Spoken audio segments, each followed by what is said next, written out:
everybody. Welcome. Please take a seat. We'll start the safety video here in a little bit, in 2 minutes. Please settle down and take a seat.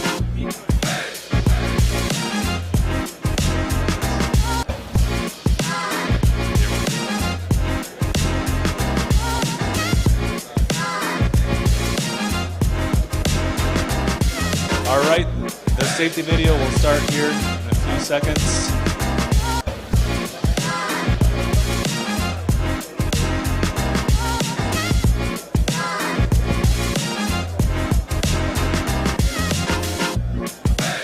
Hi everyone, please get settled. We're about to start, so get comfortable, ready to join, please. All right, good morning, boys and girls, ladies and gentlemen. Please settle down. We're going to start the show in a few minutes from now. Once again, a warm welcome to one and all. Please settle down. We're going to start the Cosmoverse 2022 in a few minutes from now. Thank you.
Well, we're Latinos. I am Colombian.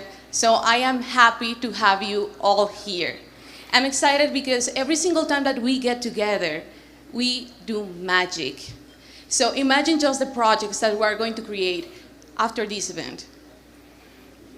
All right, are you guys ready? Are you ready? Are you ready? Are you ready? Let's Make get some this noise going. if you're Let's go. ready. Let's Come go. on.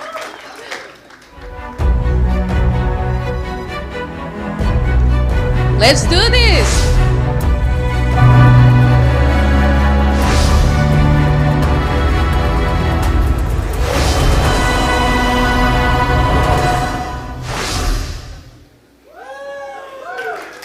All right, all right. We made it. We made it. Now, let's give it up for the team that made all this possible. Jury.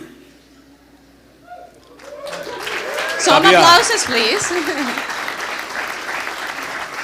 Basil and Cryptocito. Welcome, guys, and thank you. Buenos días, Medellín. ¿Cómo estamos?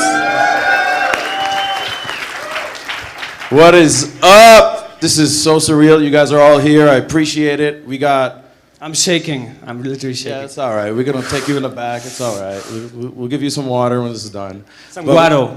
You want guaro? Maybe we'll do guaro. We got 1,000 people. You know that we got like over 1,000 people that flew out here and to come to Medellin? 1,000 here, and I think there's like 700 or 800 in a live stream. So, hello live stream. Hi. How are you guys doing? Well, we're very excited.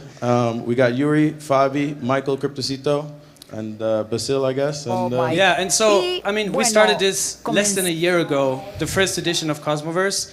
And last year was already huge, but this time it's just a whole different level. This is also big for me because I just love the city. I love Medellin, and I love cosmonauts. So connecting the two is really big, and I'm just glad everybody made it out. I know some of you had some doubts about Medellin because you hear like Narcos, Pablo Escobar, all that stuff.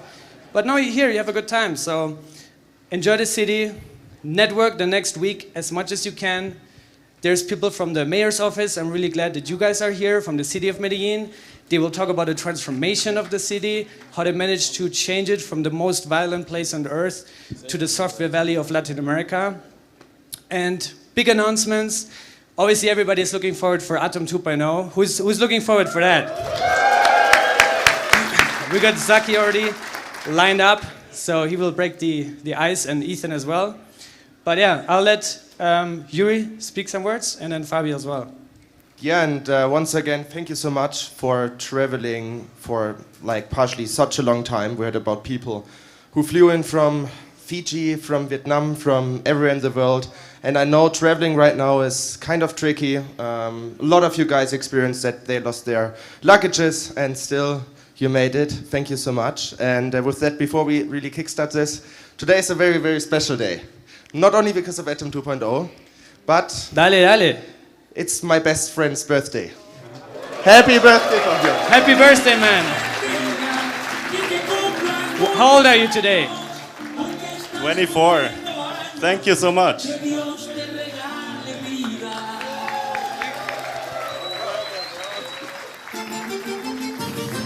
Welcome to Colombia. And now we have a very special show to kick it off. So enjoy the man, Ethan Buchman. Tanuki, where are you?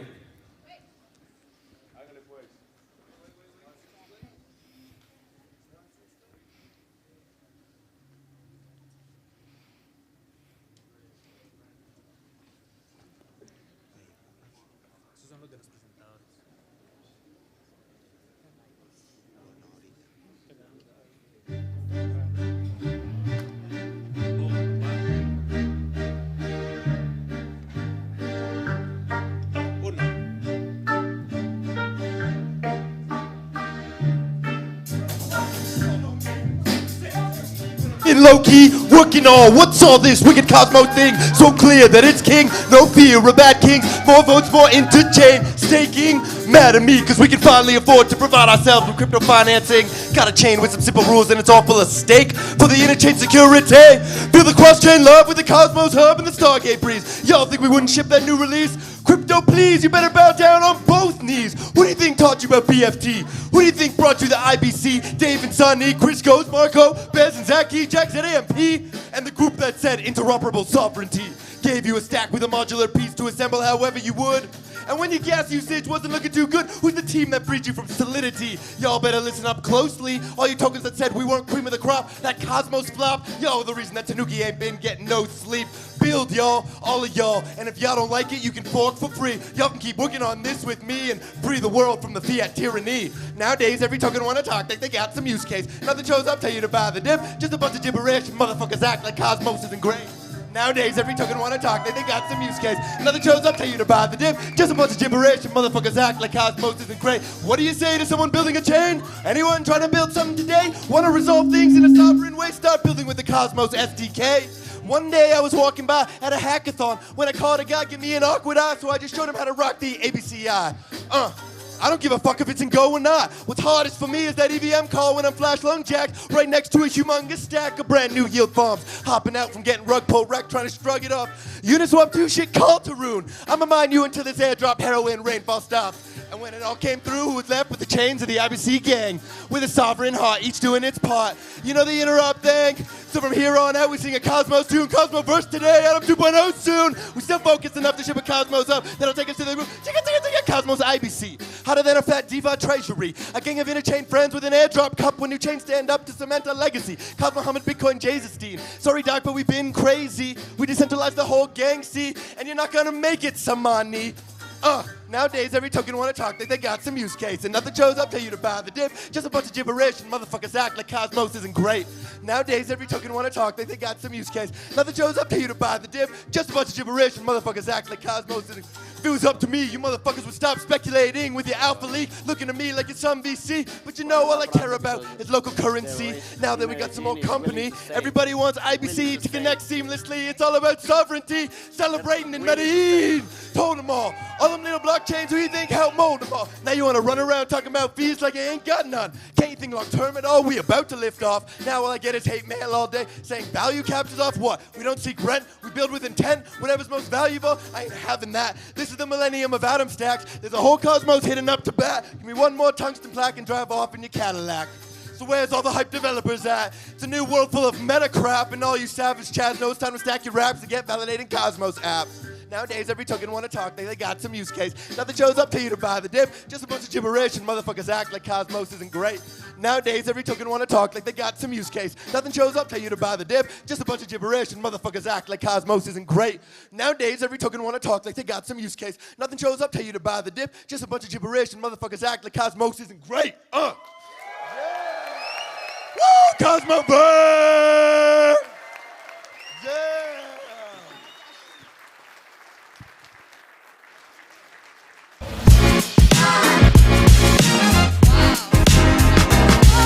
Started. So imagine what is coming. Well, first of all, I have something to ask from all of you. And it's last year we made a great job with the hashtag Cosmoverse. So right now you have to tweet about that, and we all have to put hashtag Cosmoverse. Everyone has to know that we're here, that we are huge, and that we're building great things. So please help us with that. And now, as CryptoZero was saying, Medellin has a reputation, but hey, that's not true. Like really, this is my country. I know that we have come a long way from the 90s. And here to talk about that is Juan Sebastián González, Secretary of Innovation of Medellin. So please help me welcome him to the stage.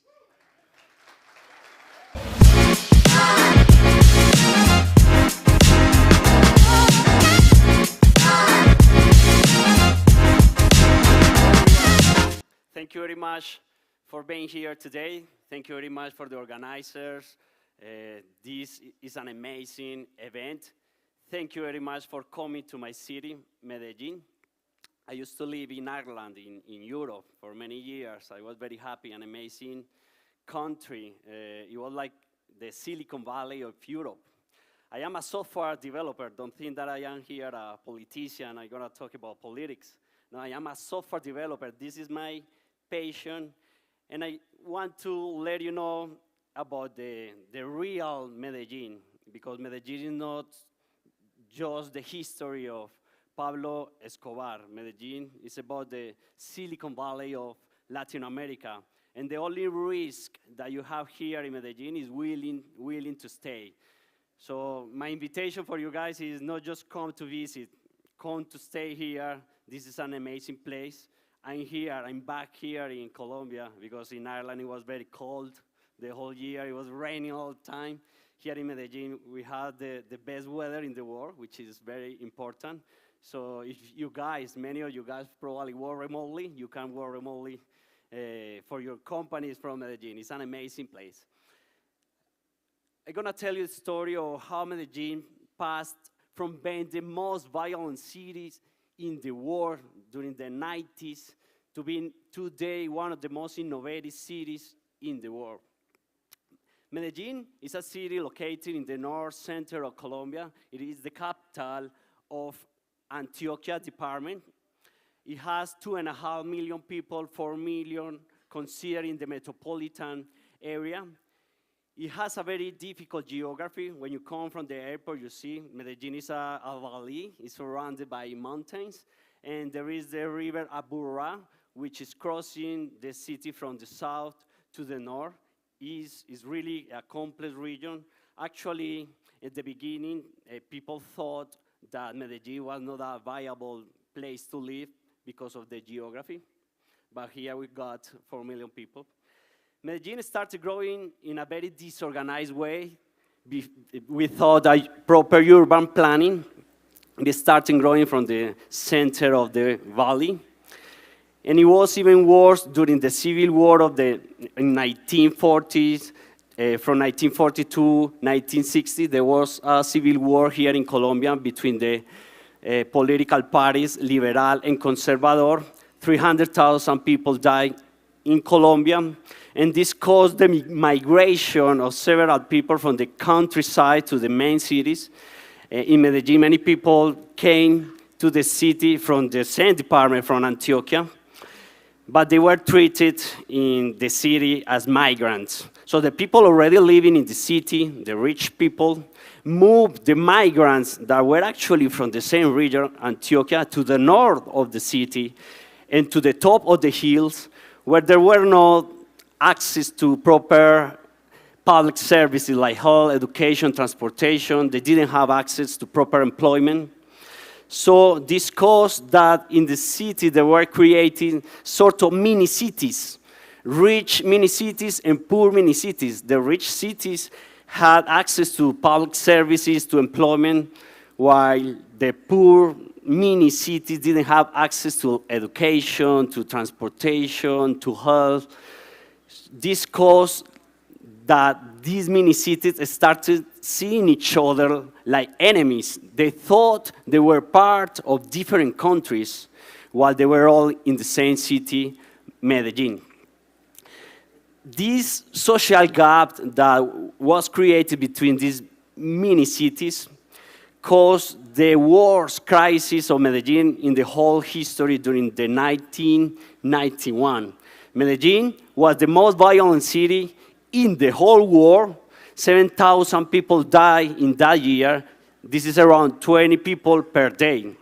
Actually, in my neighborhood, I remember that I was around 7 years old.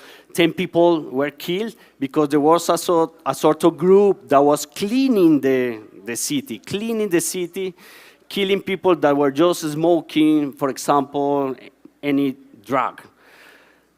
My neighborhood was one of the most dangerous neighborhoods in Medellin, and that is in the world. In order to overcome this crisis, Medellin had to change, and the public sector, the private sector, the academy, and the citizens sit all together. in order to start working in ICT projects, in innovation and in entrepreneurship, because Medellin was not a viable city to live, not just for the geography, but because of the violence that was happening in the city. One of the first projects that was implemented was the metro line. As you can see in the image, there was not just the metro line, but the cable cars that brought people from the top of the hills to the center of the valley, and this led all the mini cities connect to each other, and the people from the top of the hill that didn't have access to transportation and public services started getting access to the public services and to the employment. This is the symbol of social inclusion, the first symbol of social inclusion in Medellin, because it helped to connect everyone, all those mini cities. The poor mini cities started getting access to public services, and all these mini cities started understanding that they were part of the same city, Medellin. We started working in urbanism, projects like this one in Comuna 13, that probably you heard about it. Comuna 13 was one of the main dangerous areas of Medellin. Now is the most interesting touristic place in Medellin. So you are totally invited to visit that amazing place. Ruta N, this amazing building, beautiful and impressive building, is the most important innovation and entrepreneurship institution in Colombia. Here, the public sector, private sector, the academy, and the citizens work all together in order to create innovative solutions for the industry and for social innovation problems. Here, for example, during the pandemic, the private sector and the public sector sit all together to build and create ventilators in order to face this crisis. As you can see, there are around 360 technology-based companies that have come to Medellin and created headquarters here in the city. This is how Medellin started understanding that they had to change the way they saw the city. They started to understand that they had to change the economic vocation of the city, because there was happening a deindustrialization. We were a manufacturing country, a manufacturing city, but the manufacture was even cheaper to import from Asia than buying to the companies that were created in Medellin. The city understood that, and that's why, can you guys help to?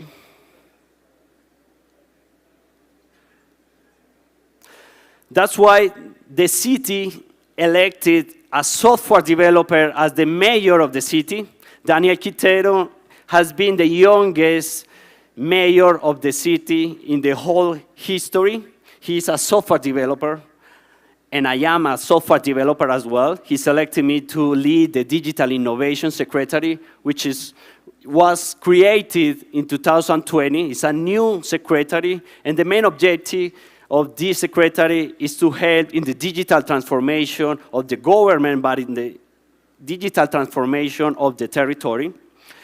And this is how it started the road to become the Silicon Valley of Latin America. We got too many strategies. We want to become a Silicon Valley, a software valley. This is the main strategy, which is basically to change the economic vocation of the city, passing from being a manufacturing economy to be an ICT and knowledge-based economy. And we would like to be a smart city as well, a city that make decisions based on data and that improve the quality of life of the citizens by using 4th Industrial Revolution technologies. The first thing that we did was to destroy a prison. This was a prison that we destroyed, and we created on top of that prison a new university focusing for Industrial Revolution technology. In this university, there are a lot of programs, but the one that I like the most is the Specialized Talent, which is basically a program that trains young people during 6 months 4 months in the classroom and 2 months productive projects in the industry. So during 6 months, we are planning to train 50,000 people in software development, data science, drones, big data, artificial intelligence, IoT, blockchain, and all the 4th industrial revolution technologies. Another project that I like the most is the Software Valley Centers. When I was talking about Ruta N is the most important and impressive innovation and entrepreneurship institution in Colombia. As I told you, they created ventilator during the pandemic. When I was in the high school and the university, for me, Ruta N, that impressive building, for me was something that unreachable because I thought I had to be a genius or I had to have a very genius idea in order to knock the door in that amazing building. But I was wrong. Ruta N is for everyone. And what I was thinking in that period, there are many people that think the same, and that's why they don't knock the door in Ruta N. We are breaking and destroying that imaginary by creating small Ruta Ns in the neighborhoods. Those small Ruta N in the neighborhoods are called Software Valley Centers, and they have all the institutional offer of Ruta N just around the corner of your home place, so you can go there. The children, the young people, the adults can go there to be training for industrial revolution technologies. As you can see here, they are being trained in metaverse, in blockchain, in drones, in 3D printing. They have all the support to consolidate their companies. There are all the offer when it comes to innovation and entrepreneurship, but the best is that it's just around the corner of your home place. Medellin is divided by 16 comunas or regions, which is the urban area, and 5 corregimientos, which is the rural area. In total, 21 comunas and corregimientos. The idea is to build one Software Valley Center in each corregimiento. This physical space, as you can see, they are being trained as well in robotics. What is our goal? Our goal is that the children and the young people, the role model is not going to be anymore Pablo Escobar or the drug dealer that is exporting drugs and importing illegal dollars to the neighborhoods. We don't want those guys to be the role models for our children and our young people.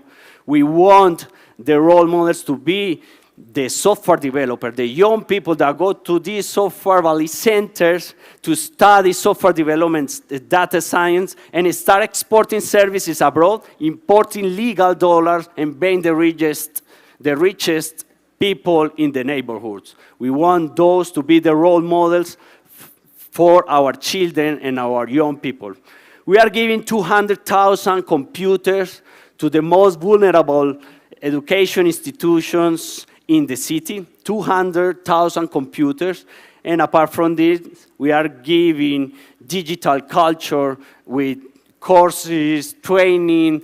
So as you can see, we are doing this from the schools, in the high school, in the 4th Industrial Revolution technology university. We are doing that from the Software Valley Centers. So we are changing the economic vocation of the city to be economic, knowledge-based and ICT-based economy. So we are transitioning from manufacturing economy to knowledge-based economy. We implemented a very interesting project, which is Matricula Zero. So the idea is that the students in the universities won't pay any more tuition fees, because here we got very beautiful and very powerful public universities, but there are 3 here in Medellin that they are not for free. And in this administration, we implemented this project, and these 3 universities are already for free. This is the first time in the whole history of Medellin that these 3 universities are for free for everyone.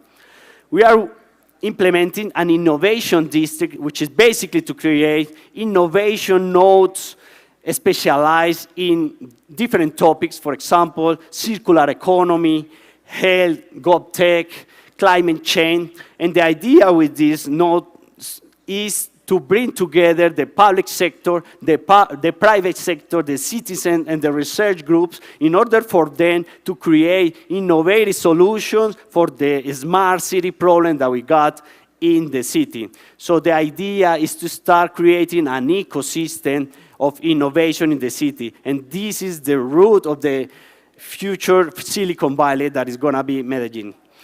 We got the second strategy, which is Medellin Smart City, which is basically to improve the quality of life of citizens by using technology, by using information, by using communications.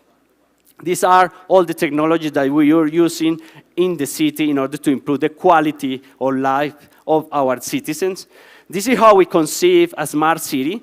In order to have proper data to make better decisions, we need proper connectivity, internet infrastructure. We need smart city platforms in order to collect data in real time. We need proper data integrated to make better decisions, and with this data, we can implement digital services for the citizen. There are many regions in the city where the coverage of internet is 50%. Only 50% of the people have internet, mostly in the rural areas. In order to overcome this problem, we have an idea that we are already implementing, which is basically to create a unique infrastructure, because for the internet service providers, it's not profitable to implement a whole infrastructure because it requires a lot of capex, a lot of capital to implement an infrastructure in areas where there is a very low density population. They won't have return of investment. And this is happening in other type of infrastructure like the airports. If you ask an airline to implement their own airport, they won't have the money to implement their own airport. So we are copying that model to the connectivity models, because in the connectivity, every internet service provider has their own airport. So our idea is that we're gonna implement a unique airport, a unique fiber-based, high-quality infrastructure in those areas where it's not profitable for the ISP. So in that way, we get an economy of scales. We rent that unique infrastructure, like that unique airport, to the ISPs, and the ISPs will provide the internet services to the home places and to the companies. In this way, we manage to solve the problems of coverage of internet in those areas where it's not profitable for the internet service providers to get. We are already implementing several projects to improve the connectivity in the rural areas and in the urban areas where people don't have enough money to pay the internet. And we are implementing an IoT infrastructure in order to have real-time data of what is happening in the city. When it comes to temperature, when it comes to traffic, when it comes to air quality. And this is happening right now. We are changing 150,000 street lights from sodium to LED. And in the second phase, we're gonna put some brains, small brains, and more small smart sensors on top of these street lights in order to create what is called IoT network, a mesh network, where every sensor in the city can connect, and we're gonna create business models on top of that network. But at the beginning, we're gonna solve social problems, understanding more what is happening in the city by having real-time data. During the pandemic, we thought that the pollution in the city was caused by the companies and by the cars. But during the pandemic, when everybody was at home, nobody was working in the offices, nobody was driving, the pollution still was there in the city. So we didn't have enough data to make decisions. We thought we were wrong. And actually, the pollution, one of the main causes of the pollution in the city is the wildfires. We got as well a smart city platform that is called Fiverr. Fireware is an IoT platform that let us collect in real-time data. We selected Fireware because it's an open source platform where people in the future can download this platform, and all the software developers can create innovative solutions because it's open source. Anyone can download it and create innovative solutions and can sell this solution to more than 400 cities in the world that are using Fireware as a platform. When I selected Fireware as the main platform, a smart city platform for the city, I was not thinking about Medellin. I was thinking about the poor cities in Colombia that they don't have money or budget to pay a license from a private company. That's why I selected Fireware, and we are creating in the district, innovation district, we are creating an IHA called IHA Fireware, where we are working with all the software houses, software developers in the city in order for them to start creating innovative solutions for the smart city problems when it comes to mobility, security, education, and health in order to solve the problems on the city in an ecosystem. By having data, we will be able to solve the problems. This is an example of how we are solving problems with data. We managed to reduce by 30% the teen pregnancy in the city in just 2 years by having data that managed to focus better the territorial strategies in the city. We are providing other services to the citizens based on data. We created the reported network where people can report problems in the territory when it comes to problems of street lights and traffic lights, potholes, and so on. We are integrating all the services that we got in the city in a unique super app. And we created an innovation lab called Medellin, which is a lab where we launch challenges in order to solve the smart city problems. For example, with this lab, we managed to get some companies that took internet of high quality to the rural areas by using TV white space, which is basically the spectrum of the TV. These are some examples of projects that we have implemented with the lab, and this is how Medellin passed from being the most violent city of the world in 1991 to be one of the most innovative cities in the world nowadays. Thank you very much.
Our next speaker will be speaking about the 3 phases of Cosmos. He's a co-founder of Cosmos.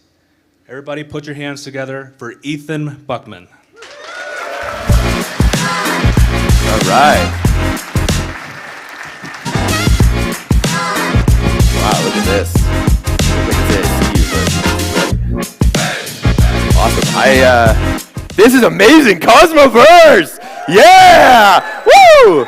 Man, I am stoked to be here, especially after missing it last year. This is incredible. Huge shout out to the organizers, to CryptoCito and the crew and all the staff for pulling all this together, and to all of you. I mean, I can't even believe what we've got going here.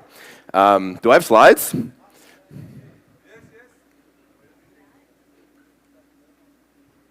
No? Wing it? Bust into another rap? I've got a few teed up. Don't tempt me. All right. Oh, oops. Uh-oh. Let's back up. Hello. What do we got? Clock is ticking. No, it's not working. Hello. Uh-oh. Oh, here we go. I see it here. All right, yeah. Technical difficulties overcome. All right, so I'm going to talk to you about the 3 phases of Cosmos. I offered some reflections last week on my blog about what we're doing, what's been going on, and what it's all for. So I think the 3 phases look something like this. Initiation, this is the Big Bang. Integration, this is where we form solar systems, planets, it all comes together. And illumination, this is where we all achieve enlightenment, right? We're not ready for this yet, but if we do our job right during integration, maybe we can take off together. So we're here. It's September 2022. I think this is a transitional, pivotal moment for our project. We're transitioning from the initiation phase into the integration phase. So what was initiation all about? Well, we wrote this white paper back in 2016. We've completed the white paper. I mean, we shipped it last year, right? We gave birth to this new philosophy, the Cosmos technology stack. We launched IBC. Now there's this thriving Interchain ecosystem, right? We launched the Cosmos Hub. We proved all of this stuff out, a new way of building blockchains. We built Tendermint, gold standard for blockchain consensus, Cosmos SDK, used by dozens of high-value projects, IBC, gold standard for blockchain interoperability. We changed the whole game. The Cosmos Hub proved a new model of building and deploying decentralized blockchain applications, right? And towards the later stages of the initiation phase, our development team became extremely decentralized. It's now one of the most, if not the most, decentralized development teams in the whole blockchain space, right? We've transformed the way the world thinks about building, operating, deploying, connecting blockchains. We changed the game. Right? We brought the Interchain to life. Thanks to all of you. Thanks to all the communities that stood up their own community computers. Yeah, hell yeah, right? It's a fucking new internet. This is like ARPANET, like 40 years ago or something. Like this is the dawn of something new, the community computer revolution, right? A new kind of relationship between communities and technologies, and we're on the frontier of that. And that's what initiation was all about.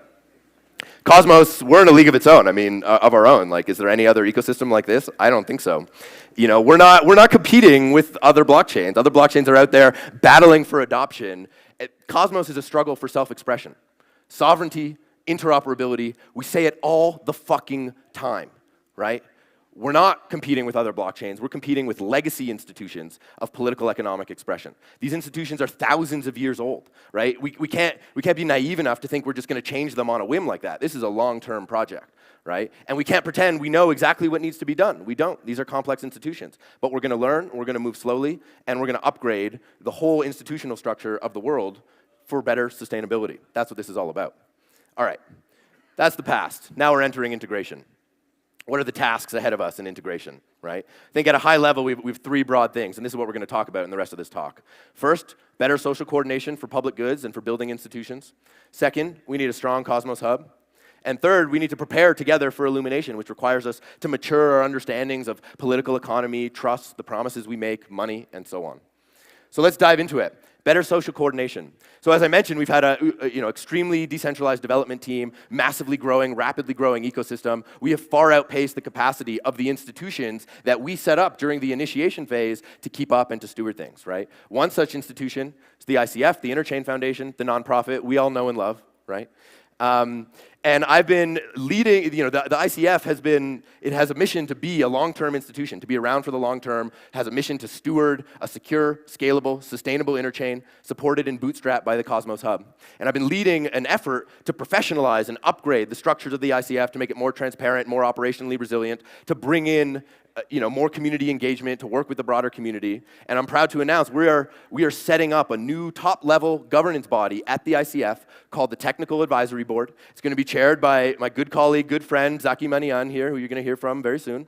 And we're going to bring in executives from across the ecosystem to work together on technical and market strategy, on coordinating funding, and on stewarding the ICF's treasury for the long term, right?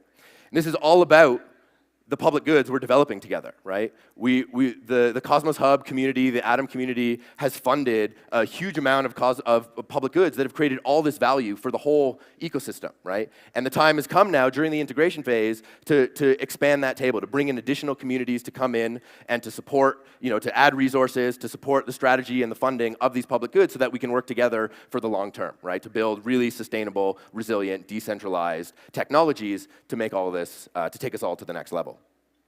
Another part of that is we're going to have to bring more and more of this coordination on-chain, right? The state of tooling in the DAO ecosystem, the governance ecosystem, is just not good enough.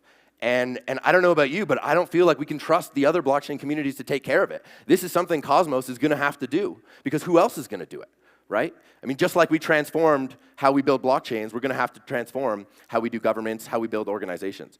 And that requires us to understand what's involved in organizational building, theories of organizational design. Organizations are all about the promises we make to one another, the accountability relationships, right? And the Cosmos Hub is in a position to really start to lead that, to be a place where we can work out these political economic considerations for the wider interchain, right? And in the upcoming Cosmos Hub paper, there are some proposals about the kinds of changes we need to make to the governance system and to the tooling to facilitate all of this. All right, speaking of the Cosmos Hub, this is what the Cosmos Hub looks like, all right? Nailed to the fucking cross, right? In order to deliver on this vision of sovereignty and interoperability, the Cosmos Hub had to sacrifice itself for the sins of all the other blockchain ecosystems imposing rent-seeking economic models on their communities, okay? And so it got nailed to the cross. It lapsed into martyrdom, right? But the time has come for the Cosmos Hub to step down off the cross and to take its rightful place among the blockchain interchain community. So how's it going to do that? Well, quietly, over the last year or so, new development teams have been forming around the Cosmos Hub. Informal Systems built a team to build this most acclaimed new feature, interchain security. The team at Interchain Berlin built a team to focus on integrations, testnets, upgrades, governance. The team at Occlusion built a team to focus on liquid staking.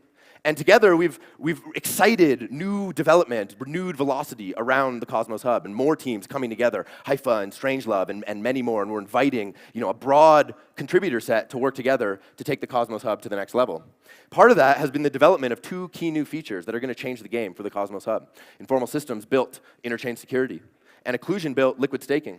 And together, these two features create a new layer for secure economic scaling that will change the way the Cosmos Hub can orient towards the rest of the interchain. And so we can come down off the cross and dance on the demons of ignorance, all right? According to modern theology, the great priestess Taylor Swift, these are the haters that we have to dance upon, all right? Come down off the cross and dance on the haters. So what does this look like? The Cosmos Hub renewed. We're growing a more resilient interchain. That's what it's all about, right? A new vision that we're articulating for the Cosmos Hub to take its position, to lead the interchain forward, to help it all grow, right? To preserve these values of sovereignty and interoperability, continue to change the game of blockchain design for the betterment of the world, ultimately, to enable greater political economic expression. That's what this is all about. So what does this look like? Well, we talked about this new secure economic scaling layer, these two pieces, interchain security and liquid staking. Right? With liquid staking, suddenly the staked atoms can start to become liquid. They can start to be used within the wider ecosystem. With interchain security, for the first time, the development ecosystem opens up around the Cosmos Hub. Right? You no longer need to ship code directly to the Cosmos Hub to have it deployed within the Cosmos Hub's community and security perimeter. Right? You can now launch chains, consumer chains, using interchain security that can build new kinds of applications, that can extend the functionality of the Cosmos Hub, and open up all kinds of new opportunities for development. And so above this secure economic scaling layer, what's being proposed in the upcoming white paper are two new product components that are hub-specific, that build on top of this secure layer, that offer new value-added services and functionality to enable the Cosmos Hub to lead the interchain. And these are the interchain scheduler and the interchain allocator. And I'll say just a little bit about them, but Zaki is going to go into much more detail, so you'll have to stay tuned for that. So with this new world opened up by interchain security, all these new chains deployed under the security of the Cosmos Hub, there's going to be new demands for guarantees over block space. Block space construction, the ordering of transactions. We've seen in the Ethereum community and the interchain community at large the emergence of MEV relayers and marketplaces, all this activity happening off-chain. The proposal for the interchain scheduler is to bring that marketplace on-chain, to develop an on-chain market for future block space, beginning with the chain secured by the Cosmos Hub under interchain security, but expanding afterwards out to the wider interchain, providing this scheduling services, this block space market to the wider interchain. And with the fees accrued from that, can be flowed back into the Cosmos Hub and used for whatever purpose the Cosmos Hub desires. And they can also flow into this other component, the interchain allocator, which is being designed to facilitate new kinds of economic coordination, incentive alignment, liquidity provisioning, and bootstrapping for new chains. There's a lot more to say about both of those things, but I will leave it to Zaki. Now, the other thing that happens here is with interchain security and liquid staking, this new secure economic layer, it reduces the need for exponential issuance to modulate the tension between security and liquidity when the amount staked on the hub is above the 2/3 staking target, which means the floor is open for the hub to consider how it wants to adjust or change or adapt its issuance model. And there is a proposal in the paper for a very concrete change to make to the issuance to reduce it, but it will be up to the Cosmos Hub community to consider that, to debate it, to deliberate on it, to adapt it, and ultimately to adopt it to its needs, right? The issuance, it can be reduced, it can be allocated to other sources, it can be directed in new ways. The floor is open for this community to figure out exactly what it wants to do about it. But I'd like to remind you, issuance alone does not equal soundness. There's a lot of memeing in the blockchain space about sound money, our good friends at Ethereum talking about ultrasound money, all this kind of nonsense. Let me ask you a question. If some money burns down in the dark forest, does that make it sound? No, I don't think so. I don't think that's enough. Maybe it makes some noise. Maybe a bunch of people will make a bunch of noise about it, but is that all there is to soundness? I understand soundness as a kind of sustainability of our political economic communities. And clearly, issuance alone isn't enough to achieve that, right? Maybe it's a part of it, but it's certainly not the whole story. If we're actually going to achieve sound political economy, it will require ongoing exploration, collaboration across the community, right? It will require us to be adaptive, to continue to evolve. This isn't the final word, right? Well, we would need to continue to evolve issuance and other kinds of aspects of the system over time to respond to changing needs. Because that's what political, sound, sustainable political economy is all about. Okay, a lot of people think about the security offered by blockchains just in purely economic terms. But hopefully you can see from everything I've been saying, blockchain security is political economic security. It's not just economic. If we're really going to get serious about building robust, sustainable, decentralized organizations and communities, we have to get serious about the political components of that, about the ways we have to work together to do all this. Just shouting decentralization isn't enough. We really have to work on new mechanisms for aligning and for building relationships and for accountability and for working together. And there's a lot of work to do there. It's easy, seemingly, to reason about economic security. It's a lot more difficult and complex to reason about political economic security. But that is the task for the integration phase. Now, when we think about political economy, one thing I can offer is that we can consider that these are complex systems of promises, right? What kinds of guarantees are the institutions providing you that you can depend on? What are the systems of accountability for enforcing them, right? It's all about the promises that the institutions make and what you can depend on. And our blockchain systems are very similar, right? They offer certain kinds of guarantees that you're supposed to be able to verify. You know, don't trust verify, as people like to say, right? So they're sort of extensions of the political economies that we live in, but in, you know, more cryptographic, cryptoeconomic terms. But even in our blockchain systems, we find that there are areas where we underspecify the system, right? And for instance, our mempools provide very minimal guarantees over ordering of transactions, and this has opened up the whole space of MEV, right? And so if we can get clearer about the guarantees we're trying to provide within our protocols, right? Perhaps if we had more distributed systems engineers trained in formal verification that were working on these kinds of systems, maybe we'd have much stronger guarantees, much stronger invariants that we could rely on, right?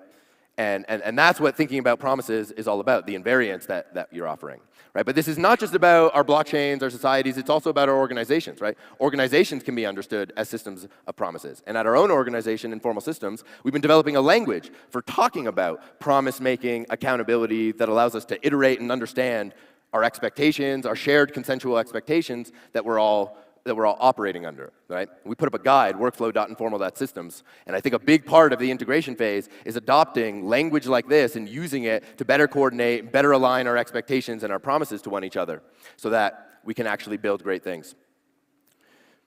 Now, this is also going to require a new understanding of money, right? A big part of political economy is money, and no one really seems to understand money.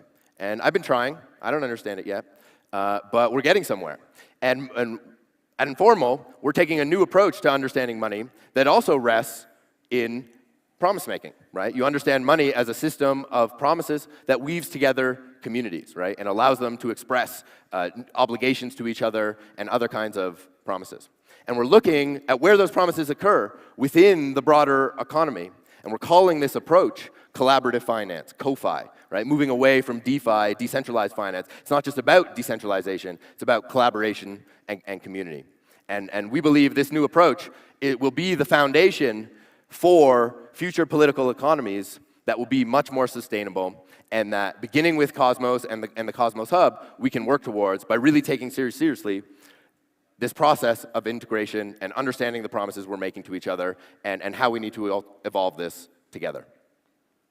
All right, that will finally take us to the illumination phase, where we can all become enlightened together, where perhaps we can all think about how we're organized in cooperative ways, where perhaps the Cosmos Hub becomes a cooperative of other blockchains, where your organizations become cooperative of your employees, where the states we build are cooperatives of substates, and where our international institutions are cooperatives of the states that compose them. And with that, I close. Thank you so much for being here. Love all of you. See you in the integration phase.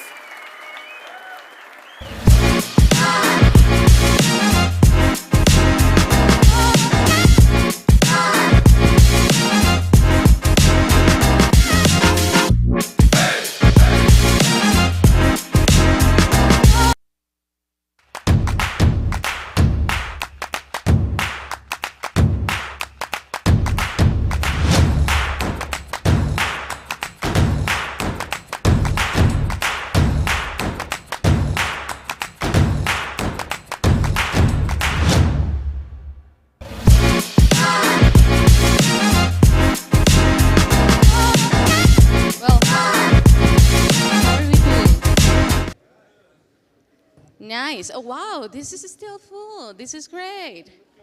Okay, so now we're going to have our first panel.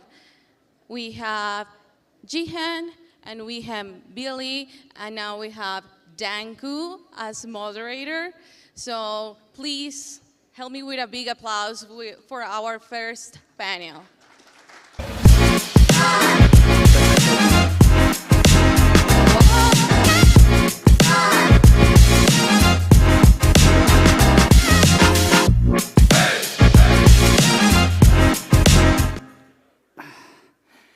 Hey everybody, you probably ask yourself, what the heck is that dude doing with this thing over here?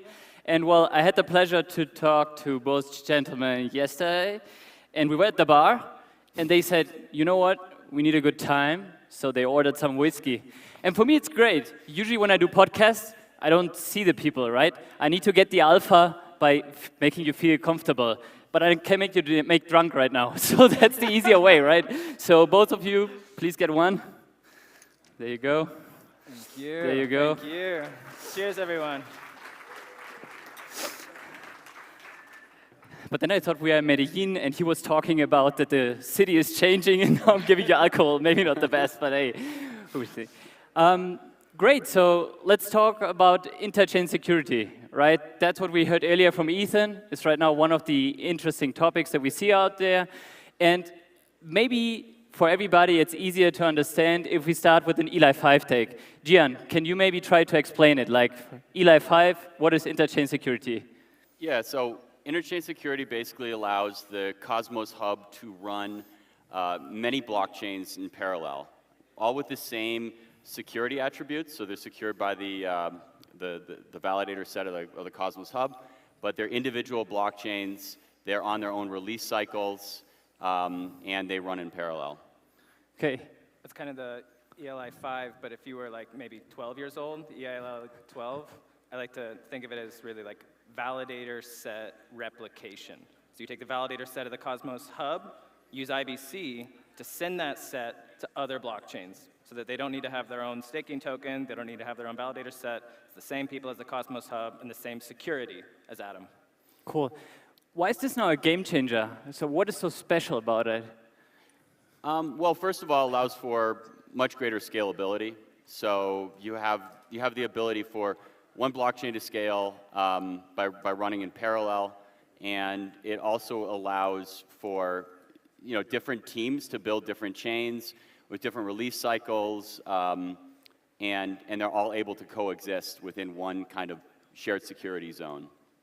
Yeah, I feel like it really became a priority for a couple of different reasons, and a lot of benefits have come out as a result. The first one was around hub minimalism, so being able to increase the capacity of the Cosmos hub without increasing the complexity of it. No, I think we started to talk about drinking, and somebody just passed with a hat and drinking. I don't know. Sorry, go ahead, sir. So yeah, good morning, everybody. I'm jet lagged. I can do that, right? For me, it's okay.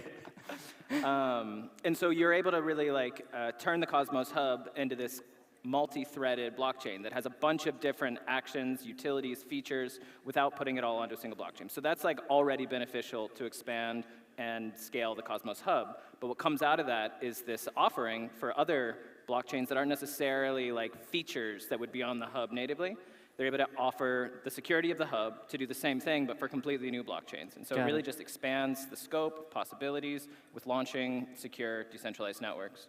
Where did this all start, right, in terms of history? Who had the first idea for that?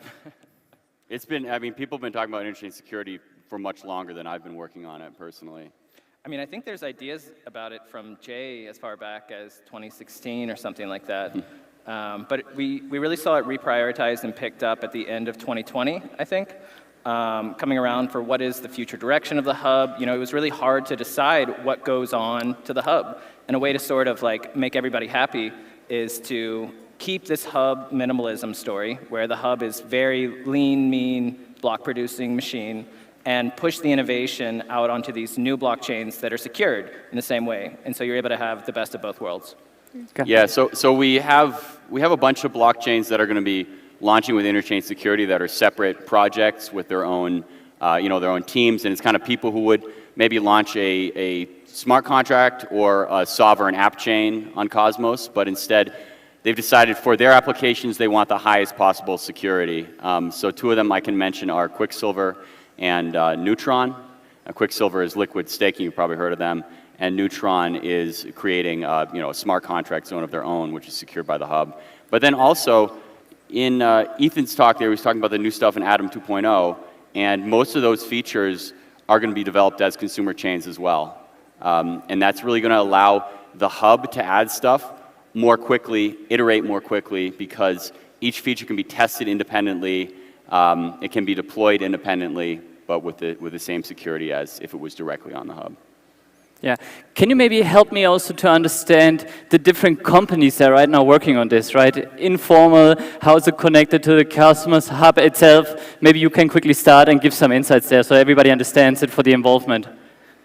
Yeah, so we've mostly at Informal been working on implementing it, but it was actually started by Billy and his team at IG.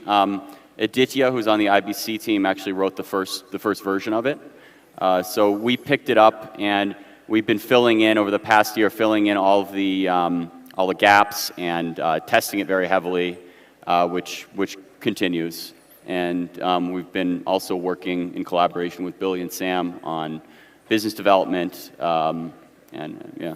Yeah, my role previously was as the funding manager at the ICF. So I was doing a lot of account management with all the core entities, anybody who was contributing and getting paid by the S to do stuff. That pivoted really well into Cosmos Hub Lead because so many different teams are contributing to the Cosmos Hub. So a lot of that work is actually just account management, check-ins with external teams, making sure that they're on progress, that they're going to get integrated, as well as building a new team inside of Interchain, which is about integrating all that work. There was never a dedicated team to really just putting things into Gaia before. It was always sort of an afterthought to the Cosmos SDK. And we finally sort of seen, as Ethan was saying, the achievement of like the first stage, which is, launching and delivering the Cosmos SDK, Tendermint, IBC, and the next phase of innovation is really centered on the Cosmos Hub itself. I was talking about last night over whiskeys, my fondness for How is it, by the way? It's so good. I'm so glad I'm having this for breakfast. I'm from Kentucky. Do you need more ice, by the way? I'm good. I'm perfect. It's perfect. Who knows? But Okay. this conversation, a new metaphor I really liked was that the Cosmos Hub was kind of like a model home inside of a new development. And so it's just a bunch of empty land with like one model home. It looks like a home, smells like a home, but nobody really lives in it. And everybody needs to know, what does that home do? How does it look like in order to decide, am I going to build a home the same way? And we've seen that happen. We now have like a vibrant neighborhood surrounding the Cosmos Hub of all these houses built based off of this model home. And so finally we look back and we say, okay, there's this empty model home in the middle of this vibrant neighborhood. And that position is actually really valuable for the neighborhood. We get to start saying, what should be here in the center? Actually, should it be a school? Should it be a police station? Like, what is something about being in the middle of the neighborhood, familiar to every single resident, that can be leveraged to provide even more value to the community? And that's where I think, a lot of the innovation the Cosmos Hub is right now, is adding value to this model home previously to make it like a distinct and important architectural addition to this neighborhood. It's so cool to listen to you guys, really kind of seeing how it's developing step by step. Let me ask you, how do you test at home right now? Right, I guess it's not that straightforward. Are you in testnet, and then how is it? We have a lot of layers of testing. There are extensive integration tests on Gaia, which is the hub software itself, which Billy and his team have been building over the past year. There are, testnets. So testnets kind of help you see that it actually works in the real world. But also at Informal, we, as a company culture, we have a lot of people who specialize in testing, in software quality assurance. It's like my colleague Marius. And we have a lot of different techniques. So one that I'm very excited about is basically we build a model of the system that we're building. So for Interchain security, we built a model of it in TypeScript. And it works just like Interchain security will work, but it doesn't run an actual blockchain. So it's like a digital twin. So because it's a model and it doesn't have to run a real blockchain, it's a lot simpler. And so we can compare it to the specification and see that it's exactly the way it's specified. And then we're able to basically run it through every possible, or not every possible, but like millions and millions of different scenarios in different states, and then compare what the model does and what the real system does. And so if they both do the same thing, and we can check the model is the same as the spec, there's never a guarantee that something's 100% secure, but we have a huge amount of confidence, a lot more than just if you're handwriting tests. And we're going to try to expand that, across, everything we build. We actually have a team at Informal that just works on that kind of stuff. And this is called model-based testing. Model-based testing, yeah. Of course, the other relevant testing update is the incentivized testnet. It's going to be coming up next month. Check out the Cosmos Hub forum for the draft of the proposal. So validators will be sort of put through the ringer, make sure that they're prepared to, up their game and be able to run interchain security. Being a validator, right? It's like, okay, do I need to say no financial advice or whatever? I don't know. How does it change the future in terms of governance, right? Because usually you have an app chain, you have your whole validator set, they're very important for governance. So what is the topic here, right? How does it change? How do you see the role of the Cosmos Hub itself? You're laughing, you talked about this? Yeah, I mean, I'm a stickler for this. I really love this aspect of it, and I feel like I'm constantly bothering Jehan to make sure that it's included in all the earliest versions. But I think there's this really amazing separation of concerns that finally becomes possible with interchain security. We've often seen problems in the past from the idea that validators have multiple roles. It's already a lot of work to run a sophisticated setup and produce blocks with integrity, uptime, and speed. It's a really hard infrastructure problem. The other role of a validator, of course, is as a governmental representative. They have to vote on the different proposals that are coming up, and they use the votes from their delegators to do that. Of course, the delegators can always go against what their validators want. That's always option. But it's really important job of the validators to participate in governance. And there's not a guarantee that if you're really good at producing blocks, you're going to also be really good at evaluating a new DeFi protocol or evaluating something about the application itself. And I've often gotten feedback from validators. They're like, we don't know what to do on this vote. Like, I actually don't know what would happen if we change this parameter in terms of like the economic input. And I'm just a block producer, which is fine and great. You have community discussions, you're able to sort of take your signals that way. But when you have interchain security, you can separate the concerns where the validators are in charge of producing blocks, and on these consumer chains, you can have a new governance-only token. And you can reuse the same governance system so that normal people can be sort of validators, they're sort of governmental representatives, and their job is only to participate, to be informed, involved, and have like good ideas in order to push the protocol forward itself. They don't need to just by chance be good at producing blocks at the same time. They can really focus on the job, which is a huge job alone, is being a great governmental representative and participant. I mean, talking about governance, you also mentioned like there can be a token of the projects that are coming just for governance. When are they coming, right? When interchain security, I haven't drunk and I have the problems here. So there you go. Yeah, so as Billy mentioned, we're having a public testnet in about a month. We're actually doing a private testnet right now. It's a little bit smaller, more informal. It's a group of 10 to 12 validators, and we've been running through tasks. We've tested, like lightly tested about 75% of everything. We're really going to put it to the test in November. But if everything goes well in the incentivized testnet, then the launch of interchain security will be sometime in January. January. So that's the plan. Go for it.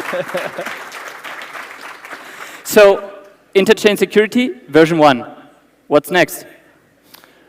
Well, I mean, we have a pretty big roadmap with the the Cosmos Hub paper that Ethan was talking about. There's a lot of stuff there.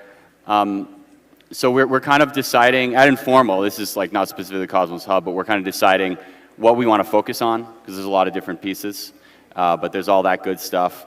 And then Sunny, I think, is going to give a talk about mesh security, which should be interesting. And that's actually kind of a different take on interchain security.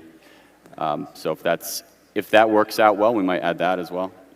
Yeah, you can look through the first version of the light paper on interchain security to see some of the directions of possible future iterations.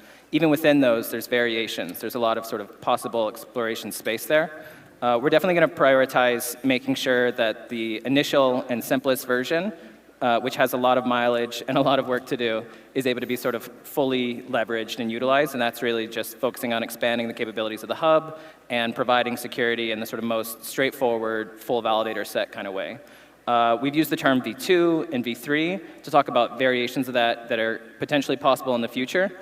They still require a lot of research to sort of like validate that they're technically possible and all this, but it brings forward a lot of different features that I would love to see eventually. Things like validator opt-in, which is that not the entire validator set must produce blocks on there, but you can choose to. And I think that really opens up the playing field for small validators potentially. They're able to make an edge against big validators who are maybe slow, cumbersome because, you know, hey, they're making good money, why do they need to fix something if it's not broke? Whereas you're a small validator, you want to make a name, you're willing to take on as many new chains as possible, you know, have a higher reward for your validators. Another version is this mesh security idea in which you're sharing validator sets from multiple sources. So you might have a local validator set with a local staking token, part of the validator set from the Cosmos Hub, maybe part of the validator set from Osmosis, or even the other way around, you know, having Osmosis and the Cosmos Hub potentially overlap with each other. And one of the really exciting carrots at the end of that stick is that there's interesting properties that start to arise when you have a large overlap in validator sets. There's potential for even having things like synchronous IBC transactions between those networks, which are really exciting. People over at Noma are working especially on these sort of features, and I hope to see all of these things sort of merge and overlap in the future. But there's a lot of work there. I will say, though, that those benefits, like the overlapping validator set, of course, with Interchain Security V1, what we're launching now, that validator set overlaps completely. So the benefits of like validator opt-in or layered or mesh security are kind of making it possible for projects that maybe wouldn't have made the cut for, you know, Interchain Security V1 because you need to have all the validators or the governance of the hub agree to run the project, make it possible for those projects to run, you know, with part of the validator set. But we found that there's a lot of challenges with making that work. So if you have a subset of the validators, you need to make sure that that's not like a malicious subset. So there's different ways with fraud proofs and things, but it starts to intersect with rollups. What is right now in general the biggest challenge, right? Where could be a roadblocker in the next months? Because, I mean, you said January, right? So I'll quote you on that. Yeah, I think we're at the stage right now where we kind of have we have like 60 open issues on GitHub, and they're all kind of, none of them are really big tasks. It's always just like, oh, we got to go back and clean that up. And, you know, as I said, we're doing a lot more testing. So I think if there was something that came up out of the blue that we missed and we were like, oh, crap, what was that? That's something that could delay the launch, but I don't think that's something that's going to happen. But you can never be sure. I'd say it has something to do with coordination overhead. So speaking especially to validators, you know, get involved with the incentivized testnet. Like, it's a fundamentally new way of running Cosmos blockchains, and it's really important that people, you know, take that task seriously, get educated, and understand what's going to be expected of them in order to run these sort of new configurations. And so, even just sort of making the upgrade happen, I think at a technical level, I'm much less worried about, but just making sure that the communication on what you need to do, when you need to do it, and that this is a bit of a wake-up call. It raises the bar for what a validator is responsible for. And fun fact, we even considered in the incentivized testnet punishing validators who didn't participate, you know, building into the upgrade some sort of a slashing mechanism or something like that, like, you know, really wake people up, say, you need to take this seriously. Well, it's interesting. So for the validators, due to the way that Tendermint works, if 1/3 of the validators don't run a consumer chain, it won't run. So the way it will work in real life is that there will be a governance proposal to launch the consumer chain. Governance will vote. That's delegators and validators. And then when the proposal passes, there's a period of about a week and a half. We might be able to extend that period, but there's a week and a half where the validators have to get the consumer chain running. And if they don't do it within a week and a half, they're going to have to like redo the proposal. So it's kind of like a safeguard. If there's something seriously wrong with the consumer chain and it's just like not going to work, the validators aren't going to be punished. But if you have 2/3 of the validators running it and there's a validator who doesn't run it, then they will be slashed for downtime. So. My favorite part about that governance proposal aspect, though, which is kind of interesting, is once that governance proposal passes, it produces 1/2 of the IBC handshake, which is sort of like a secret golden seed that's necessary to like launch that consumer chain, which is a pretty, I mean, an aside, but a cool fact. Yeah, that's what times out after a week and a half, is that magic seed expires. It'll fade, it's glowing. Yeah, it's like glowing, it's like a jewel, like IBC client. Maybe to close it also, how do you see the role of validators changing over time, right? Do you see them become more institutions, like known over the whole space? The Cosmos validators are truly the biggest one, or do you see more smaller ones coming up because the set is increasing? I think that as people become more familiar with how staking works, we're going to see more smaller validators or mid-sized validators gaining market share as people stake less on exchanges. At least that's what I hope to see. I think that validators are going to become more and more political kind of freedom fighters. I think that actually there's going to become a much more hostile environment to decentralized networks. I think the days are numbered for launching legally decentralized layer ones. And actually in the long term, I could imagine that the real value of interchain security is that you launch a blockchain with it and you inherit potentially like legally justifiably decentralized protocol from day one. And it's going to be up to the validators to like fight that, you know, I remain producing blocks despite what regulations may come. I'll be fighting there with you. I'll try my best as a validator. Let's see where this goes. I see there 8 seconds. Gentlemen, big, big thank you. Everybody out there for listening. Big applause for them. Yes. Thank you. Yes.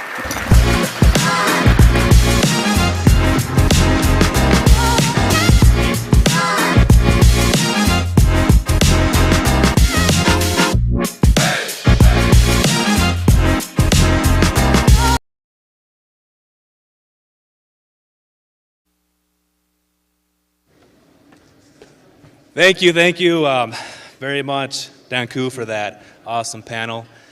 Our next speaker, your knight in shining armor, will talk about mesh security. Sunny Aggarwal, co-founder of Osmosis, welcome to the stage.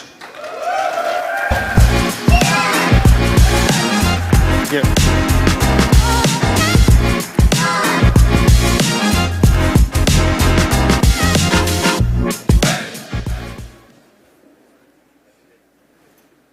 Hello, everyone.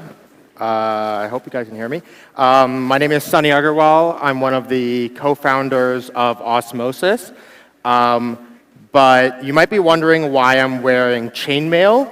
It's because today we're not going to be talking about Osmosis. We're going to be talking about mesh security. Did I lug this across 2 continents for that one-line joke? Yes, I did.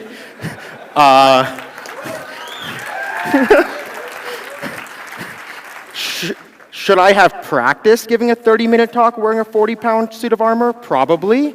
Did I? No. But we'll see how it goes. I have some osmosis liquidity in case I need it. But yeah, so mesh security. Before we jump into mesh security, let's talk a little bit about networks. So this is a meme, I would say, I saw on Twitter about 2 years ago. And it always really spoke to me. It was like, you know, so you put these network structures onto the political compass graph. You have your authoritarian systems to libertarian, your economic left to economic right. You know, Bucky just talked a bunch about, political economic systems. And I think it's actually a good model to think about network structures. So, you know, we have a question in front of us. We're trying to design the interchain. How do we want to design it? Well, we can look for inspiration to the biggest network alive today, which is the internet. So this is a quote that I really like. It's by David Clark. I think it might be my pinned tweet, actually. But it's David Clark. He was the chief protocol architect of the internet, which is such a dope title. But he has this quote that I really like, which is, "We reject kings, presidents, and voting. We believe in rough consensus and running code." So look, if we're rejecting kings and presidents, that means we can't be building towards these centralized hub and spoke systems with centralized points of failure. We need to be building mesh systems, right? And that leads us to 2 options. We have to either be building these green systems or the yellow systems. So, you know, we've actually learned how to build green systems, and we've got pretty good at it. We have to use these things we call consensus protocols.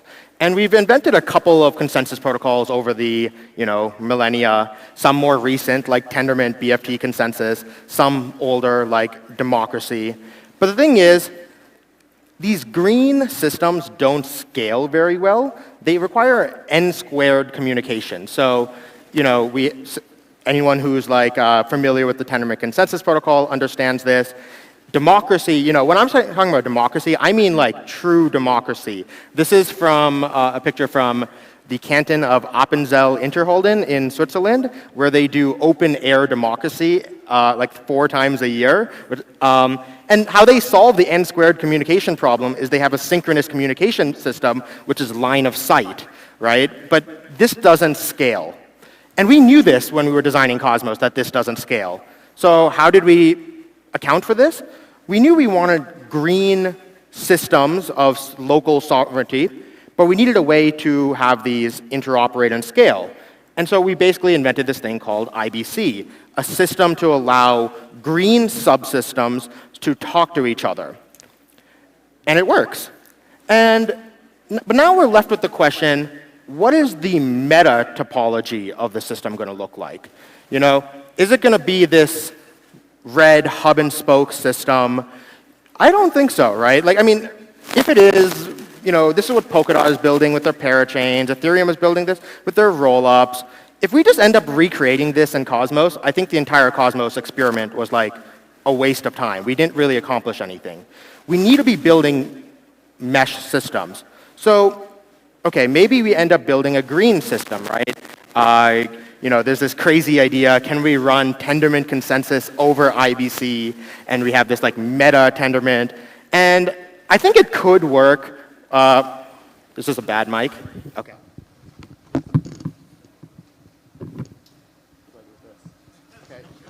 It's just gonna hang.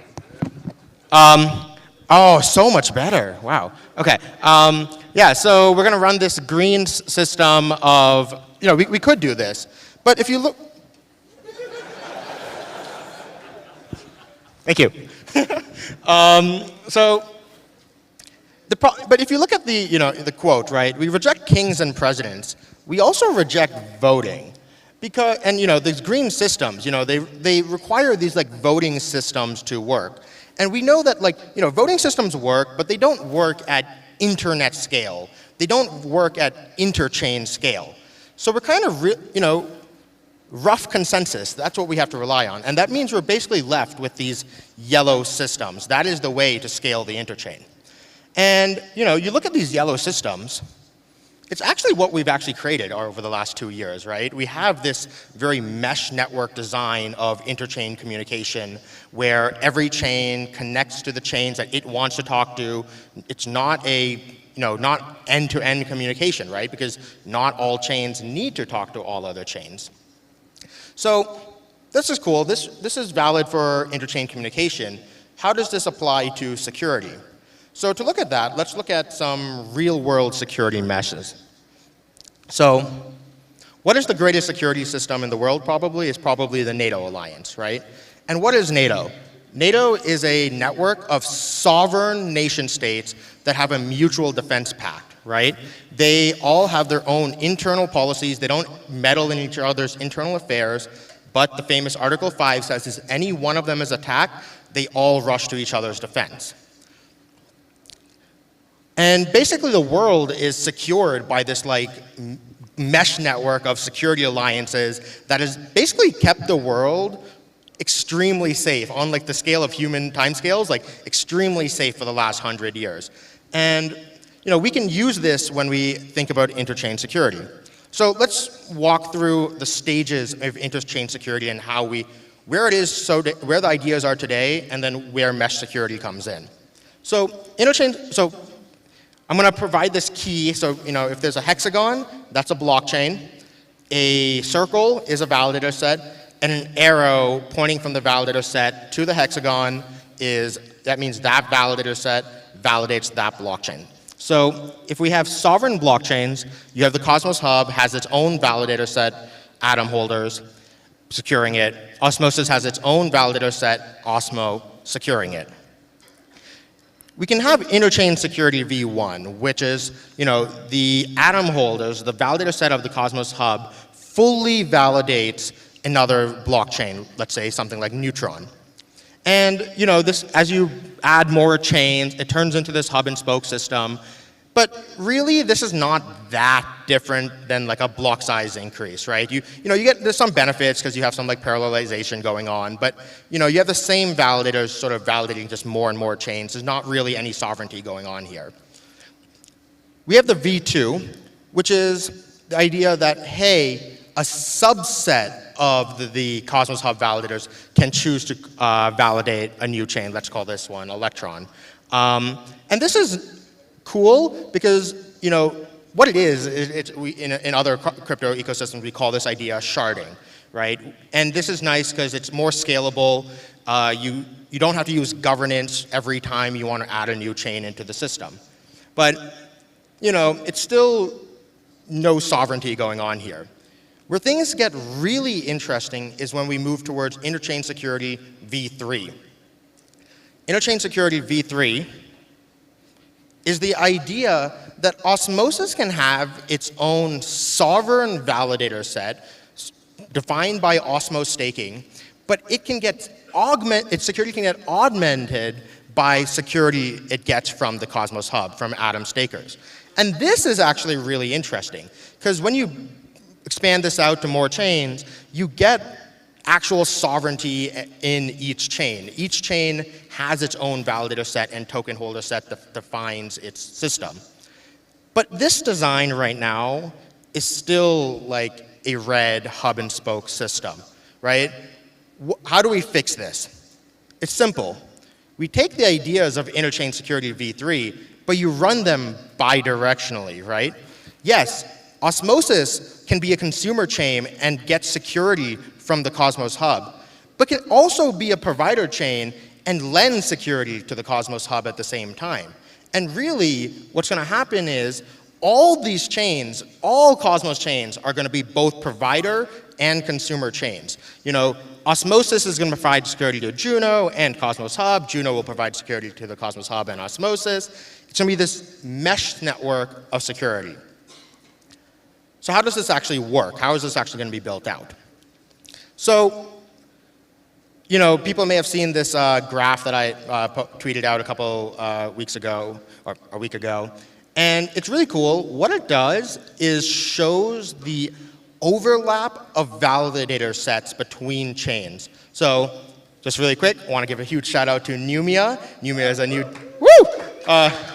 they're a new data provider infrastructure in the ecosystem, and they're building a lot of cool stuff. So they helped me a lot with this data, and a lot of the data came from MintScan. So obviously, a huge shout out to them as well. But this data, I don't know.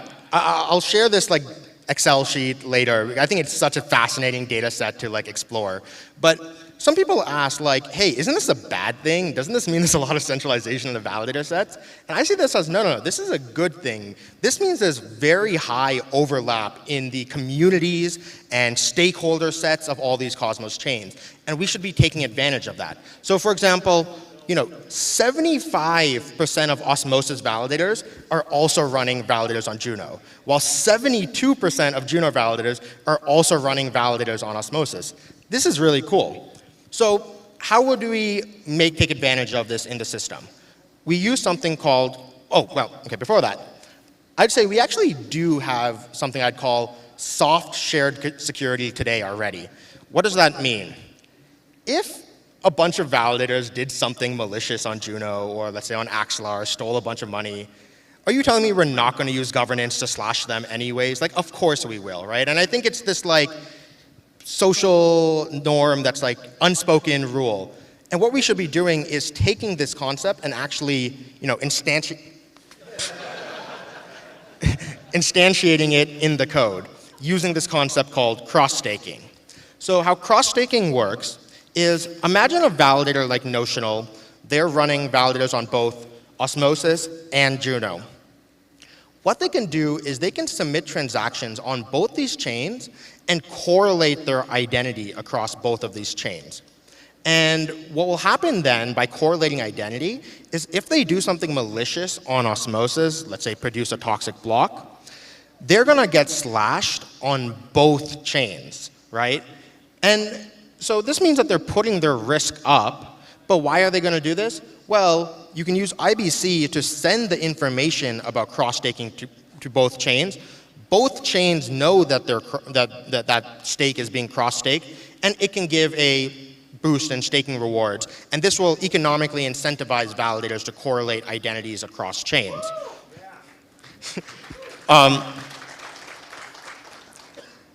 So, I mean, this is really cool. This means that if enough, that big graph where we had with all the validators overlap, if all of those validators actually started cross-staking, both Osmosis and Juno would be having so much more economic security than they would have both individually.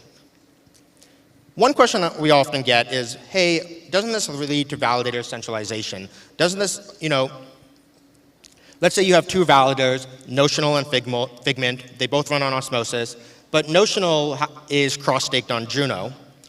They get this boost in staking rewards. You have a delegator, Amelia, who comes along. She has the choice of picking who to delegate to. Obviously, she's going to delegate to the validator that's cross-staked on both, so she can get more staking rewards, and this will lead to validator centralization. How do we solve this? We have to stop, in staking in general, we have to stop thinking of validators as the fundamental unit when designing mechanisms. We always have to treat delegators and stakers as the fundamental unit. So what will happen is, Amelia will go ahead and stake her Osmo, and she'll choose a validator to delegate to. So let's say she delegates to Figment on Osmosis. What we can do as a nice UX feature is we can have it so it automatically cross-stakes to any other chain that Figment is also validating on. But the key is that she can also cross-stake to a different validator on a different chain. So she can say, hey, Figment's not actually validating on Juno, so I'm going to use my Osmo power to cross-stake to Notional on Juno. And now, if Notional does anything malicious, her Osmo gets slashed and still provides economic security to all of these chains at the same time. Another common question we get is, wouldn't another chain's validator set be able to just completely overtake yours?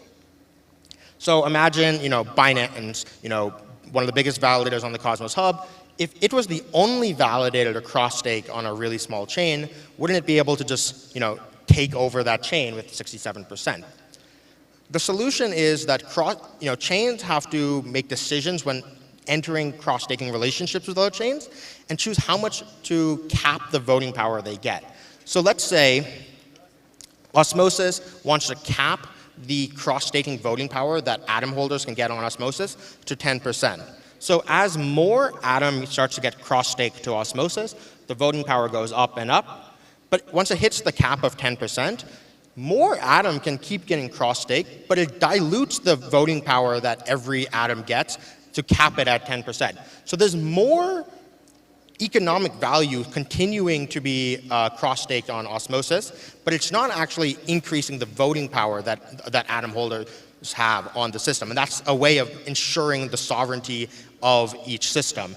And it doesn't give that one-to-one voting power, which makes sense. We don't want, if you want to be maximally exposed to Osmosis, you should be staking Osmo, not cross-staking Atom. The cross-staking Atom is a nice to have, and it's a something that comes out of these bilateral treaties. But you should still be incentivized to stake the tokens for the chains that you are most bullish on, right? And Osmo holders would still be the ones capturing, the MEV revenue and getting to choose the block proposers and things like that. So how will chains choose which other chains to cross-stake with? So one thing we can do is look at the economic basis of mesh security. So if you look at going back to NATO, right, only 4 EU countries are not part of the NATO alliance. And what this shows is countries that have high levels of economic integration want to have high levels of security relationships because these things are very intertwined. And so, we can learn from this in how cross-staking will work as well. If we look, let's look at something like Axelar and Osmosis, right? Osmosis currently makes up about 70% of Axelar's TVL, while 4 out of the top 10 assets on Osmosis are bridged via Axelar. obviously there's like very high economic interdependency here, and obviously it is in the interest of both of these chains to cross-stake with each other. Axelar is launching their token in, this week, and so as it shifts to proof of stake, it is in the incentive of Osmosis to make sure that the Axelar chain also has the full security of Osmo backing it as well to protect that bridge. Another example is something like Osmosis and Mars, right? Osmosis and Mars were sort of effectively building this joint leverage trading product together, very economically interdependent products. Of course, we're going to want to do some sort of cross-staking and have high levels of security and economic interdependency. In fact, we have such high economic interdependency that we're throwing this dank-ass party tonight that you should all come to. So, what's interesting is that we look at this IBC mesh network of communication and economic throughput, and we're going to see that security relationships are going to start to match the economic relationships that we see today. And I will show a little osmosis here, where obviously which chain in Cosmos do all chains have high levels of economic interdependency on, right? Like Osmosis is the primary DEX for Juno, it's the primary DEX for Evmos. Evmos is like almost a top 50 asset with not being listed on a single centralized exchange, so that's so cool. And we actually had this idea before. This isn't new. If people remember last Cosmoverse, we talked about this idea called interfluid staking, right? And what was interfluid staking? Interfluid staking was this idea that, Alice superfluid staked her LP shares on Osmosis, but we can use IBC to send that to another chain and give her voting power on the other chain.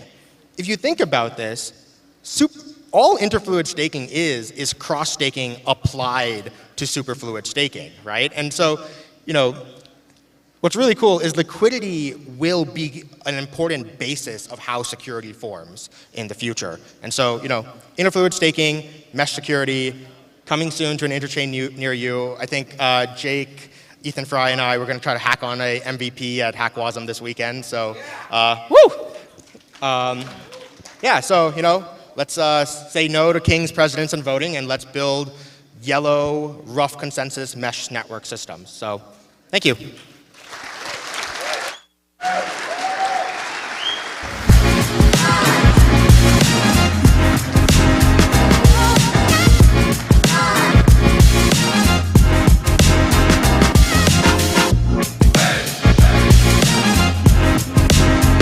Welcome to the Monastery exclusive community. Members will get access to Monastery Festival in Cartagena, eligibility to own a part of Monastery, elevate your networking at the Monastery Convention in Medellin, and receive unique clothes from this collection, both physical and for the metaverse. How to enter? The key will be the Gyatso NFT collection from Monastery and RMA, an NFT based on the Ethereum blockchain technology. See you in Cartagena and inside the Monasteryverse. Go to monasterynft.com now.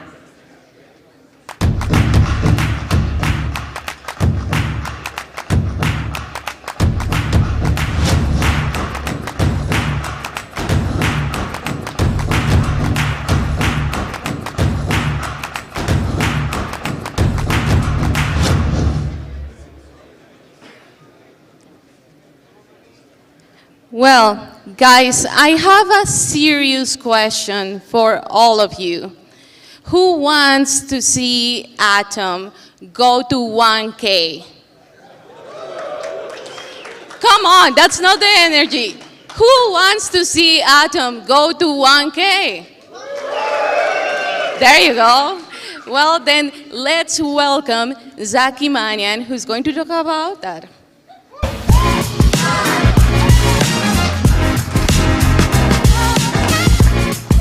All right. Okay. So we've had a bunch of talks that have covered some of the sort of notional Atom 2.0 Cosmos Hub white paper. This is going to be the brass tacks talk of what is this actually going to do? What are we imagining? Why does this exist? A little bit of sort of operational details. The sort of expected workflow is I'm going to talk for 20 minutes.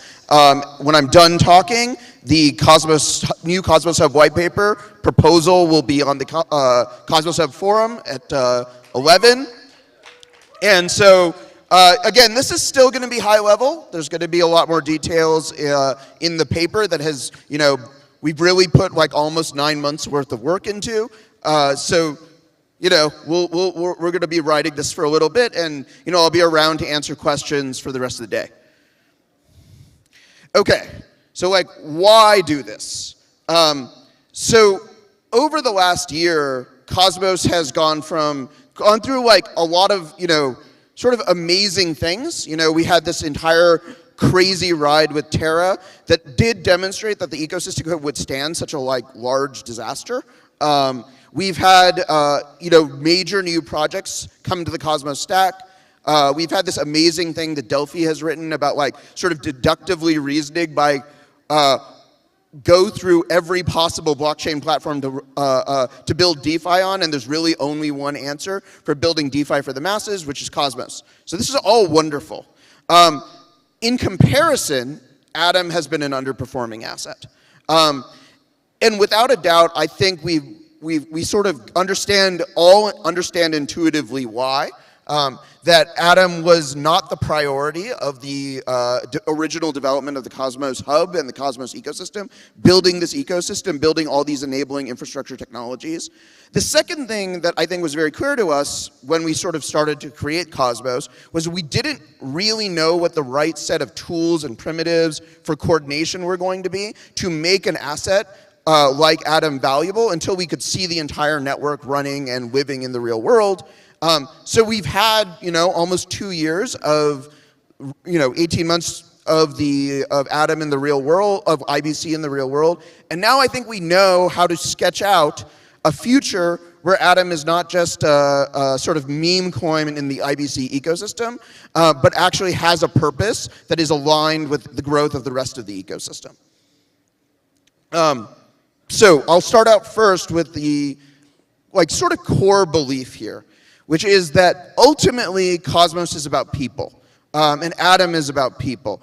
The purpose of all of this is to create this community that we see here today, that's watching online, that is tweeting about this. Ultimately, the community of builders is the purpose of all of this, and this is not just about making an asset go up regardless of the title of this talk. So the other thing is that in the Cosmos ecosystem in 2018 and 2019, I was very front and center. And after IBC shipped, I decided to focus my energies on other things, having finished the white paper. And it's a little bit incumbent upon me to reintroduce myself. Many of you encounter me on podcasts and on my Twitter, but nobody really understands what it is that Zaki does. So here's my best attempt to explain who I am, how I work. So I have a core team, Zaki, Christy, the rest of the Occlusion team. And we are kind of this hub of this intellectual cosmos. We contribute to a lot of different projects. We do a lot of different things for them. Not every project that I contribute to made it onto this slide, but don't feel left out. It was a crowded slide.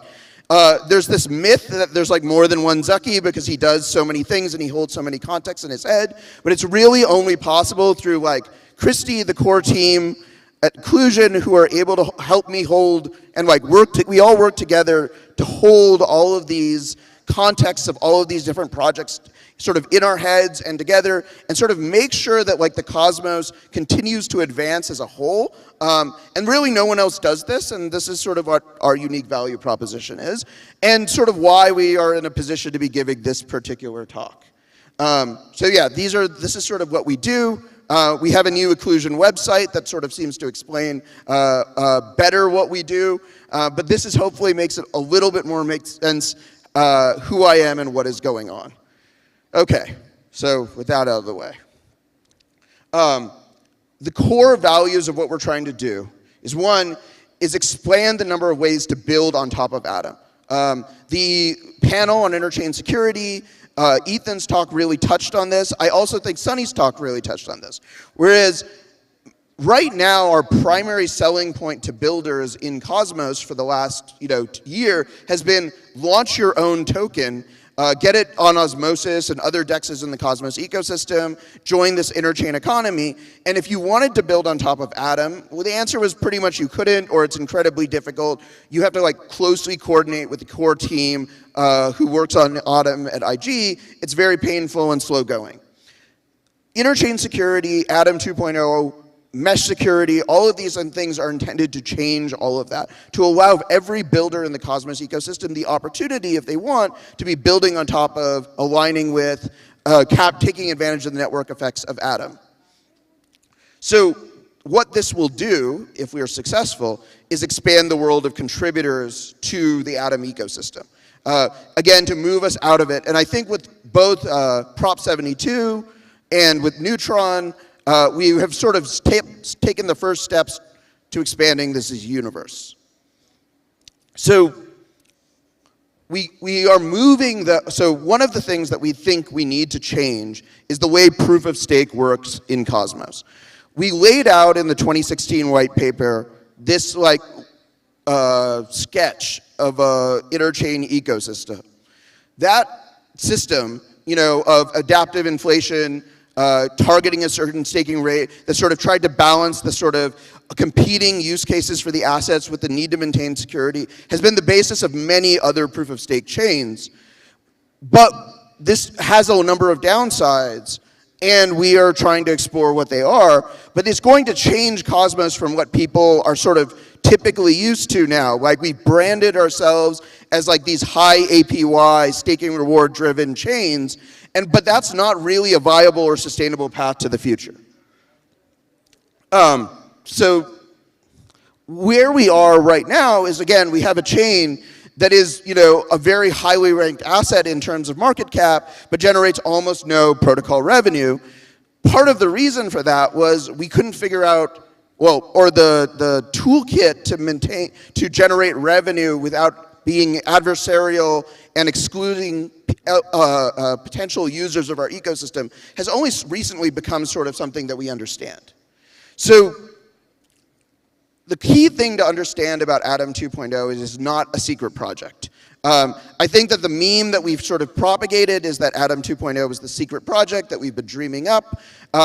I think to anybody who's been paying attention to various people in the Cosmos and what they've been talking about, they will very quickly see that like everything at Atom 2.0 has sort of been out in public for months, and that this is just like sort of an integration of a lot of different ideas into a coherent whole. So just pointing to a bunch of the pieces that make this possible. So Sunny's tweet about like the Olympus DAO as like a natural destiny or design pattern for some of what Atom could be doing in the future. Interchain security and its imminent launch. This great slide from the Flashbots team about the importance of multi-domain MEV. All of these things are sort of the building blocks, the atomic pieces of what has sort of been termed Atom 2.0, or what we view as the future of Cosmos economics. So why the secrecy? One of the aspects of this is that we wanted to portray like a coherent whole. Rather than hearing about like each atomic piece, we wanted to present to the community like one coherent picture. The other thing is that no one has ever attempted this level of economic rebuild of a large-scale cryptocurrency ever, and there's a little bit of showmanship that's required to make that all happen. Hopefully I'm providing that showmanship right now, and this whole presentation has kind of done that. So there are three legs of the sort of new Atom economic model. There's the rapid adoption of liquid staking. So the reason why the Cosmos Hub has this like infinite supply of atoms, and like we felt that we needed to have this adaptive staking mechanism, was because we didn't know like what the DeFi ecosystem would look like. And when the DeFi ecosystem emerged, we realized that it would provide pressure. You would rather, if we had low or a fixed supply, we could very easily get in a situation where it would be much more profitable to have your atoms in an Osmo pool than to have it securing the hub. And so we've had to constantly be competing against every DeFi application that wanted to use Atom. The second piece is this allocation module idea. The allocation module idea is inspired by the Olympus DAO mechanism and is basically the idea of using shared economic collaboration as a reason why you can build on top of Atom and collaborate with the Cosmos Hub, rather than saying, oh, we're going to create artificial scarcity around security or number of IBC connections, or you have to pay IBC fees and atoms, all of which are sort of rivalrous exclusive economic mechanisms.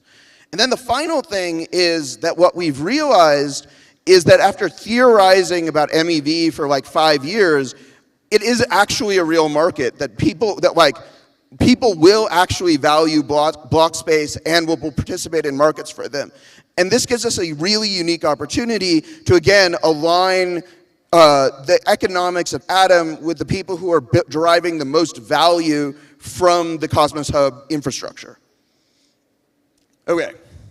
Again, I'm going to go a little deeper into liquid staking. So many people are familiar with all of these liquid staking projects that are launching on Cosmos. Lido, Quicksilver, Stride, Persistence, all of these things. Why do these things matter? The reason they matter is they enable the Atom to be both economically useful out in the ecosystem and still securing the hub. So right now, one of the reasons that we see that basically the only form of DeFi that exists within Cosmos is DEXs. Because for lending protocols or anything else to exist, they have to compete with this 20% staking reward, which sort of curtails everything else in DeFi. Liquid staking and the adoption of liquid staking within the ecosystem sort of gets us to this point where Atom is now a useful economic primitive for stable coins and lending protocols and anything else that needs collateral and can do more than just be staked, while providing its core function of securing the Cosmos Hub. So one of the things that Occlusion did, Occlusion is, again, this very lean team, but we've invested a lot of time in sort of the next generation of the built-in Cosmos SDK staking module to improve the liquid staking UX to the point where you don't have to wait 21 days, you don't have to have unbonded atoms to join a liquid staking protocol. And what we're trying to do with that is accelerate the growth of all of the liquid staking protocols by making it so that they have a seamless UX for onboarding users. If we're able to then use that success of the liquid staking protocols to get atoms, the number of staked atoms to 80, 90%, we're really in a good position to now change how much inflation, new atom creation we are allocating to the security budget. And I just view the number of competing projects, the number of vendors, the level of innovation as one of the most bullish things for the future of Atom that we've seen. It's been fantastic to see all of the external capital come in to support the emergence of liquid staking in Cosmos, and by making it core to the vision of the Cosmos Hub, we're really saying that, no, this is absolutely the right way to be moving. All right, so then the next piece is this block space mechanism. So we do see that the Atom has sort of a durable advantage because of the way it was launched, the regulatory framework in which it exists, all of these things as the primary on-ramp and off-ramp into the ecosystem. We also think that that is a durable advantage, and that advantage will be sort of built upon by interchain security as the primary place in which you get on and off-ramp into the water interchain economy. So because of that, Atom is sort of central to the flows from centralized exchanges into the IBC ecosystem. And so there is economic value that the centralized exchanges have this ability to extract, because Binance knows when someone clicks the exit your atoms from Binance onto the Cosmos Hub button. They'll know when assets flow out through the Cosmos Hub, and they are why not make them pay for sort of market making or trading or arbing that information across the entire IBC ecosystem? And what we're able to do with this concept of the interchain schedule is essentially by having a multi-chain block-based futures market where you can not only buy the right to be the builder of a block for a future block, but you're also able to simultaneously ask for something like contiguous blocks across multiple chains. We're able to redirect some of that value capture that right now will primarily flow to centralized entities to the broader atom holder community. I think this is an enormous possibility, and like none of this stuff was really imaginable. But what we built in the last year is we have built with Tendermint 0.37, which is an alpha release now, which has these two new methods that we have attached to the application, prepare and process block, that are the API components of building this market. We built interchain security, which allows the same validator set to run multiple chains, which allows you to create an enforceable property right to block space. So now that we have all of these building blocks, this seems like finally we know what is the right way to sort of redirect value creation in the Cosmos ecosystem back to Atom.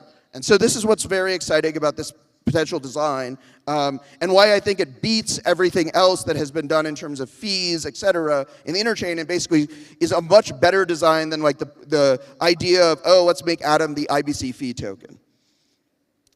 Sort of last major piece of this is, one of the challenges of sort of working in the Cosmos ecosystem has been, okay, I have to build liquidity for my chain, I have to when I get a new chain launched, how do I integrate with the economy? At the same time, in theory, we could do this with the Cosmos Hub today with community spend proposals, but there has been nearly zero effort to do community spend proposals, to produce economic alignment, to do treasury diversification, to expose the community pool to multiple assets. And I kind of view this as a tragedy, but there's also a huge amount of political overhead, problems with front running, all of these things. And then what we saw last year was the rise of Olympus DAO's bonding mechanism is an actual solution to this. Regardless of what you think about Olympus DAO's core product as sort of this memeable reserve currency, the fact that they were able to come up with a mechanism by which they were to deploy a treasury asset into an ecosystem, effectively build partnerships with other decentralized protocols has been a huge advantage. And so we've been incredibly inspired by this in trying to drive the allocator module as another core piece.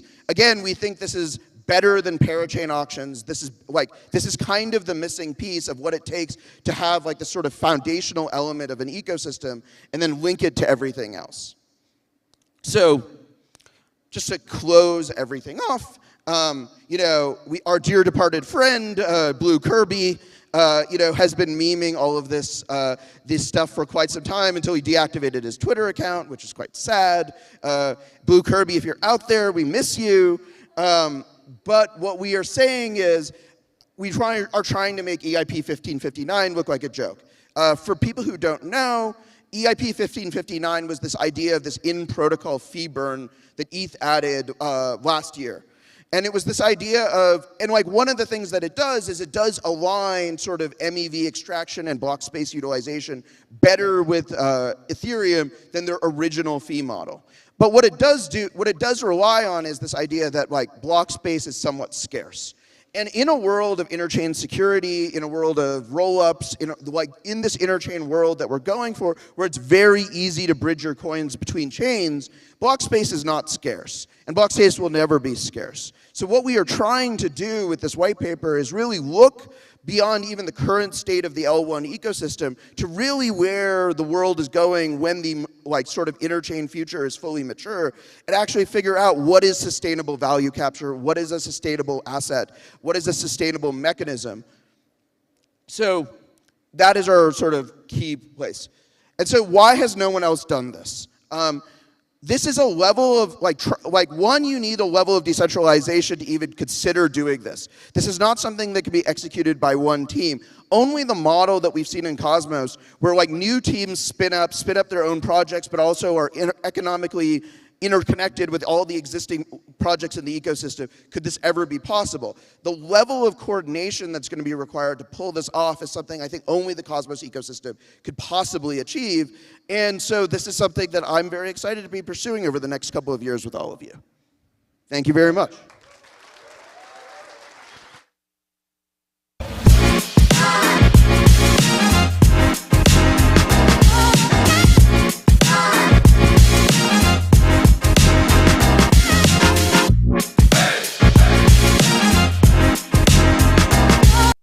Warning.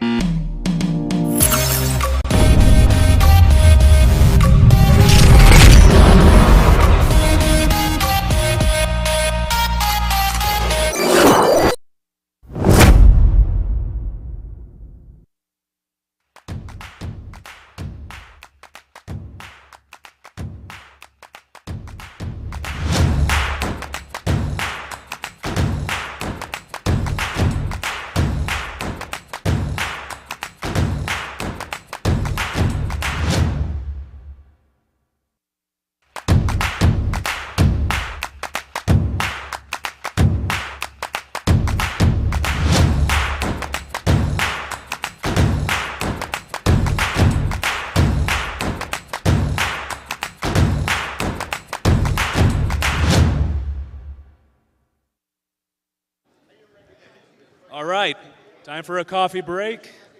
See you guys back here in 20 minutes. Drink all that espresso, get fueled up, and get pumped for the next speaker, Mr. Dow Daddy.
All right.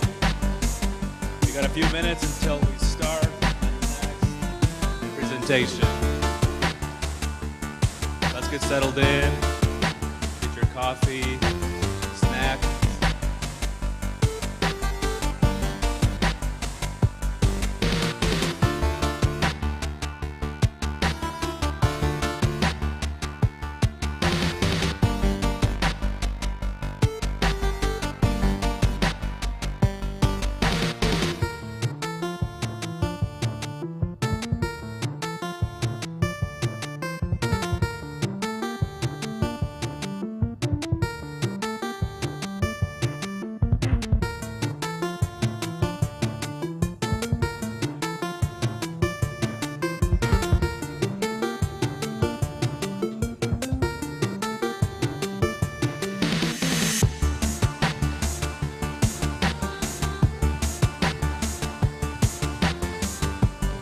Do me a big favor and grab your friends. Tell them to come inside. We're going to start very soon.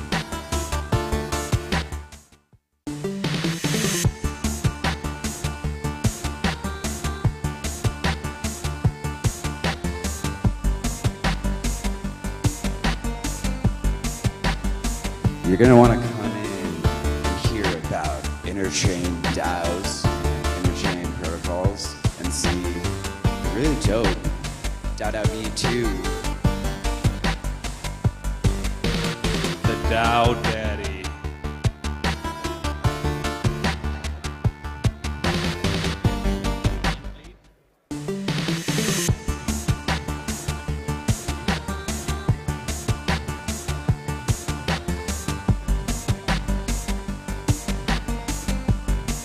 Check. All right, boys and girls, ladies and gentlemen, it's time for Cosmoverse 2022. Once again, may I request you all to please come inside the presentation room. Make yourself comfortable. We are going to start our next set of presentations. Thank you so much. Please call your friends, colleagues, quickly inside. We're going to start this next set of presentations. Thank you.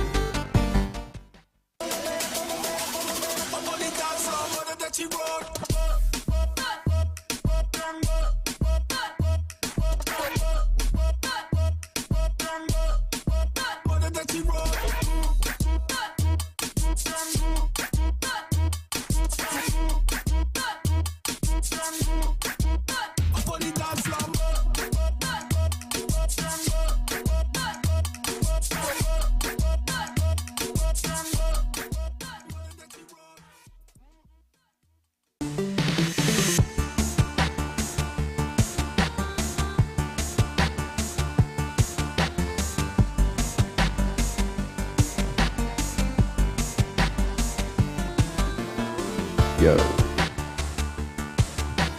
let's go, let's go. Who wants to hear about DAOs and Juno?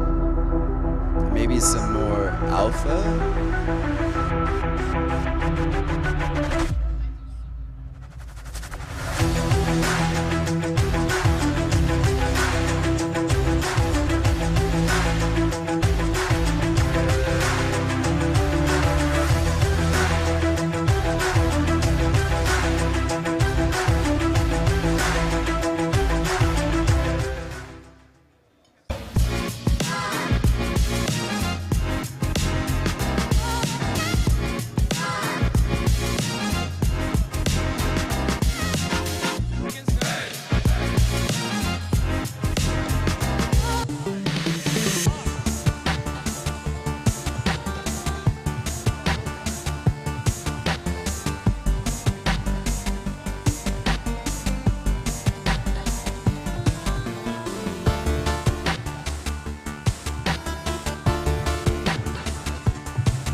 How about we do a quick exercise to get into the room? At the top. Really loud. 1, 2, 3. Hey, get in here! Let's go! Get in here? Okay, ready? 1, 2, 3. Get in here!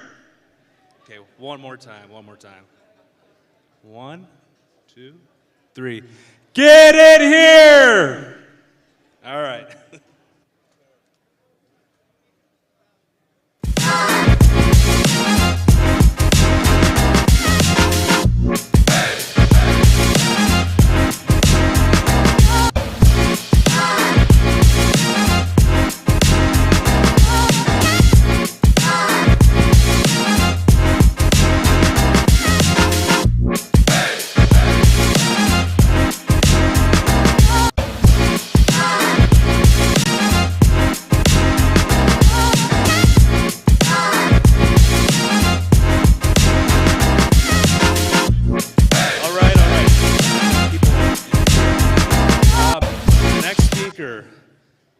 I call him DAO Daddy. He's going to talk about Juno Network. He's going to talk about DAOs. The co-founder of Juno Network, co-founder of DAO, Jake Hartnell. To the stage, please. Round of applause, round of applause.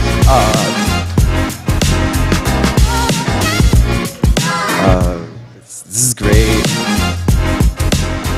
Love this music. Let's go. All right, where are the slides? Slide time. I'm going to talk about, So, DAOs are the future. And I'm here today to talk about my favorite DAO, or one of them. It's called Juno. Juno is a DAO of DAOs.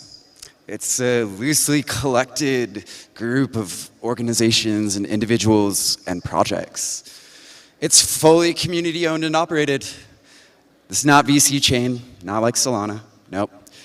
100% community owned and operated, fully airdropped, pretty awesome and radical. And we're also radically sovereign. Like, our jurisdiction is the internet, and it's just that. That's pretty cool. And we're building an ecosystem of interchain protocols. And it's growing. It's growing a lot.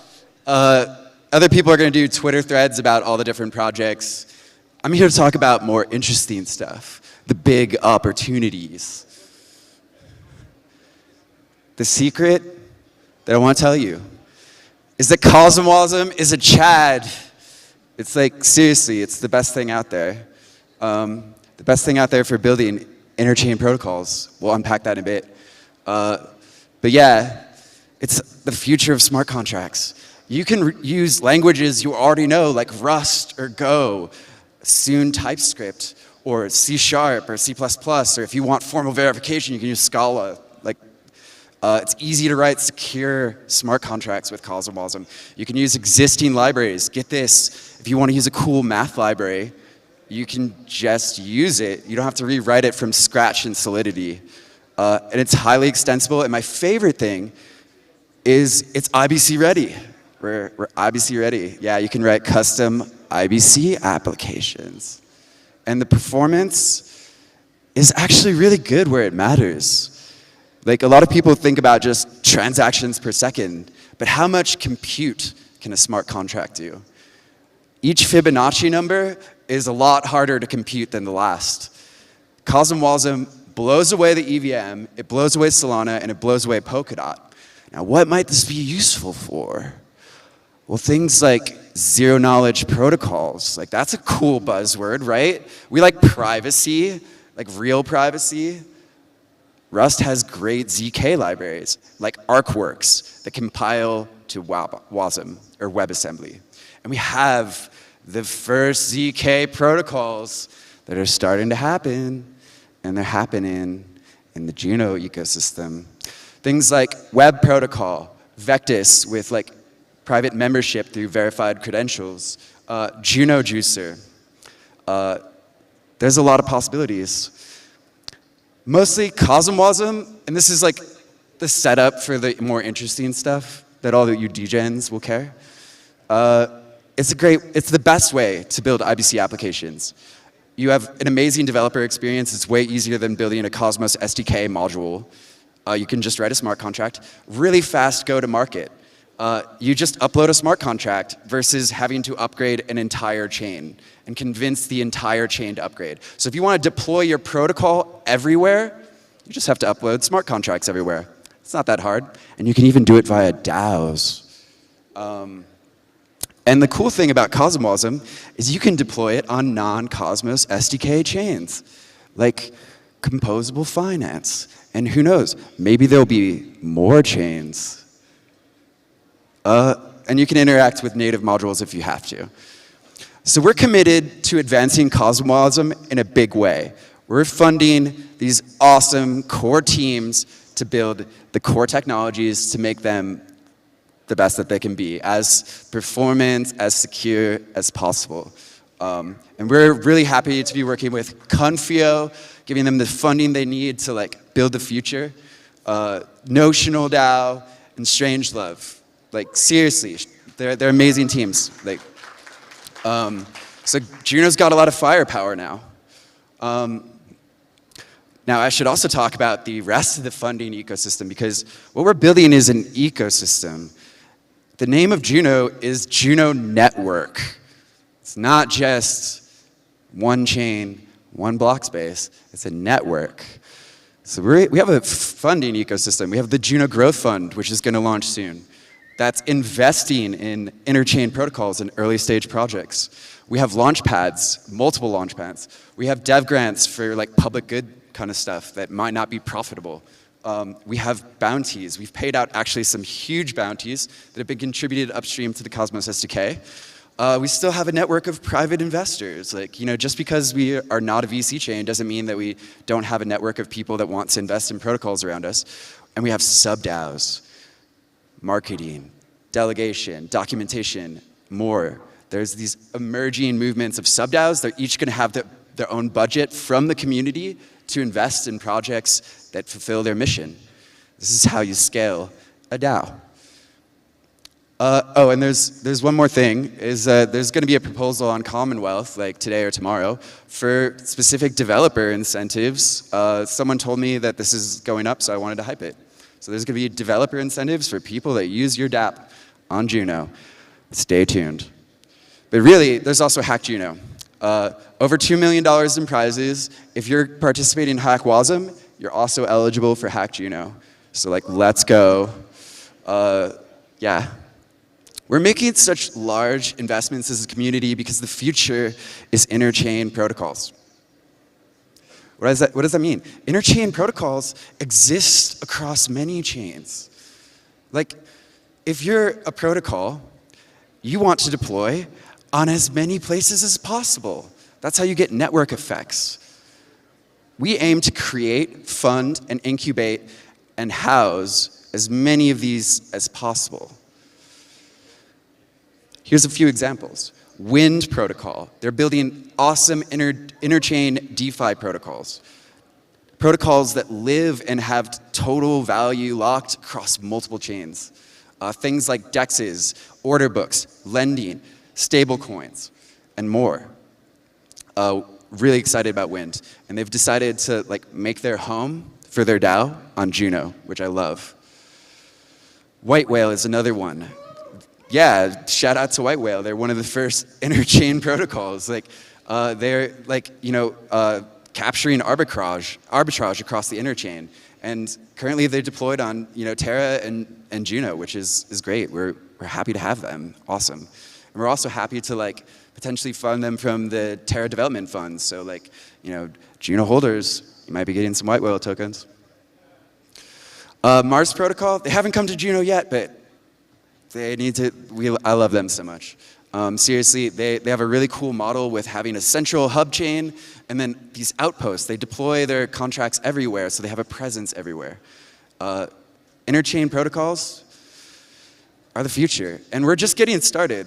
I know of a bunch of other ones in the works, and by this time next year, the list is going to be too long to list because interchain protocols are the future. Here's some future potential interchain protocols. Just to get, if you're a developer out there, just get you a little inspired. What if we had private IBC, private cross-chain transfers? Newer versions of interchain accounts. For example, with interchain accounts, you send off a transaction and you don't get any callback. You don't know whether, if you're building a smart contract, you want to know if the thing you just sent off into the ether was successful or not. So you can do this in Cosmosm today. Interchain DeFi, there's a lot of people working on that. New shared security protocols, like mesh security. New types of interchain fees for things like royalties or developer incentives. And one thing I'm particularly excited about is interchain governance. Because you probably knew this was coming, but interchain DAOs need interchain DAO tooling. And so we have DAO v2. That is not a mock-up, that's a screenshot. I want to talk you through some of the cool things that are in DAO v2. First of all, proposal inbox. A nice little inbox that shows all the proposals across all the DAOs you're in. Nice and handy. This one I'm really excited about. We have UI for sub-DAOs. Sub-DAOs are how you scale a DAO. You need a bunch of separate little teams, but you need them all discoverable from the main DAO. And importantly, you need them accountable to the main DAO. So we have now UI for seeing what sub-DAOs are a part of a DAO, where sub-DAOs fall in the hierarchy, and importantly, creating sub-DAOs. So you'll just be able to create sub-DAOs super easily from the UI. So if you want a marketing team DAO, you can do that for your protocol. Awesome. And we have NFTs. A lot of people really want NFTs in DAOs. A lot of people want to make NFT DAOs. This is great. So NFTs are coming to DAO in a really big way because it's just the fundamental building block that everyone wants. And if you zoom in there, you'll notice that those are Stargaze NFTs.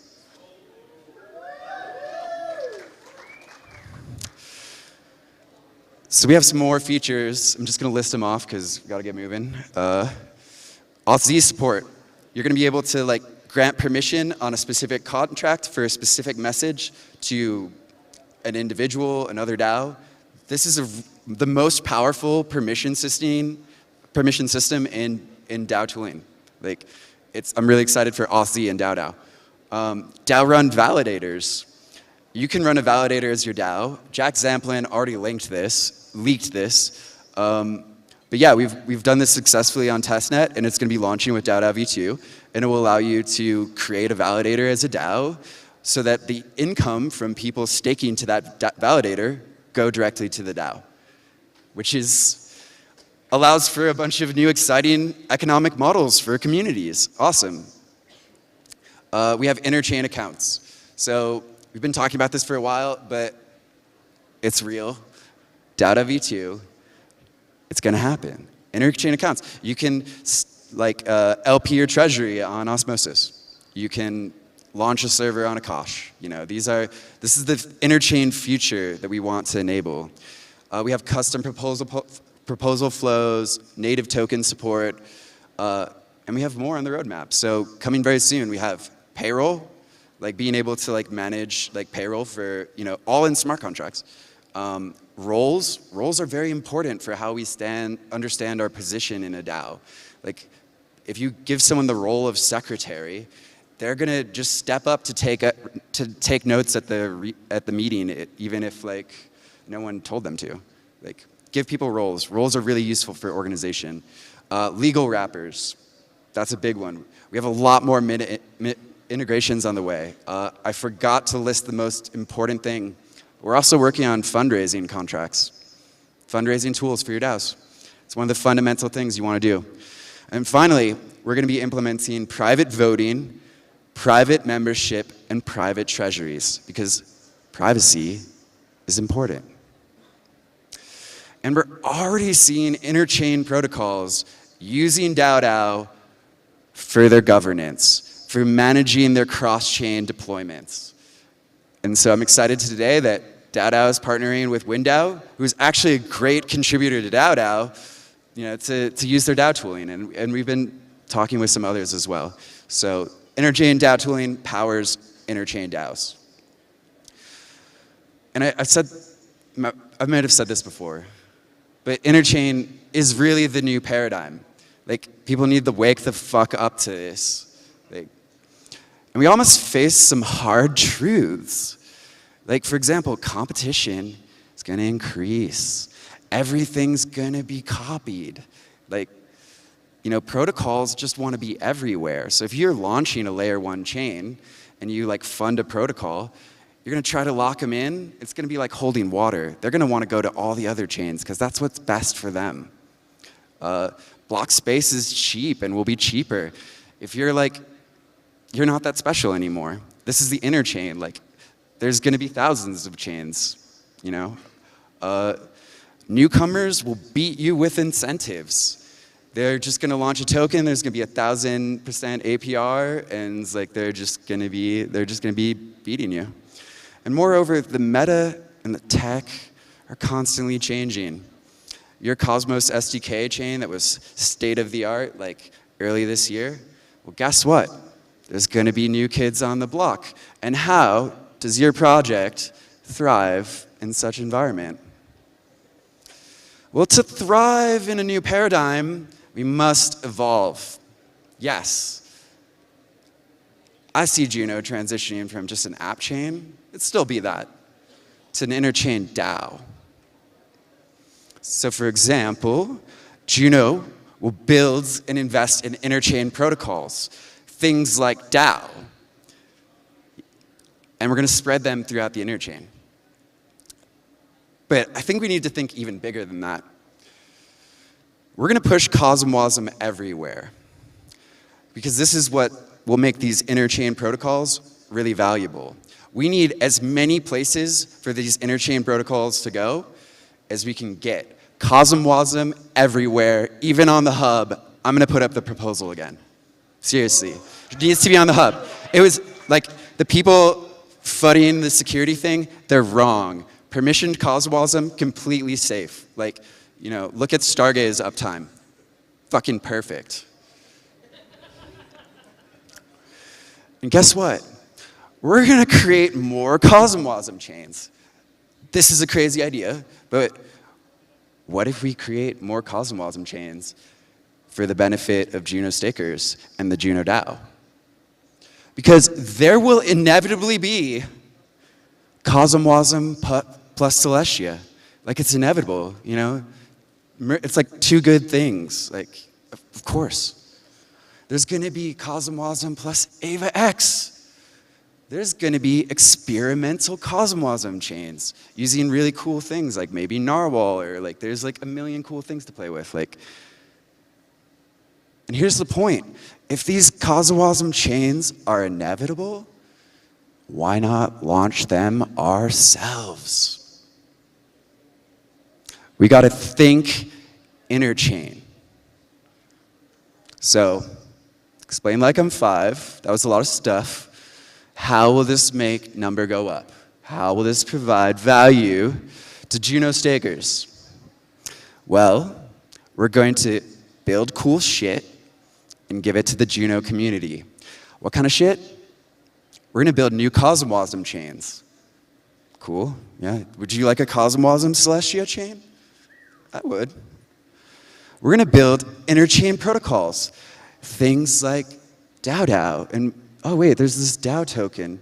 I wonder what's going to happen with that. Like, maybe something for Juno because Juno paid to have it built, like because it came out of Juno. And we're going to launch a lot more cool DAOs. Just wait.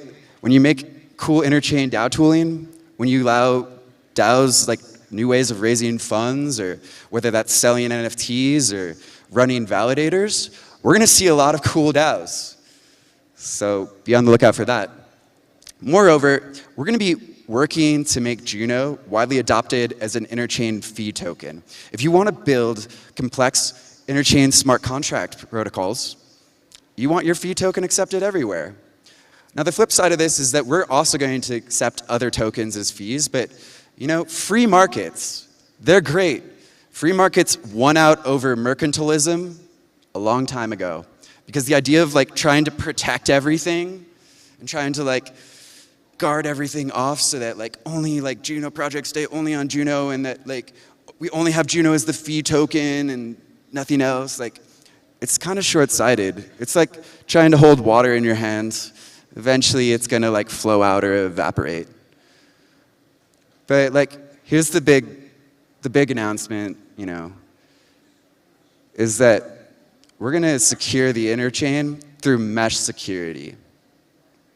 Yeah, that's right. Interchain collaboration. Interchain DAOs are great for interchain collaboration, and I'm really excited to build the future of interchain security. We're Team Mesh Security, and we're going to be contributing resources and efforts towards making that happen.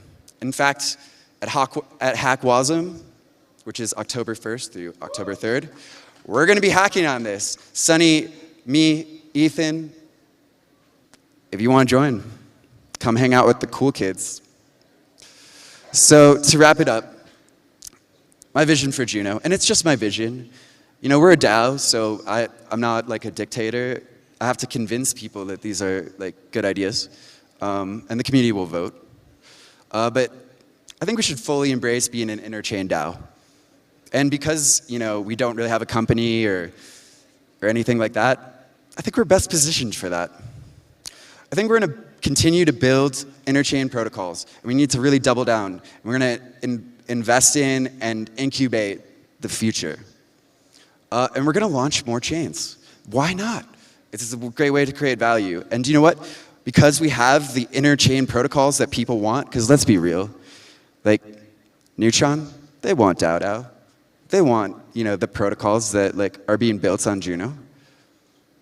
So like, let's just send Cosmosm everywhere. What if we made our own, like, if everyone thinks ICS is the best thing, let's make our own ICS chain and deploy our protocols there. We're going to continue to be the home of Cosmosm innovation and experimentation. And we're going to adopt good ideas from the community. Like just the other day, like someone was like, let's do developer incentives. Well, guess what? That prop's coming up on Commonwealth. From the community, not top down, bottom up. And we're going to scale our DAO through better DAO tooling. We use DAO. We embrace sub-DAOs for scaling. That's how you scale a DAO. Have a bunch of different teams all accountable to the main DAO, but with their own funding and structures and ability to allocate resources. But mostly, I just want us to have fun and make friends. Because if we're not doing that, what are we doing?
All right, let's make some noise for Juno Network. Let's go, let's go. Thank you, Jake. Thank you very much. Dow Daddy. All right, our next speaker is going to teach us about Agoric blockchain. CEO of Agoric, co-founder of Agoric, Dean Tribble, welcome to the stage. Thank you. Hello, Medellin. So I have a starting question. If you have an answer, just feel free to holler it out, at least if it's an entertaining answer. Oh, we don't have slides yet. Oh, they cheated. All right. Well, we won't get the animations. So my starting question is, what happened in 2013? Change the mic? Oh, okay. All right. What happened in 2013?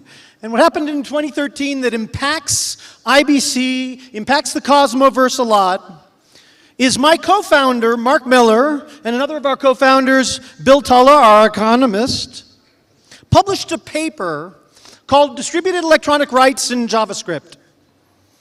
And that did two really important things.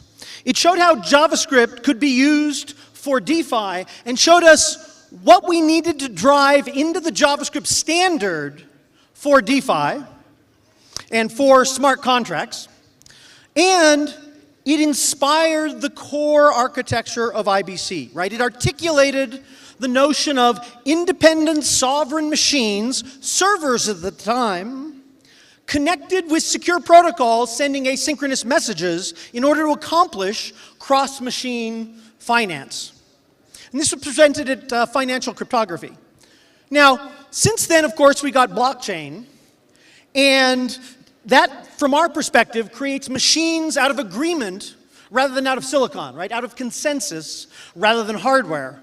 But it's the same basic idea, and so IBC was inspired, and Zaki can tell that story better than I, so corner him on that. But that's a core element that led to both Agoric being involved with Cosmos and some of the key elements of the Cosmos architecture. Okay, so we need the animation. Can you get the PowerPoint up? Anyway, so there was a blockchain after this 2013 paper. You may have heard of it. It's called Ethereum. It's the most recent proof-of-stake chain out there. And what has it got, right? It's got Solidity programmers, programming smart contracts, programming decentralized finance. And there's approximately 5,000, 6,000 people that can do a decent job at it, right? So you can see that dot in the upper right. There are more lawyers in Medellin than there are programmers that can program DeFi in Solidity, right? There are more lawyers in Denver, there are more lawyers in, it's one of those things where there's just not enough to be able to take smart contracts and carry it out to the rest of the world. So Agoric was founded on the vision of taking smart contracts, this ability to enforce the relationships among strangers, a business contract kind of relationship among strangers, and making it a thing that could enable lots of strangers to cooperate with each other. And you're not going to do that with just a few thousand developers. And even if you go down to the number of web developers, sorry, number of Web3 developers, crypto blockchain developers, that's only, best estimate, 17,000, something like that. As opposed to, and this circle is to scale, the red circle is the number of JavaScript developers in the world, right? 17 million JavaScript developers. That's what we need in order to take, you know, DAO, in order to take DeFi, in order to take NFT, in order to take governance, all these things, in order to take them out to the next generation, out to mainstream use cases, out to mainstream developers is the path we need. Okay, so that's important, but it's not just JavaScript, and we'll talk a little bit about that. But first, what is Agoric building?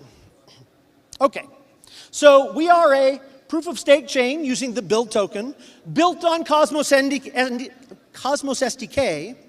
using, of course, the battle-tested Tendermint consensus algorithm. Right? And it is a chain where the core focus,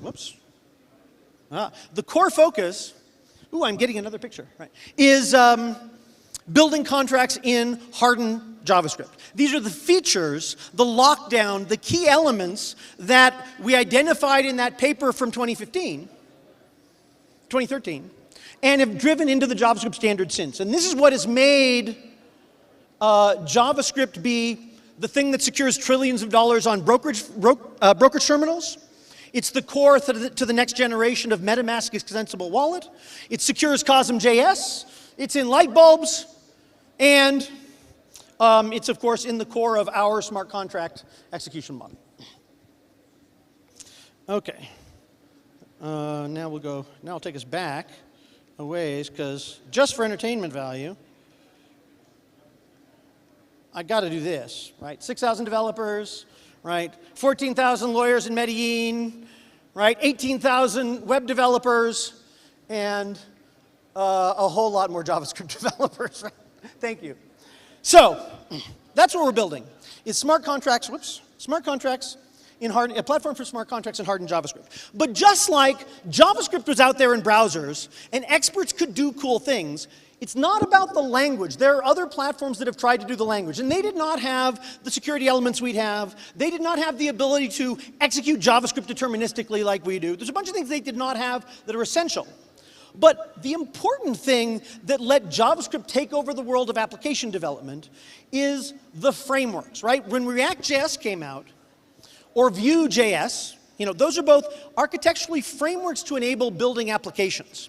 And the key thing they realized that they actually brought into the world is true object-oriented frameworks where you could grab components built by other people to combine them together into an application that could do more than you could program, right? Developers could now build on each other's shoulders. And so frameworks, the right kind of framework, enables innovation across a lot of skill levels and enables the exponential growth where developers are building on the contributions of other developers and making their own contributions back into the community. So NPM was how that happened at the system level, and React.js and Vue.js is how that happened at the user interface level. So we do the same thing, the same kind of OO framework that developers across the world are familiar with, but instead of the affordances being about mouse clicks and rendering, it's about pricing and negotiation and exchange, and is this the asset I actually wanted, and are you actually giving me what I need, right? And those are critical elements to get right.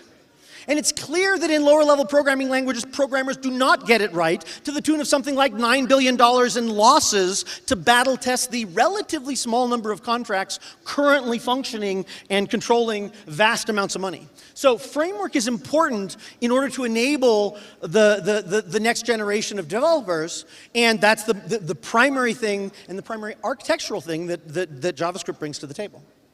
Okay. So we have a bunch of DeFi Legos. We have a bunch of Legos, not just for DeFi, you know, the fungible and non-fungible tokens, semi-fungible tokens that one of our partners, mainnet application partners, you know, encourage us to use, vaults for CDPs, pluggable governance components, liquidation, DeFi Legos, etc. I could go into a lot of them, but you've seen some of those in the other talks. We're going to talk about what's different now. So, well, first, and all of these, as familiar to JavaScript developers across the world, a new component is just a single JavaScript module that exports a start function, somewhere in there. I don't know if you can see the code, but it creates a NFT mint, and another line just mints 1,000 NFTs, right? This is the kind of thing where having the right level of library makes that stuff really easy, makes it come together really fast, and makes it safe to compose these elements. Okay, so what's happened is several projects out there have taken those components. In some cases, they've started with bounties and built something that they will be deploying to the full mainnet of Agoric when it's available. And we'll talk a little bit about that in a minute. Okay, so we'll start with LH2 staking. Now this is like liquid staking. Everyone's very excited about liquid staking, but they're very focused on a unique feature of helping decentralization in chains. So smart contract components using some of the things that we've built for other purposes to do effectively cross-chain liquid staking that can help to decentralize the staking of Agoric initially and then other chains eventually around not just geo-risk and jurisdictional risk, but which data centers are they in, or what other chains that we're working with do they align with, and those kinds of things. So having that, not just freeing up the investment value, but really helping secure the chain is a huge step forward. Calypso provides a dashboard using ICA, using interchain queries, to be able to roll up a portfolio and manage assets across multiple different chains over IBC. Agreewe is DAO tools. You heard a lot about DAO. Well, there's 14 million people that are going to need something like that, but they're going to program in JavaScript. And so this started with our governance Legos, voting components, what we use for governance of parameters, all those kinds of things, and now extends them and grows them so you can easily make subcommittees and change the voting strategies and that sort of stuff. So designed for small companies or small groups that want to get organized and do cross-chain agreement stuff. Krya does Creed, which I can almost never pronounce, which is an NFT creator. But it's an NFT creator that creates hierarchical NFTs, gaming characters that instead of it being randomly generated for you, you can go buy an item and equip it, and now you've got a structural NFT where you can sell the combo, right? There's those libraries I talked about, the framework in Agoric has rich notions of property rights and the ability to extend them with this kind of hierarchical property. And then finally, NFT lending, Tribble, which is being able to lend out NFTs, again, using some of the DeFi Legos, sorry, the NFT Legos we produced, and then enhancing them and adding more Legos to the pool for all you all to build with. Okay, so one of the most exciting things to me is several of them are here. I see Krya over there. I think the others are in the back of the room. And they're putting on workshops. So right now, RL Labs is putting on a workshop about how do they do smart contracts in Agoric, right? And there will be other workshops here. You can see all those. Sign up for them because the last time this happened, they were full. These are people that actually built stuff in the framework. They can tell you how it works. They can tell you why they're excited about going out onto Agoric mainnet. And that'll be available, that schedule's available out there. So pay attention to the workshops. This is the second tab. If you go look at the agenda, there's multiple tabs. Okay, so that's for when Agoric mainnet is fully live for third-party contracts.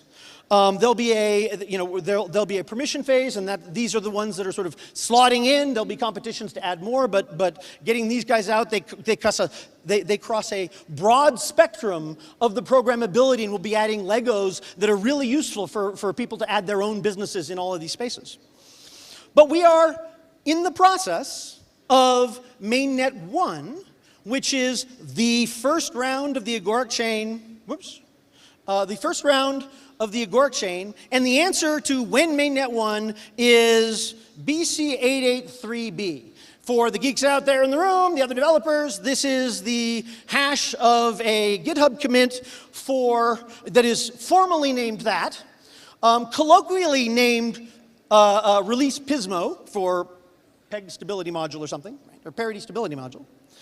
And really what it is it's the release candidate for the launch of Agoric mainnet 1. So this train is now moving, And it's going through, and I'll talk about what's in it, and then we'll talk about what the schedule is for that. So it is, of course, the Cosmos SDK with the build token, and a few additional modules like our VBank to bridge Cosmos level accounts and IBC transfer in the bank up into JavaScript objects so you can trivially use them uniformly with JavaScript for non-fungible tokens, et cetera, and semi-fungible tokens, currencies built in JavaScript, et cetera.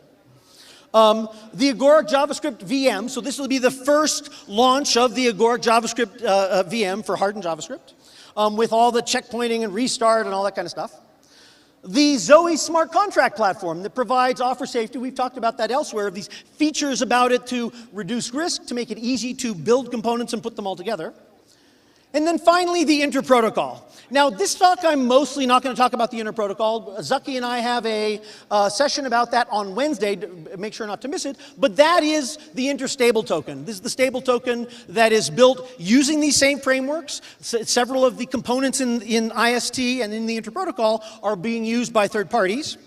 And so we've got a particular release that will be going out, and we'll talk about that in the future. Okay, but it'll be included. Oh, no, how'd that get in there? Never mind. I'm going to talk about back to those crypto hashes. So what happens from here, right? We're now in that engineering phase where the train of releases started leaving the station. You've got functional complete, passes test, all that sort of thing.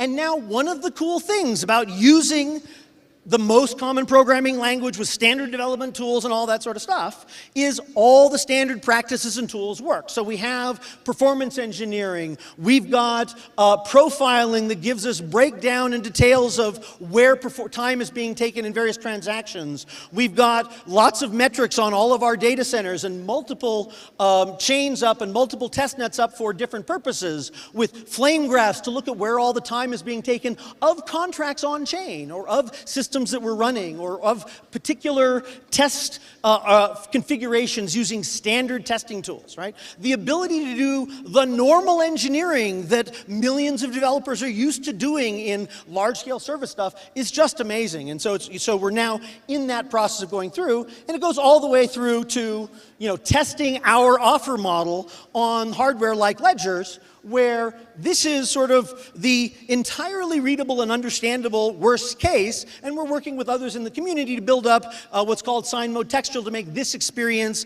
and the Kepler and other wallet systems experience of fancy, interesting, complex offers and exchanges involving NFTs or other stuff to make all of that much more understandable to normal humans just trying to get their job done. So very cool stuff. Whoops. And so where we're at is we've selected the economic committee. This is for the interstable token, and they're getting to work on what are the assets for the initial launch, what are the assets for collateral in the CDP launch, that sort of thing. We've got the release candidate running on DevNet. You can all go and poke and prod at it. We've got additional test nets that for validators to work on and for us doing perf and other system characterization. And we're in the midst of a couple of weeks of functional and security testing, right? Not just QA, but serious abuse by high-end product security experts out of the Web 2 space that are really good at this sort of thing. And there will be elements that we will then transition to that are not Agoric doing, but rather that are the community. We've done a lot of growing in not just the community, but the decentralization of it. They are heavily involved, the validators are heavily involved in the release process, and so they'll be going through a rehearsal, for example, to upgrade from the current live Ag0 chain that was launched actually just before last Cosmoverse up to the core engine that has all the JavaScript running in it. And so this train is in progress, and then there will be the votes to turn on IST, decide what collaterals there are, and so forth. So this will take over the span of a couple of weeks. If there are no show-stopping surprises, that puts this launch in the third week of October. So we're real close. The train is moving. It's going to keep ticking along. And we will deal with minor crises as they arise, and we'll let people know if there is anything more than that. Right? So we're very excited about that. And so how can you get involved? Well, If you're a validator, there's going to be votes. You've already seen these releases come out. You already know there are test nets. Your guys are the ones that then bring it up and test it and make sure it's real, get ready to vote and decide on various parameters, all those kinds of things.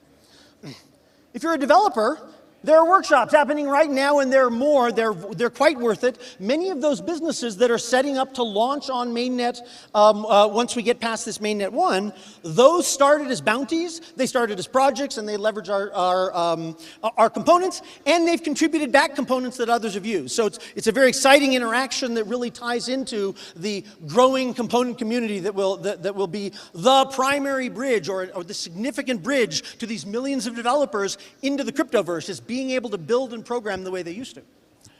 And then finally, if you're a Cosmos zone, yeah, I mentioned interstable token and interprotocol, IST.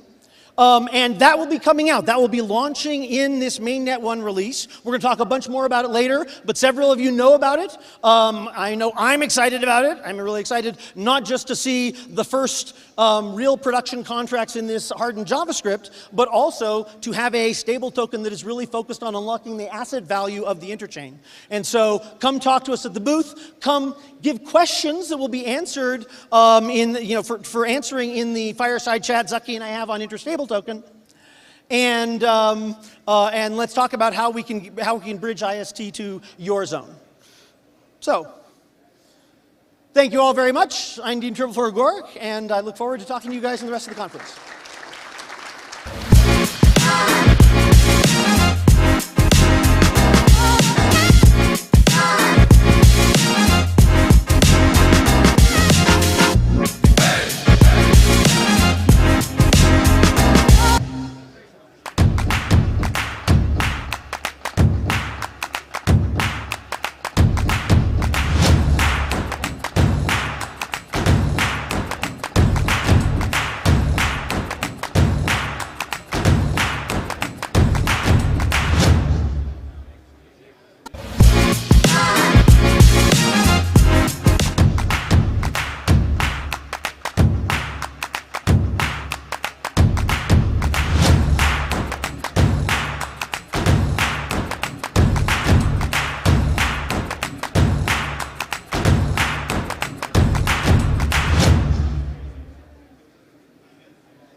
Well, guys, our next speaker is Hyung Lee, co-founder of Crescent. So please, let's give him a big, big applause.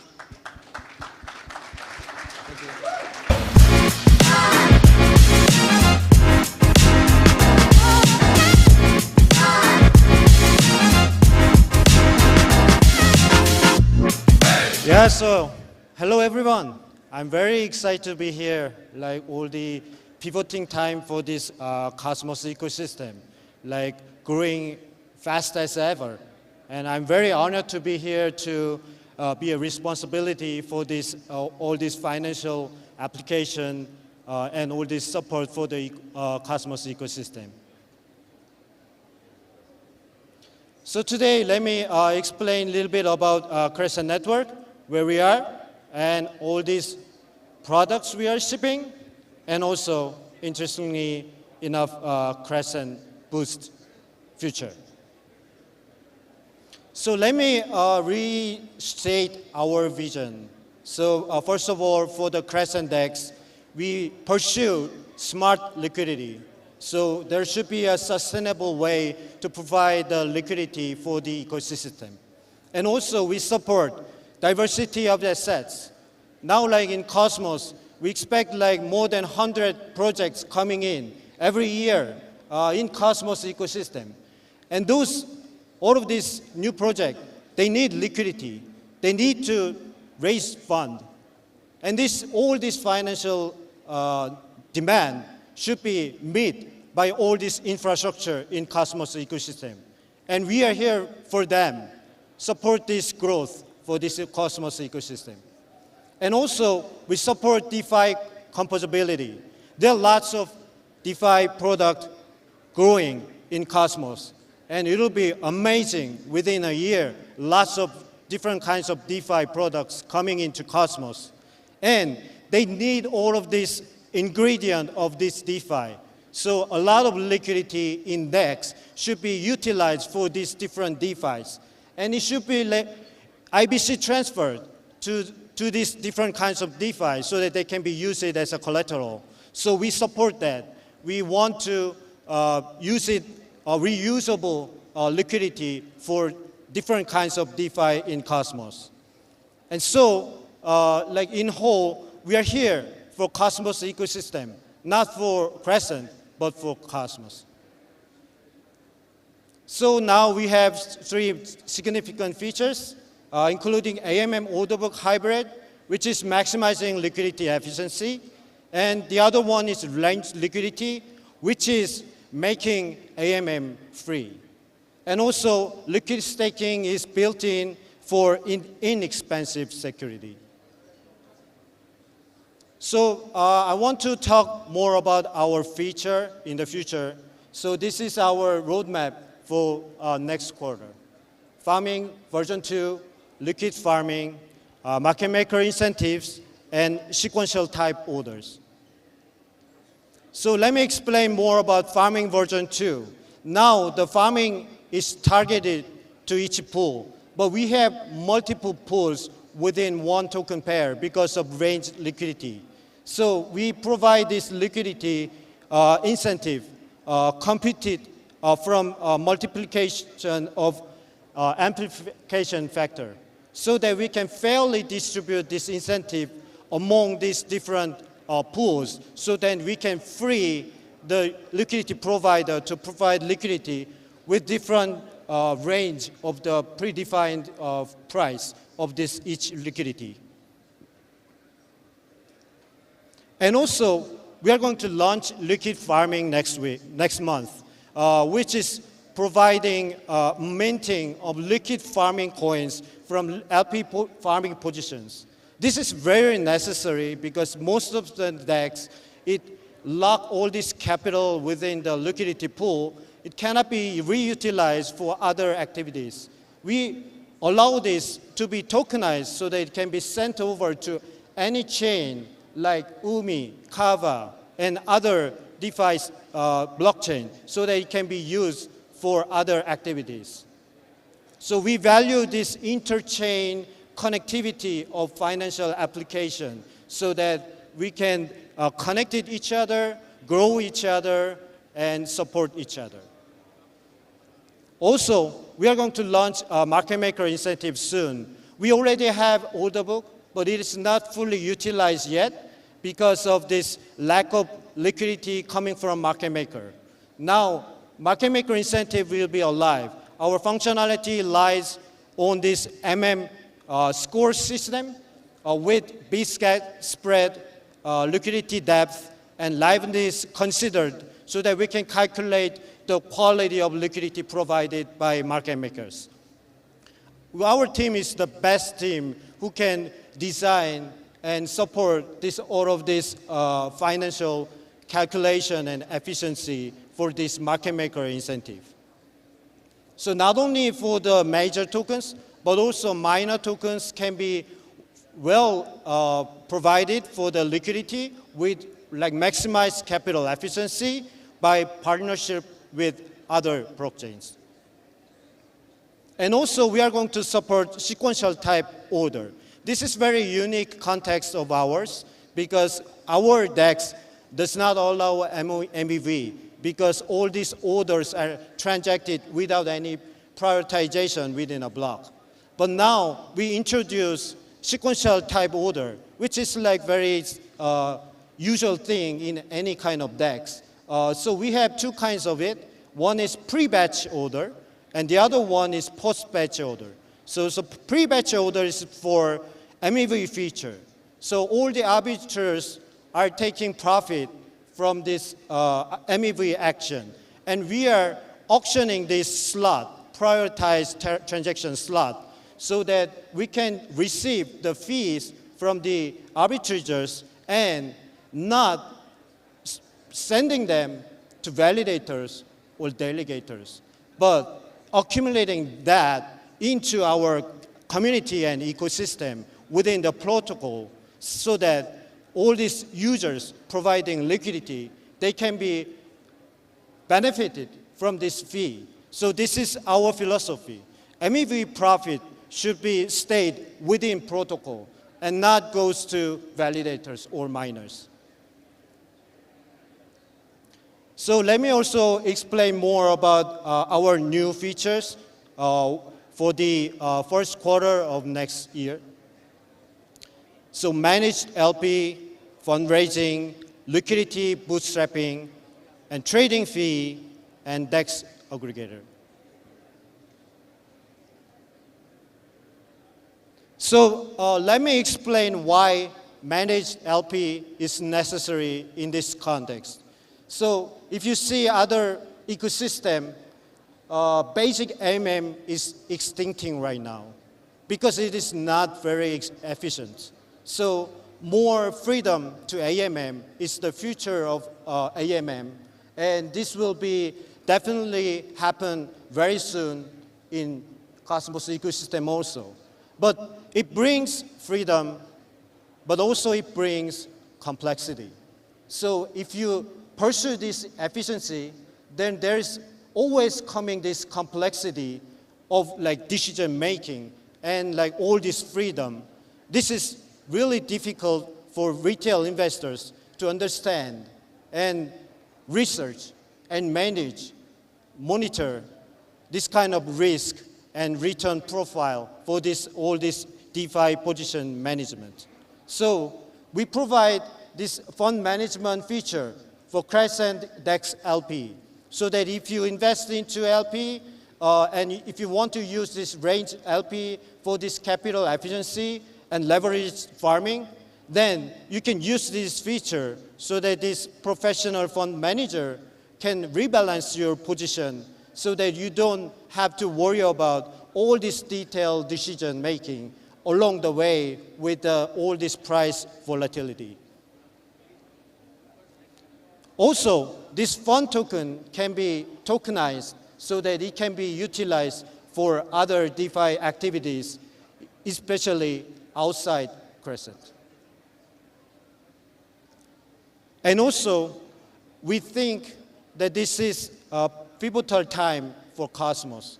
We are growing as fast as ever, and this like unconventional growth, we need like extra effort to support this ecosystem so that all these new projects coming in, they need this support to continue their innovation.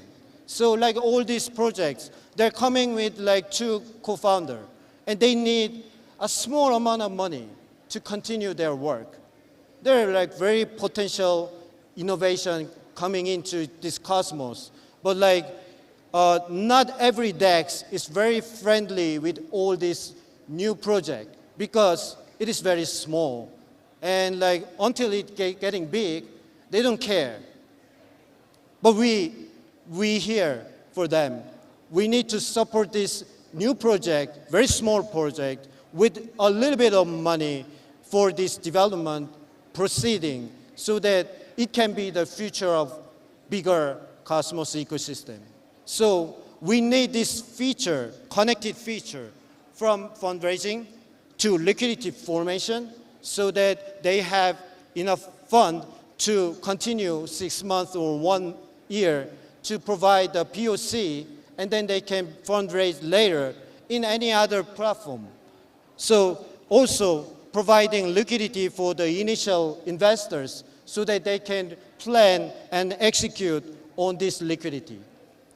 So this functionality provides multiple types of auctions for coin sale on Crescent DEX, and also utilizing our advanced AMM, which is ranged pool, we can provide investment opportunity who holds only one kind of token so that they can provide liquidity with only of this one token. So you don't need to swap half of them to other token to provide liquidity in Crescent. Connected to this, we are also designing liquidity bootstrapping functionality. So that all of this token can be guaranteed with some amount of liquidity locked in for this LP for several months so that it can be traded with all these investors. So this can be participated with other participants. For example, there is like one new token from ABC and the other token which can be Bcre, and then Bcre holders participate the part, and these ABC token holders participate the rest. So this is very necessary from our experience because like all these new token holders, they only have one of them, and it is not fair for us to force them to buy half of our Bcre to provide liquidity. So with technology, we don't need to do that anymore. So we are going to provide that opportunity for these new token holders.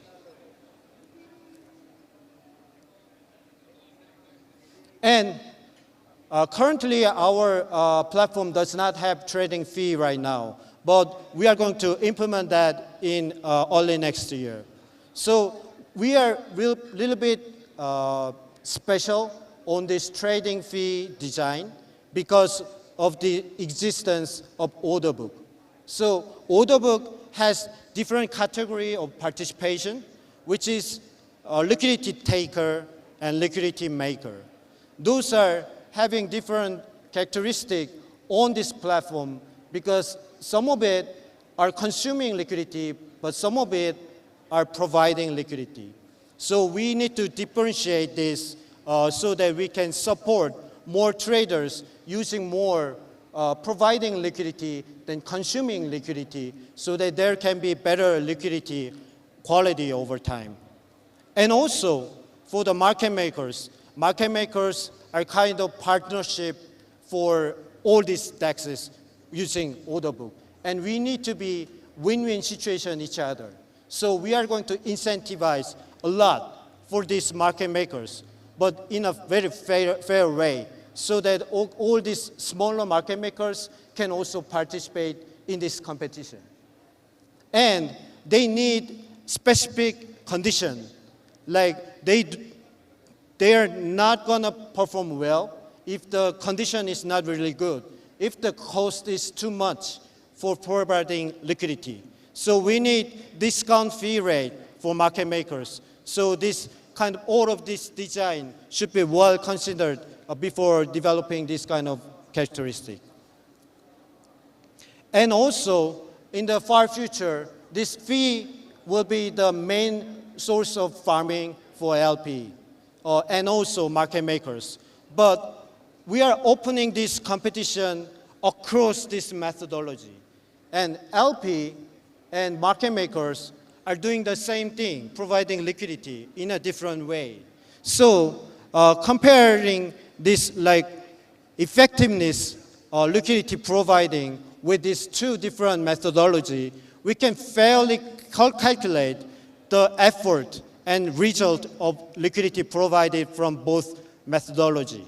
So we are going to create this fair competition playground with these two methodology. So LP and market makers compete each other for better liquidity over time. So we are going to calculate all of this efficiency and fairly distribute the incentive for the longer run. And DEX aggregator, this is not landed in Cosmos in a big scale yet. So in Ethereum or other blockchain, this DEX aggregator is like a very main source of platform for trade any kind of assets. And it brings all the goodies. So for the users, the cost is lower because you can utilize all the liquidity from different DEXs. But now in Cosmos, this is particularly not the case. There are lots of latency on IBC, and users are not very familiar with this concept in Cosmos. So it creates a lot of unhealthiness, like more cost to the users And users are locked within a website. Users are locked in a website, jailed in a website, and they only use one DEX. That's Web 2 experience, and we want to break them. Innovation is coming from open competition, and this innovation should not be locked by this Web 2 experience. Opening up all this liquidity aggregated in one stop so that users can utilize this liquidity at once. And this is also better for the ecosystem because there are more DEXs coming in Cosmos. Not only Crescent, SwiftChain, Say Protocol, Kujira, all these different methodology with different advantages. We need to support this resilient ecosystem, tackling down with different technology. And it should be well connected to all these users. So we think the unbiased DEX aggregator is very necessary only for the users, but also for the development and growth of DeFi ecosystem in Cosmos. So now let me explain more about Crescent Boost. So let me state our vision for Crescent Boost. So first of it, we can make explanation of this Crescent Boost as one sentence, which is DeFi on DeFi. So a lot of DeFi in the world is very complex. So we provide integrated multi-DeFi experience and also lending from these DeFi funds and also creating derivative to be traded between DeFi position holders. And we also want to support multi-chain support. So these days, all of the products, these are blockchain agnostic.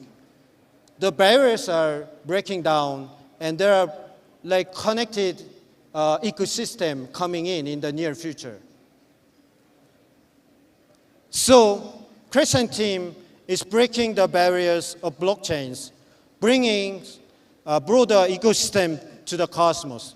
The Cosmos ecosystem is rapidly growing, but still we need to invite all these other ecosystems in the world. So this is it. We are inviting other ecosystems, persuading those users into our application and then bring them to Cosmos. So now we introduce L2Fi, which is our new project, spin-off from Crescent.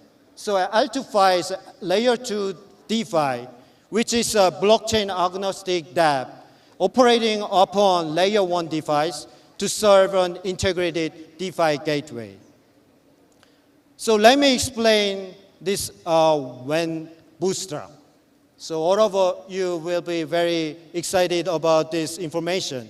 So we are suggesting bootstrap replace to airdrop for this new token. So this new token distribution will be one-to-one airdrop of L2Fi token to B-Cree holders. And this snapshot will be like across the past time and the future time. More information will be publicized soon for all of you, so stay tuned. Thank you.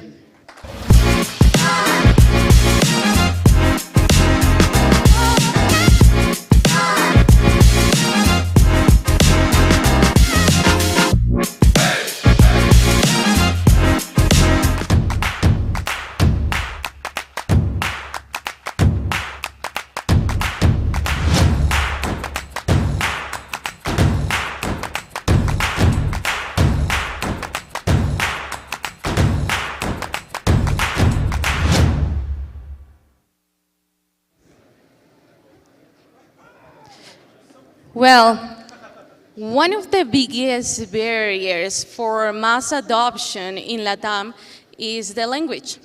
There is not many people that speak English, and most of the information is in English. Our next speaker decided to do his speech in Spanish. Así que, Federico, bienvenido, muchas gracias. Federico de Evmos.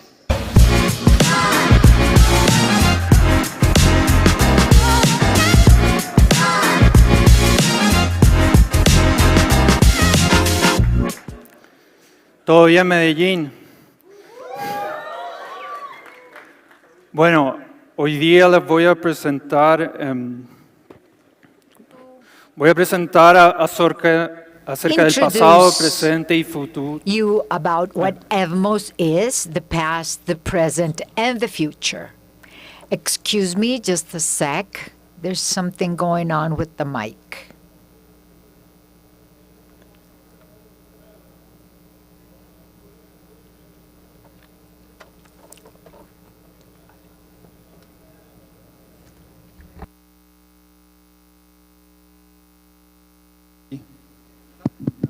Ahora sí.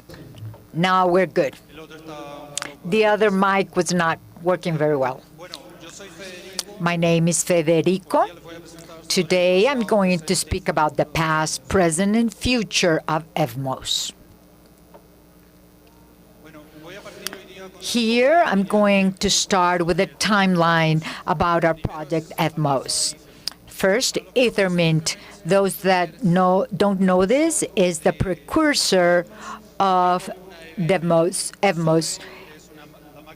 It's the virtual Ethereum and the consensus mechanism of 2016. Based on this, our Evmos team, we created a proposal in the beginning of 2021. So we relived this project because it used to be like a dead project, and we made it live again. So we changed the brand. We changed from Ethermint to Evmos, creating a new vision based on an ecosystem of apps that were decentralized, interoperable through an EVM chain. We wanted to create decentralized apps with an alignment in the long term among developers, validators, and users at the same time, and this was going to be long term. Continuing with the timeline, we created a network of tests that were incentivized. Then we had the token model. We decided what were going to be the incentives for users, developers, and validators. Then we did our launch in 2022 with our rec drop. This was the name we gave it to the ecosystem. But things did not work that well, so we launched it again in May this year. So where are we now? After hard work and trying to perfection Ethereum, where are we now and where are we going? What's the vision in the long term? Our EVM of Evmos, we have a high-performance EVM created of module of UX, and it has the same experience as Ethereum. And we created a user experience that used decentralized apps.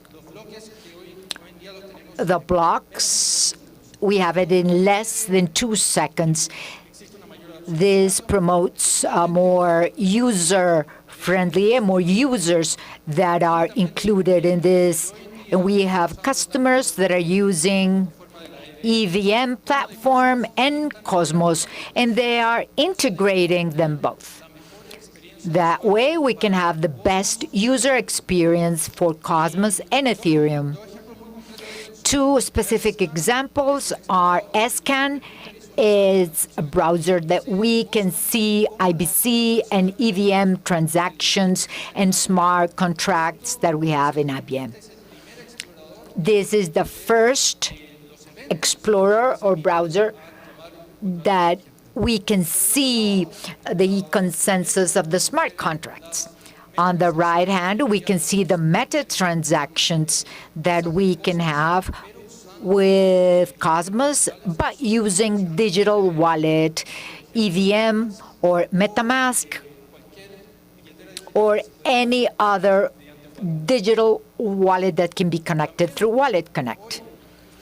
Also, today we had an upgrade that allows us to create income for app developers that are decentralized. For the first time, these developers can have 50% of the transaction commission that are issued if a user interacts. So this changes the paradigm that we have of how these developers and these projects obtain income since the first day. So the more users they have, so as developers on Evmos, the greater the income for you. And in the long term, you're going to have a better project of decentralization. This, we do it through the division of the commission between validators and developers. Nowadays, it's 50-50, but this can be also configured through governance. We also launched our first dApp store. It's a decentralized market where these apps coexist and the users can have access to different apps according to their preferences. And they can generate recommendation systems through the transactions, or they can create specialized contents to recommend the apps according to the different uses. Now, what? So we have the virtual machine on Cosmos. We achieved what any other project couldn't have achieved in the last years. I have been in several projects. First, I was with Tendermint, ChainSafe, and then with Arces, that's the Evmos company. Right now, we're in the next frontier. We created an EVM of high performance. How can we scale in a meaningful way the decentralized apps that can use EVC? So first, one of the most important things is the liquidity of apps. TVL, total value, is one of the main metrics that measures the health of an ecosystem where we have decentralized apps. Today, the users, when they have access to the Evmos token, they have three options. The first one is to have a deposit in staking to supply liquidity in the liquidity pools, or use it in EVM. And based on these alternatives, they prefer to use these tokens in the option that will supply a higher interest on the tokens that they have. So this generates, at the same time, the number of tokens that you have and the liquidity in osmosis. Here you can see in the graph can be higher than the total value lock that we have in Evmos chain. So what can we do to improve the user experience so that this doesn't impact negatively the quality of the user? So that's why we are going to implement liquid staking. We believe this is the best option for the users because there's only one logical alternative or option, and that is to have those tokens in staking, then have the liquid Evmos token, and then use it to supply liquidity to Osmosis or other apps of osmosis or in decentralized apps.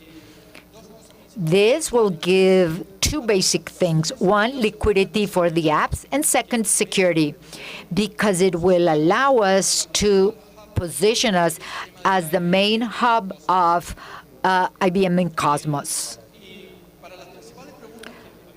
For the main questions that you've asked me separately, with the alternatives that we have today, like Stripe or Silver, this is implemented natively in Evmos. This will allow you to have less latency and generate an app ecosystem that are specifically focused to provide services of staking. Create indexes, DAOs that use staking, or apps of DeFi that instead of having the tokens in staking, the app itself can provide those tokens and generate interest for the users. Income for the apps, and they are going to be distributed to the users. A specific case is over the lakes. Today, they're using a smart contracts on IBM to redirect the rewards that the validator has to the different users that the NFTs have existing in Evmos today. So the main thing here is that through this solution, we can create a rich ecosystem of staking and generate a new generation of apps dedicated exclusively to staking. But the main problem of scalability that we have today is that Evmos can use IBC. So the chain is linked to Osmosis, Osmosis Hub, Juno, and others in the ecosystem. But the main problem is that the decentralized apps cannot use IBC because it's implemented in a different module. So how can we scale a great number of apps that can use this solution of interoperability and have access? So the main technologies that we're using today are pre-compiled contracts and the IBC middleware. For those that do not know about the pre-compiled contracts, it's a specific terms of IBM. These are implemented natively and that are compilated before starting the chain, and they have a pre-established direction.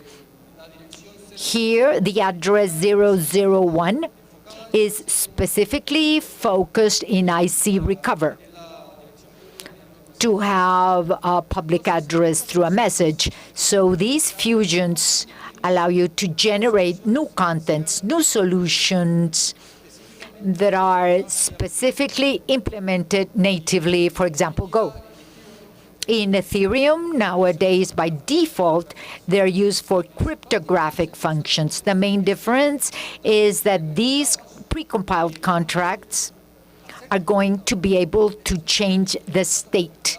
So that means that they are stateless.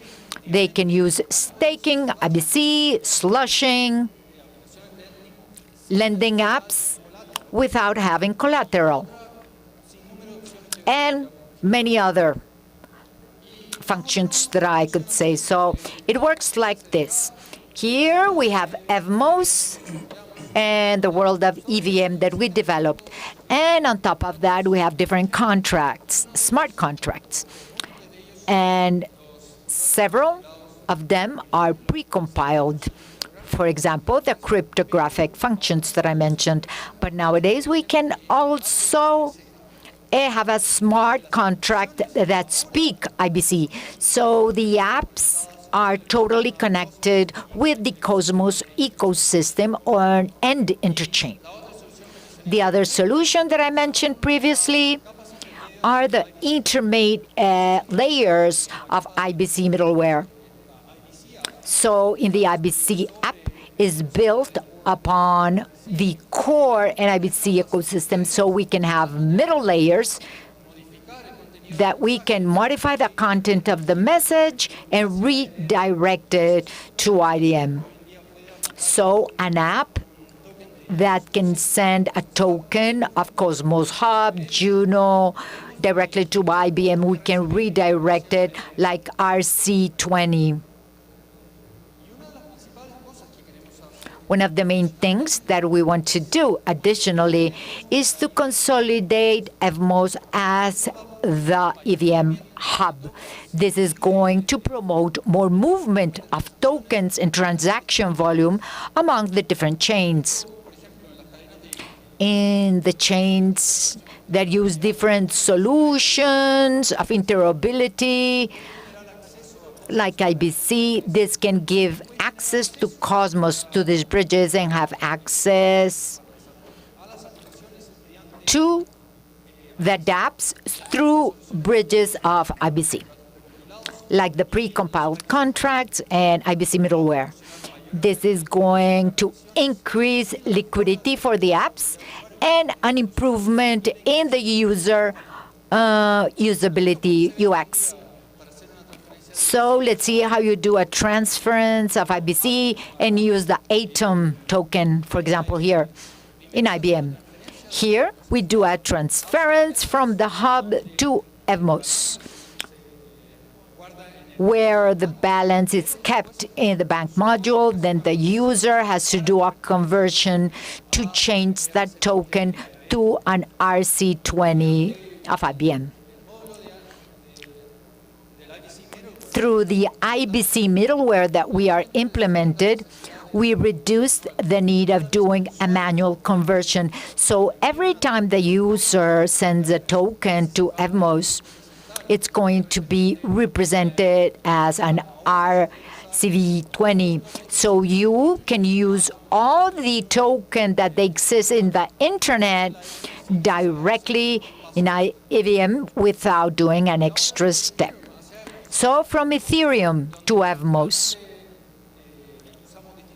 generally we use different bridges, for example, connected directly like Celermoon, Multichain, and Nomad in the past, where you can do that transfer to IBM of Cosmos and directly manually to the token of RVC. Then through this pre-compiled contract, we reduce the conversion so the user can have easier access to the Interchain ecosystem as using Evmos as a router and redirect all these transactions through Ethereum ecosystem, Evmos ecosystem, to the outside. That's what I wanted to mention. For example, the bridge of EVM pre-compiled contract to Ethereum, that you can do the redirection automatically without executing another message through this pre-compiled IBM contract. Something else that I wanted to mention, here you can see the representation, the different staff of IBC with the different standards that we have today. And like you can see, it's the chains, not the apps, the ones that are connecting one with another chain. So what we want is to scale the apps so that they are connected in Evmos through IBC. So how can we do that? It is through exposing exclusively a precompiled contract that sends data packages through other chains. This is going to allow that each one of the decentralized apps at the same time they become apps of IBC, not only implementing it as a module in Cosmos, so the decentralized apps are compatible with IBC. So we can change this. It's a decentralized app store, what you see here, to this. It's decentralized apps that are totally compatible with the IBC system without having the need that Evmos changes something in the protocol. They're going to have direct access to Cosmos Hub, Juno, Osmosis, and all the other chains that exist nowadays in the ecosystem of Cosmos. And this is going to make us the main hub, the main supplier of infrastructure, of Cosmos infrastructure, of Cosmos ecosystem. Thank you so much. Now I'm open for questions.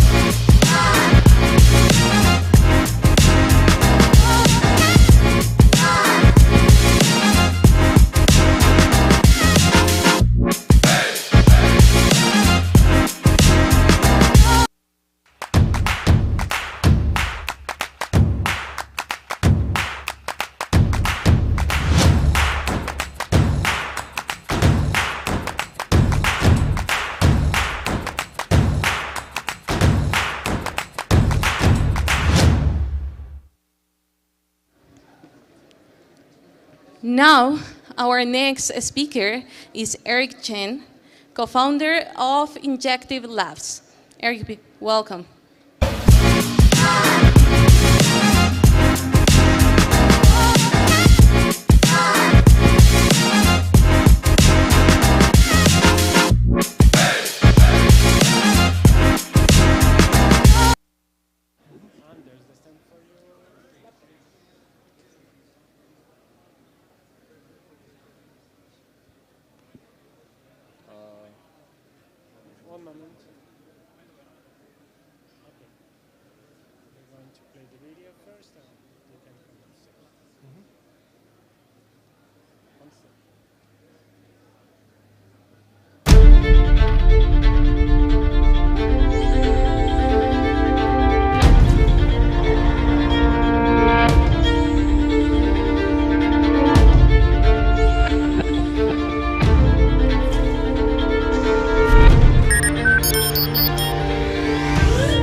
Get in position.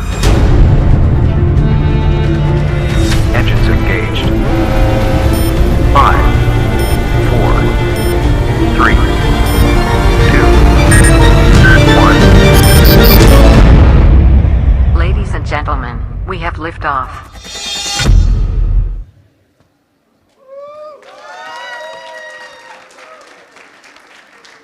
That's the first time I watched that video, honestly.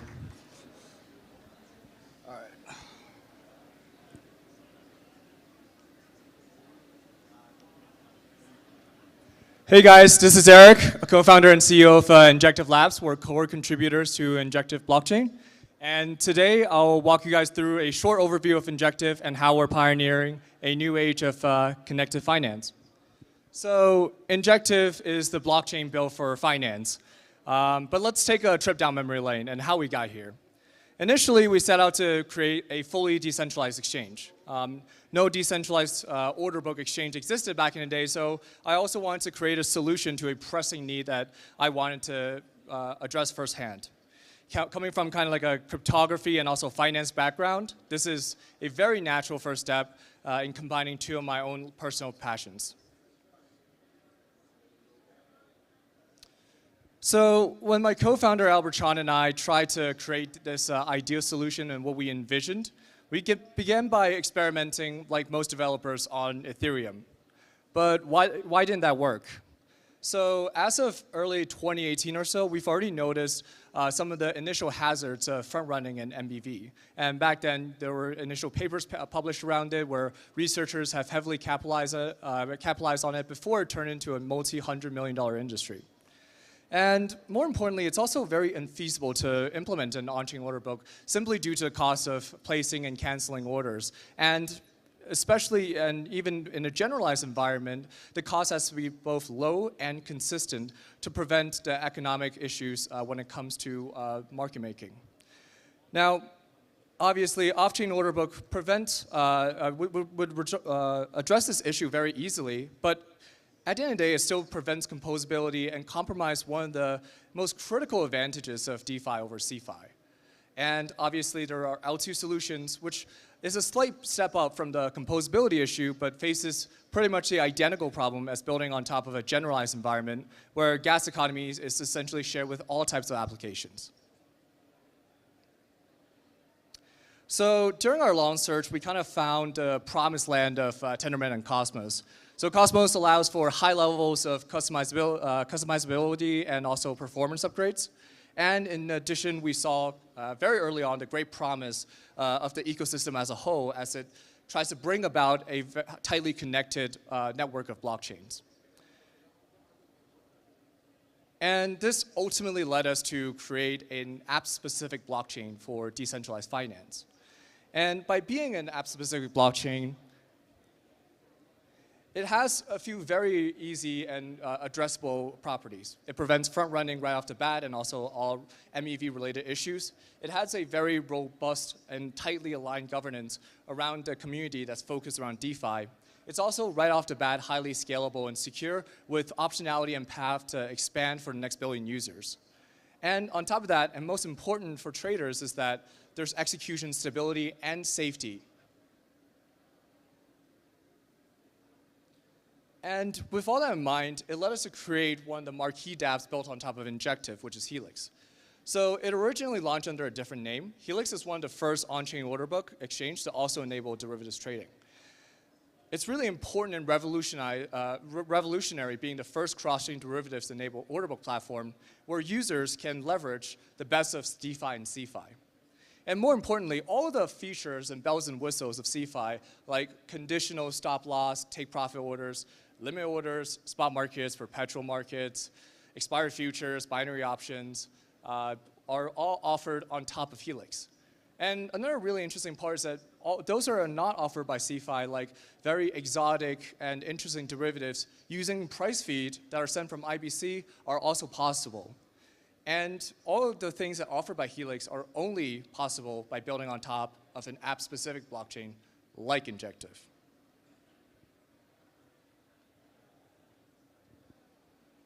And obviously, the success of Helix has really translated over to the success of Injective as an ecosystem and as a blockchain. It has really far surpassed a number of industry benchmarks, and since launch of the last Cosmoverse conference, Injective has exceeded 108 million transactions. It's, for context, this is more transactions than a lot of popular chains today. $7.3 billion in cumulative trading volume, 0 network downtime, and 150K community members / ninjas all over the world. And as Injective continues to grow, the scope of Injective and what it's looking to offer also grows as a result.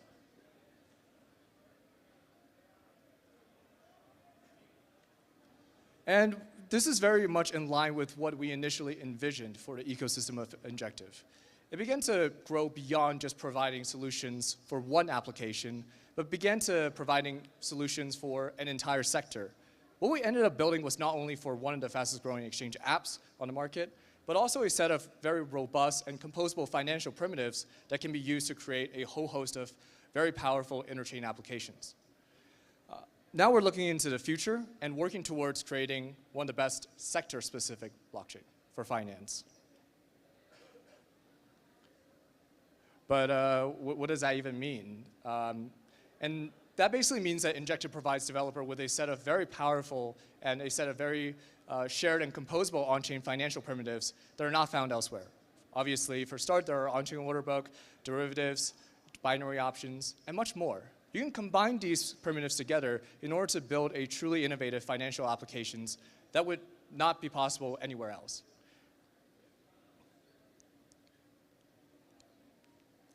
And on top of that, it takes a step further by also enabling developers to utilize some of the best products on-chain. There's obviously an innovative Explorer, and also an Injective Hub, which gives you direct access to features like wallet, staking, and also governance. And there's also a very unique cross-chain bridge, which we'll get to that later. And of course, there's much, much more to come.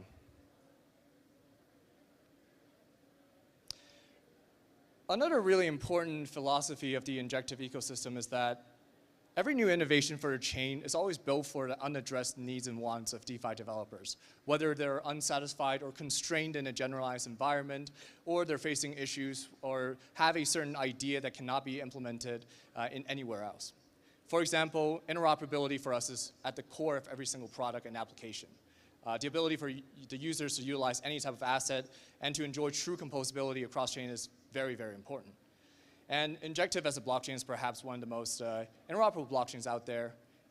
First of all, of course, we're IBC enabled, which allows you to access chains such as Osmosis and Junos with ease. And down the road, also compose and build atomic applications on top of it. We've also built one of the first bridges to Ethereum and became the first Cosmos-enabled chain to have MetaMask compatibility, which is a major gateway to onboard Ethereum users. And since then, we've also added access to new chains such as Polkadot through a bridge to the Moonbeam parachain.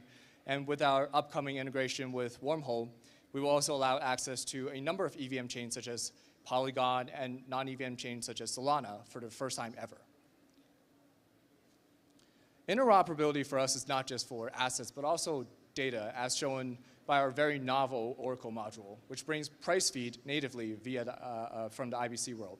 And as a result, Injective to this day is still one of the most active IBC zones out there based on transfer activity. Our work with interoperability is not only a major paradigm shift for Cosmos native users, but for crypto user as a whole to demonstrate the value and benefits of having an interconnected ecosystem.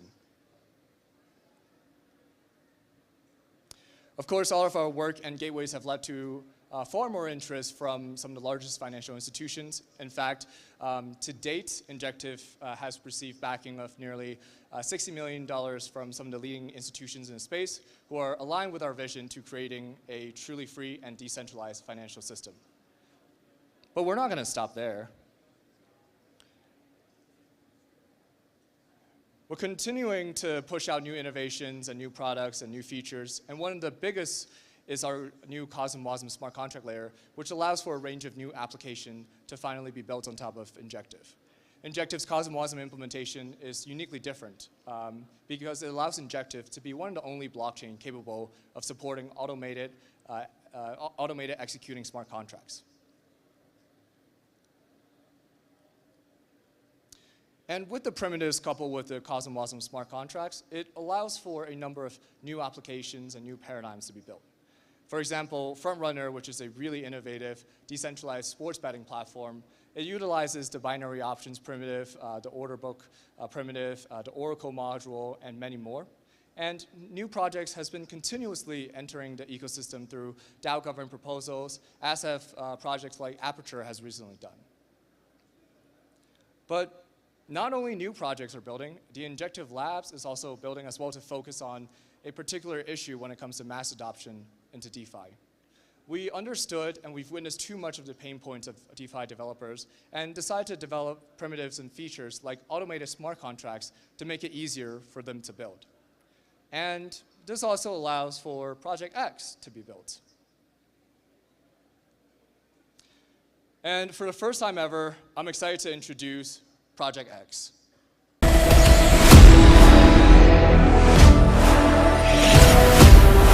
There it is.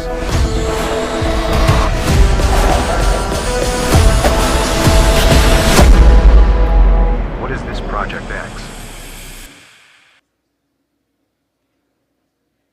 All right, so what's Project X? So Project X really revolutionizes the way in which both users and developers access finance to bring true mass adoption. It's a combination of strategy votes for passive yield generation, AMMs with no impermanent loss risk, and, interestingly, a one-click launchpad. We've been working on this for the better half of the past year and built all the fundamental primitives that leads up to Project X. And for the first time, it's being presented to the end user. The secret code name is Project X, but whoever can guess the final name of what this project will end up being will get a special prize.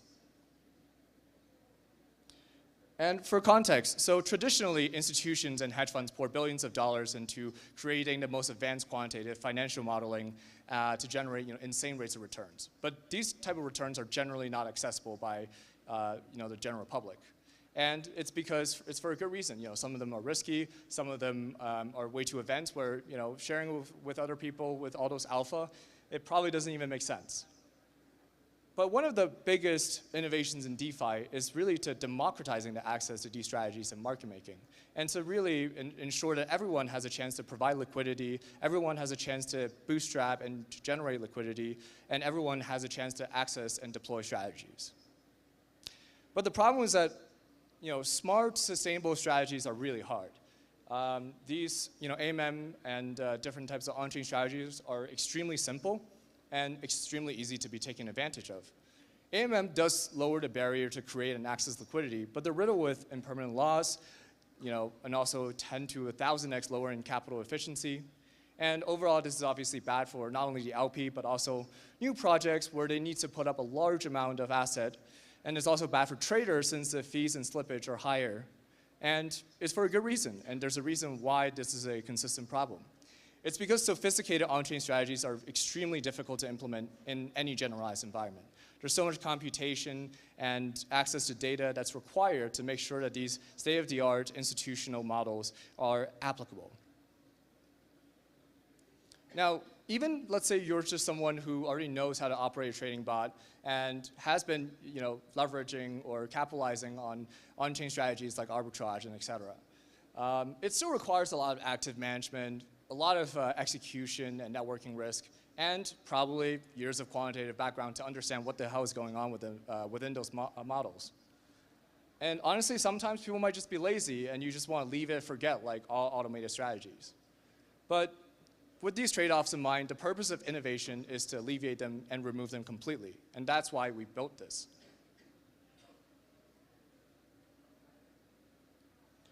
Project X basically democratizes the creation and access of smart and sustainable strategies. And in the fundamental layer, it can do anything. It utilizes an auto-executing smart contract mechanism, COSM-WASM layer that's well integrated into the exchange module, and an optional Oracle module integration for extra market signals. It brings a sophisticated technology used by Wall Street to a decentralized and permissionless network. And the first strategy we built on top of Project X is a very, very exciting one. Now, for context, a lot of folks at Injective Labs used to be quant traders. And trust me when I say this, we had so much fun doing it. We work with quantitative researchers from some of the largest institutions out there and develop a new market-making model tailored for on-chain order books that can be used in any market. And for those who are interested, there are a lot more academic works to follow that formalizes this. But due to time constraint and due to just the depth of it, let's take a look and check out what the users care about.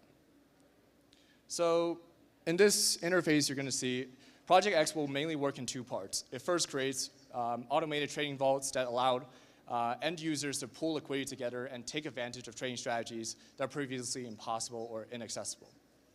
And there will be multiple strategy vaults with an associated on-chain strategy, and each strategy will be executed through the COSMOSM smart contract. Now, as you can see, there are a lot of different names. A lot of them are quirky. This one is called Nebula. And it basically is a automated market-making strategy using some of the current models to market-make for the perpetual market of BTC USDT. And as you can see, it's just one click, and you're done. Now, these base-level models are all submitted through governance and can be utilized for any type of market, whether that be spot and perpetual, that exists on the Injective ecosystem. These vaults will change the way that end users can utilize the DeFi primitives because it takes market making to the next level and allows general users to really level the playing field against institutions by accessing the same technology. And obviously, over time, it will truly benefit the entirety of DeFi for really expanding the offering.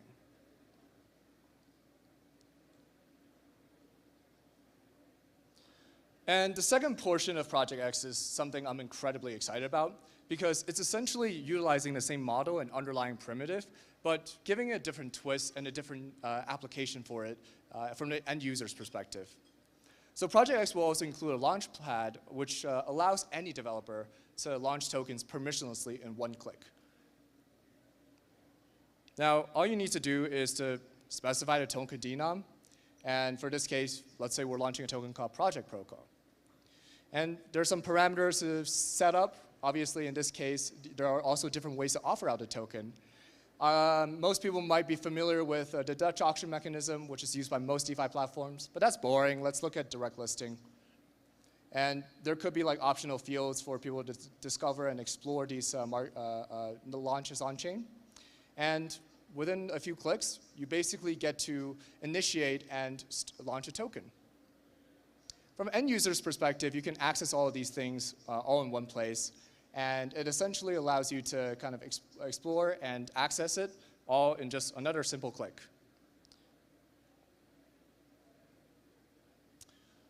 So the beauty of this is that all these apps are interlinked. So once the project token is launched here, it can be accessed in exchange apps like Helix. And also one of the most interesting mechanisms here that I'm going to get into is a direct listing mechanism. So let's jump to the Helix interface and why direct listing is such a huge paradigm shift. So previously, direct listing or launching a token like how Coinbase, et cetera, did it is impossible in DeFi. And obviously now with the enablement of Project X and the model that kind of supports it, no longer will projects have to spend months and months working with market makers, spending millions, providing liquidity and integrating with exchanges. And all of this is basically just done in one click. Let's see a simulation of direct listing from the beginning, because this is obviously testnet. So the vote is initially created with only 500K in project token balance. So as you can see, initially the order book only has ask orders. But over time, obviously, as the market opens, as the activity starts, that's when all the bids started coming in. And one of the most fascinating parts is that it's kind of like a leave it and forget launch. Because essentially, it'll sell the project token slowly and turn it into a standard market making vault. And as a matter of fact, because it's selling it over time in a fair basis, it allows for proper price discovery and figure out the best possible offering price. Let the market decide the offering price. So let's see, right now the price went up from $1 to 1.9, which is crazy. But even during this extremely volatile time, the 2% slippage is maintained at roughly, let's say 20,000 or so. And a quick math shows that you basically need $2 million in two-sided liquidity on AMM to kind of show the same level of liquidity. But on Project X, you save all that USDT that was probably really, really hard to get, and 2.2x in project token to achieve the exact same level of liquidity. That's not even mentioning right around here when the volatility kind of tapers over time and the liquidity thickens to $50,000 within 2% slippage. Now you're looking at 10x more capital efficiency with $5 million in liquidity pool for AMM to even match that. So to summarize, this process can achieve at least 10x capital efficiency, more efficient price discovery, and save millions for projects and participants alike. And here's the amazing part. All dApps in the ecosystem can leverage the same primitive of Project X and build exciting and new innovations on top of DeFi. And as a matter of fact, there are already a few new exciting projects that are joining the Injective ecosystem for Project X at the start. Now, it'll be a secret as to know who they are. Too much alpha, I guess. And it overall, as a primitive, takes DeFi to a whole new level by basically bringing Wall Street technologies to everyone. So Project X is already being used internally, and a beta version will be released pretty soon. Overall, just wanted to take a chance to say that Injective's entire mission is to pioneer a new era of finance. And I'm beyond excited to kind of share with you guys some of the other innovations we've been working on. And there are a number of also groundbreaking projects that are currently building on top of Injective and integrating with the ecosystem, which I can't disclose for now. Otherwise, marketing will kill me. And since this is a lot of alpha, let's save it for another time. But just so you know that it'll fundamentally reshape how the DeFi landscape and how crypto works as a whole. And if you guys resonate with this, please join our team. Injective Labs is always hiring. And please make sure to follow us and keep up to date with the latest updates on Twitter.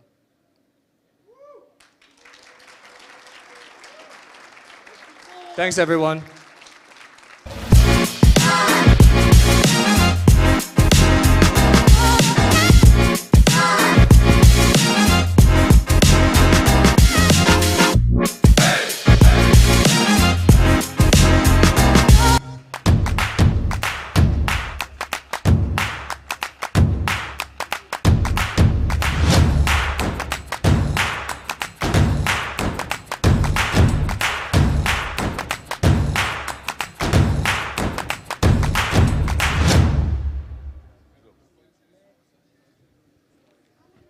It's almost lunchtime, guys. Don't worry, after this Next speaker will go to lunch.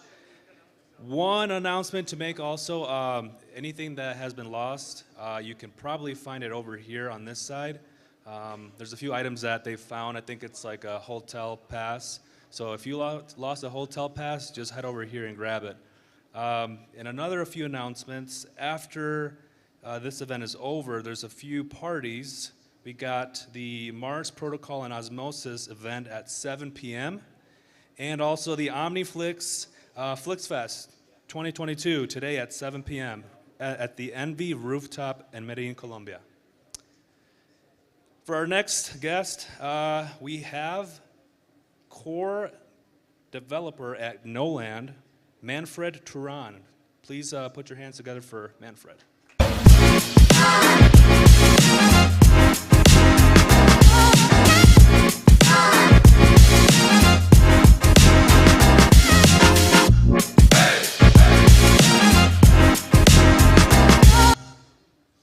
Hello, hello. So I'm Manfred Touron. I'm working at Noland as a core developer and core contributor. And I used to work for years in the peer-to-peer cryptography and infrastructure world, most of the time by being an open source maximalist, which is all the recipes behind Noland. So what is Noland? Noland is one chain, which is based on Golang, the language we developed that will be used for other chains, but we are currently having only one chain with Golang, which is Gnoland, with a GNOT token. The Gnoland chain won't use proof of staking or proof of work, but proof of contribution. So we introduce a second token, the Gno share. And it's based on Tendermint 1, but we made massive changes that will eventually become the Tendermint 2 library for future chains. Gnoland is also a community and a platform, so not only a blockchain. The community is mostly building contracts to govern Gnoland and the platform and the ecosystem around Gnoland. So this is the Gnode. Gnode is an approach to manage DAOs that we will use it to manage ourselves. And Gnoland will be kind of the hub of other Gnoland chains for two things. One, for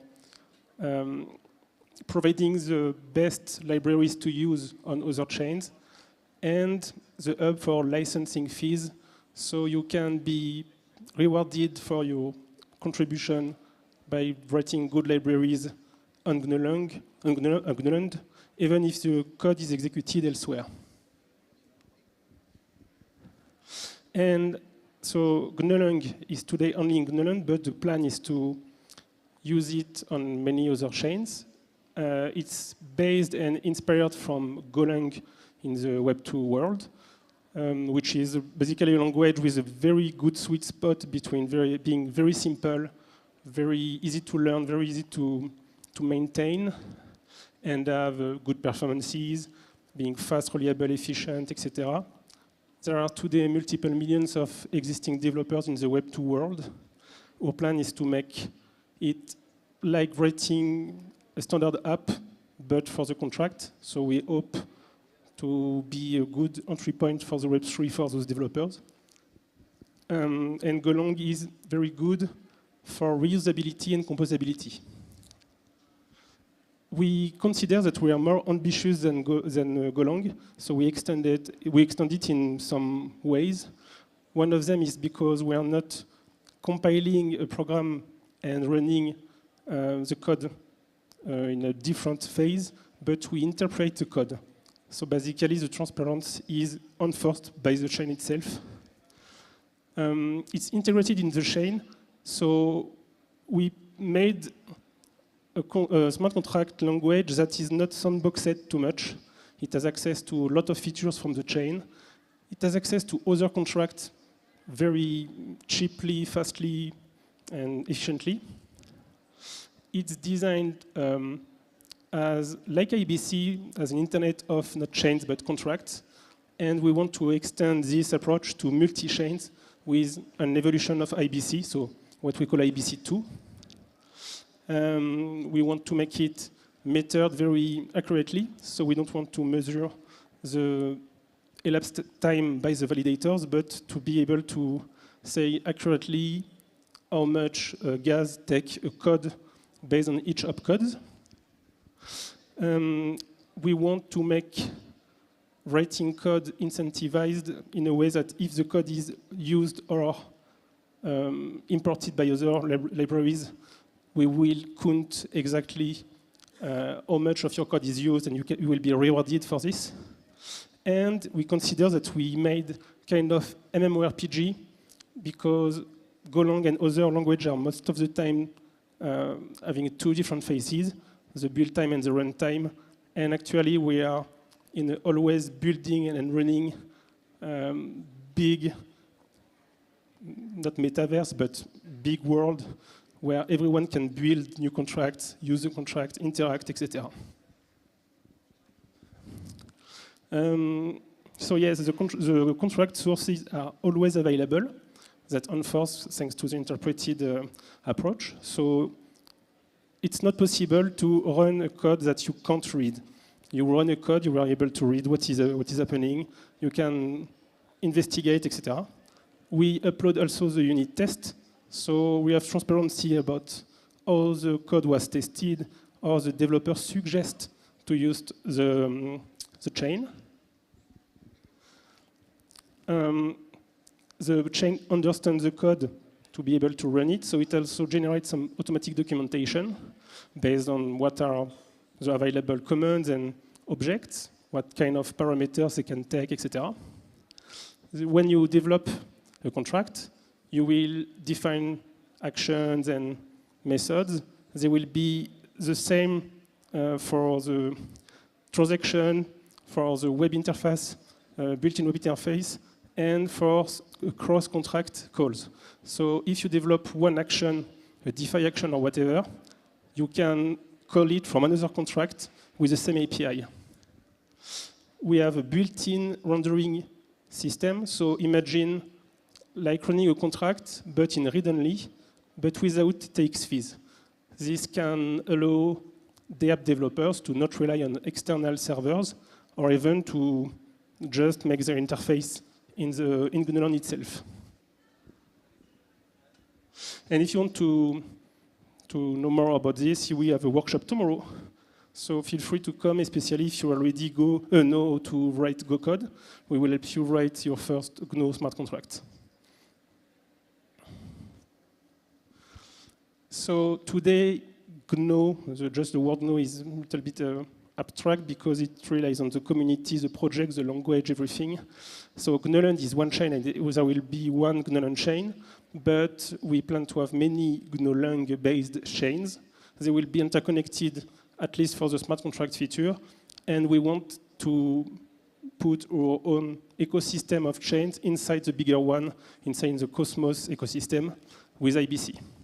So you can imagine having GNUland using proof of contribution and GNUlang and connected with IBC with Cosmos. You can have another GNUlang chain managed by any company that will use proof of stake and GNUlang and connect it to other chains, etc. So proof of contribution is the way we imagine to secure the chain, the consensus, the transactions, the validations. It's very similar to proof of stake, except that you can't get tokens and stake them. You can only earn GNU-SH tokens by making contributions. And at the end, the mechanism is very similar to proof of staking. All the chain fees are placed into a big bucket, and this bucket is distributed amongst the GNU holders first, then with the validators, and with the contract writers. So we want to reward the contributor of the chain even for non-technical stuff, the actual contract developers, so the top-level contract, but also the imported libraries developed by other developers, and the validators for their infrastructure stuff.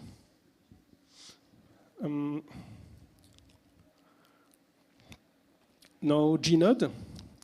Gnode is completely linked to the proof of contribution, and it's a way we imagine to manage the ecosystem in a very dynamic way. So the goal is to have a kind of tree. You can see the layers, but actually it's a top-to-bottom or bottom-up approach like a tree, where you can imagine at the center the top-level budget that will be splitted into smaller DAOs, and each DAOs can also split to recursive levels. And at the end, from top to bottom, you can give missions and budgets, while from bottom to up, you can give the current state of the actions, etc. So at the end, you can have a summary of what all the sub-DAOs at any level made to make a global progression. It's just a no long smart contract. So at the end, we will be very strict between the collaboration between DAOs, but the implementation of the contract is very free. So you can imagine having DAOs managed by one people, by many people, by other DAOs, by robots, etc. It's inspired by IBC in the approach of interconnectivity and independence, and it's designed to run in IBC2 in the future, where a DAO can be managed on one GNU chain, but linked with another from another chain. And currently, we focus on use case, which is GNU ecosystem, but at the end, the ultimate goal of this is to propose an approach with very high flexibility and independence and good collaboration that could fit for the whole world to give an alternative to the current government system, etc. So you can see on the left the notable milestones we made until today. And you can see what we have to do before launching the mainnet. So we are still in the building phase, so maybe you have any ideas to share with us. Right now, the main focus is to hire the core team. We have some things like tweaking the storage or the opcode that are mandatory before launching a mainnet to have a launch which will be fair for everyone, including validators. We need to tweak the airdrop because it has some issues and we want to make it very fair. To be transparent, the airdrop is going a little bit in the opposite way as the usual airdrops. And we try to make it in a way that will mimic exactly Atom at the date of the snapshot, including the atoms on other chains. So for instance, we won't freeze, we won't skip the exchanges and the escrow accounts used by other IBC chains. We will instead freeze them and ask the exchanges, the other chains, to prove us they can distribute their amount of Atom. So at the end, we will make an airdrop based on Atom on our part, and we'll allow any other chains or exchanges to make additional airdrops in the future. And we will make Game of Realms, but I will tell you more in a few moments. And yes, Gnode v1 is important for us to start with a DAO governing the chain, managed by the contributors.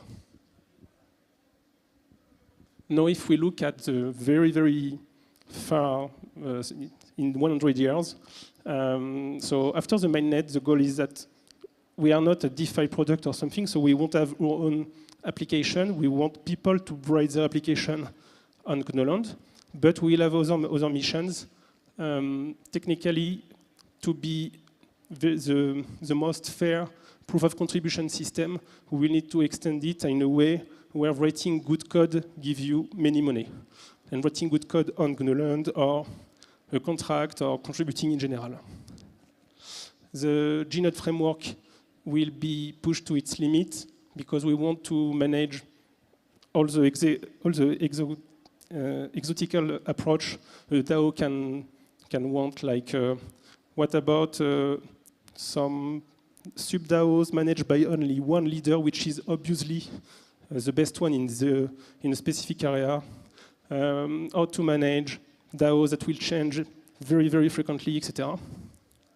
And yes, the ultimate goal is to create liquid democracy where each DAOs can be focused on an expertise and they can vote or delegate their vote to other DAOs or to other people on very specific topics. We want to switch from voting based on just the power to having different level of powers depending on your expertise. And GNU VM will eventually be a plugin, so you can even plug it in existing IBC chains. Game of Realms is a competition we plan to do. It's completely based on Game of Stakes a few years ago, and the goal is to make 2 months of competition to identify the best developers, the best contributors, to push the chain to its limits, and to reward good contribution and hire the best team. So we will make an announcement very soon. Stay connected. The current focus is about hiring a core team, and that's strange, but our main focus is not about Web3 profiles, but about Go profiles. For instance, I think we have challenges for people just writing good compilers, transpilers, or developer tools, because maybe half of the project is about writing a language. So yes, we are hiring a lot of Web2 developers. We hope to convert them in our world. So we have a boss. Please come discuss. And just as usual, we can join the community on Twitter, GitHub, and even Discord. Or yes, discuss at the booth, coming tomorrow to the workshop. Or yes, just come. Thank you.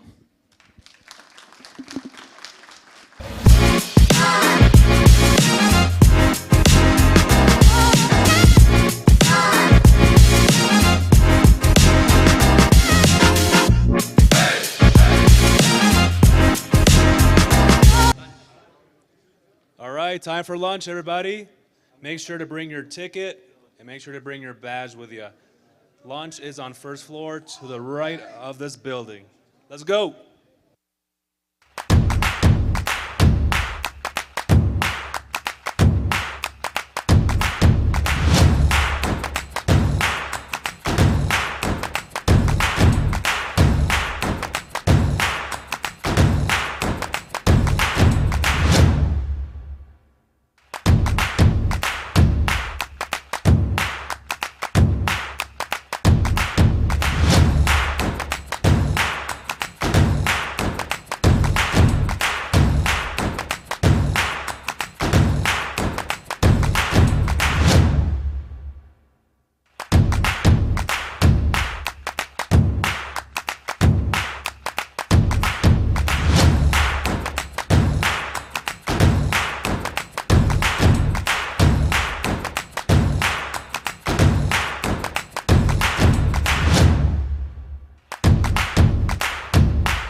Welcome back. How was lunch, guys? Good? Good, good? Are you guys sleeping or what? Let's go, let's go. Up next, we got Neutron. And I want to welcome up to the stage Mike and Andre. Andre, welcome, guys.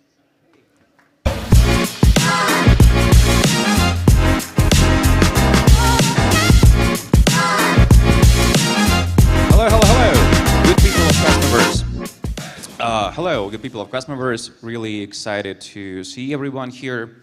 My name is Andrei Zavgorodny, and this is Mike Majaev. And today we're going to be talking about Neutron, the new hot Cosmos zone.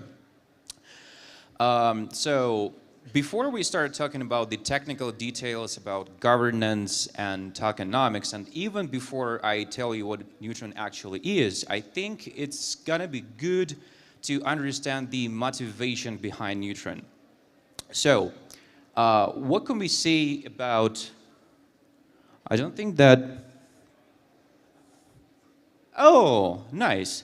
So everything works. Okay, so what can we say about the Cosmos ecosystem today? I think it's safe to say that the Cosmos ecosystem is doing really great because there is more than 40 Cosmos chains that you can see on Minscan, and last month the IBC volume was roughly $600 million US, which is pretty amazing, I think. We can also say that interchain technologies are becoming more and more mature and usable. I mean, like a year ago, what we had was the simplistic IBC transfers, And today we have interchain accounts, and we have not one, but several implementations of interchain queries coming up. So I think it's safe to say that it's a very exciting time to be a developer in the Cosmos ecosystem. But of course, there is some challenges. First of all, even though we have the amazing Cosmos SDK available, which makes your life as a blockchain developer much easier, for smaller teams, launching your own blockchain, an independent application blockchain, might be a difficult task, mostly because of the resources that are required to maintain and support an independent blockchain. Next challenge that we have now is the relatively low liquidity and economic security. I think that currently, arguably, only the Cosmos Hub does not have that problem. And last thing to mention here is that although IBC is an amazing technology that allows you to build complex protocols, interesting applications that use the interchain functionality, due to its asynchronous nature, without a common execution context of some sort, it might be a little bit tricky to compose services and make them work together. So, how does Neutron help us with those challenges? Well, first of all, let's talk about what Neutron is, like a quick primer. Neutron is a custom smart contracts platform that is permissionless and that supports everything that is related to interchain and IBC. Let's decompose that. So let's talk about the security first and foremost. Neutron is going to be one of the first zones that are going to be secured by the Cosmos Hub. That means that Neutron will have the same economic security as Cosmos Hub, which is the top security in the ecosystem at this moment. Next thing here is that Neutron is going to be a permissionless Cosmos chain. That means that you won't have to go through the long and tedious governance process in order to launch on Neutron. Combined with the fact that Neutron is going to fully support IBC, so it will give the smart contract developers the ability to use interchain accounts, interchain queries. Combined with this fact, Neutron is actually this desired single execution context for various interchain services that can be built by the Cosmos developers. So how does that work? We're gonna go a little bit technical here. So we'll start with the interchain security, then we'll move on to interchain accounts, and then we'll discuss the interchain queries. So interchain security is something that has been already discussed here. We talked about this technology, and we'll talk about it more maybe during next presentations. But in a nutshell, interchain security allows you to launch a new chain and immediately benefit from the economic security of the provider chain. In the case of Neutron, this is going to be Cosmos Hub.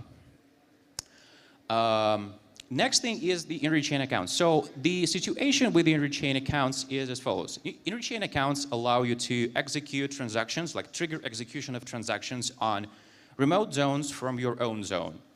So, but the problem with the current state of affairs with interchain accounts is that the IBC Go implementation does not provide like regular standard SDK messages that allow you to register an interchain account and a trigger execution of a transaction on a remote zone.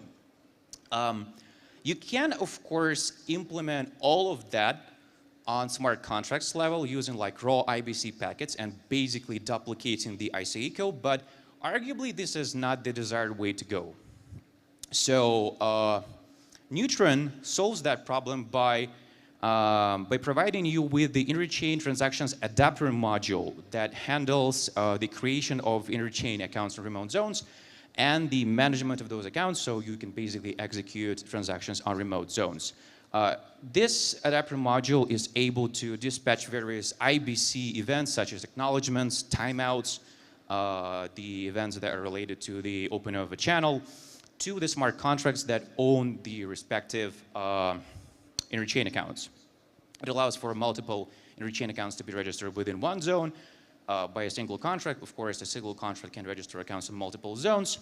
And to sum up, it's an easy-to-use solution for smart contract developers to actually work with interchain accounts, which I think is great. Next, we're moving to the next hot piece of technology, the interchain queries, and I think that Mike is going to take from here. So yeah, unlike interchain queries, unlike interchain accounts, interchain queries allows you actually to read data from the remote chain. And it allows you to build even more complex and interesting interchain projects like interchain liquid staking, money markets, etc., etc. So let's see this on some pretty simplified examples. So there is a protocol on Neutron, a Cosmos hub, a remote zone, for example, a Cosmos hub, and there are users. If users stakes their assets on a remote zone, for example, Cosmos hub, the protocol on Neutron can check that user can actually stake their assets on the remote zone, and it can execute some business logic. For example, issue some derivative for these staked assets. So how the interchain queries can be implemented? There are actually two ways to implement interchain queries. The first way is using threshold-based solutions with using of oracles, some kind of oracles. This solution requires some operational costs. It has high latency and it's trusted, meaning you have to trust all the participants which are running all the relayers and stuff. The second way to implement interchain queries is IBC-based solutions, meaning you send the query data in the IBC packet, and the query result sends back in the IBC packet acknowledgement. That is what Strangelove is doing right now. The second way to implement interchain queries using trustless solutions is raw key value queries. That is what Neutron is doing right now. Our solution is trustless, so you don't need to trust the people, you can trust only the math. Simple queries are cheap, so you can, simple queries doesn't require transfer a lot of data between the chains. It's fully compatible with Cosmos smart contracts because we have nice Cosmos bindings. And we have callbacks for immediate processing of interchain query results. But the developers must be aware of the storage layout on remote chain. So it can change because of some chain upgrade or something. So the contracts must be updated too on the Neutron. And complex queries may be more expensive because it requires a lot of data to transfer between the chains. So how does our interchain queries works? It's pretty simple. Some business logic from Neutron can register an interchain query contract on the Neutron, which describes what keys should be read from the remote chain.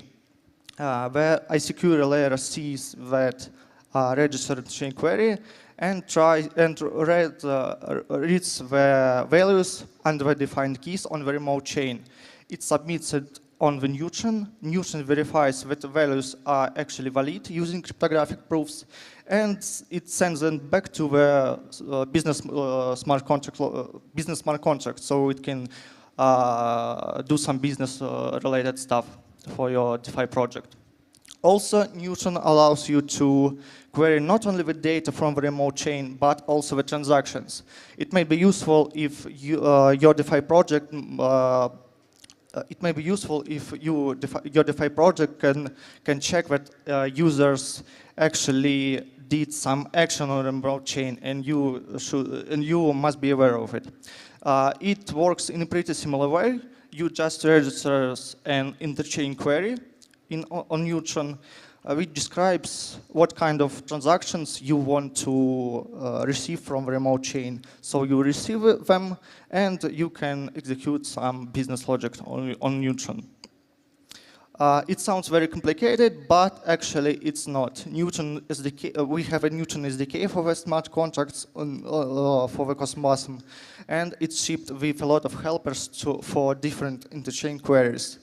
And if you didn't find some interchain query implemented in our SDK or like some kind of helper, you can always open API in our SDK, and we encourage you to do this because it improves Neutron and makes it better and better.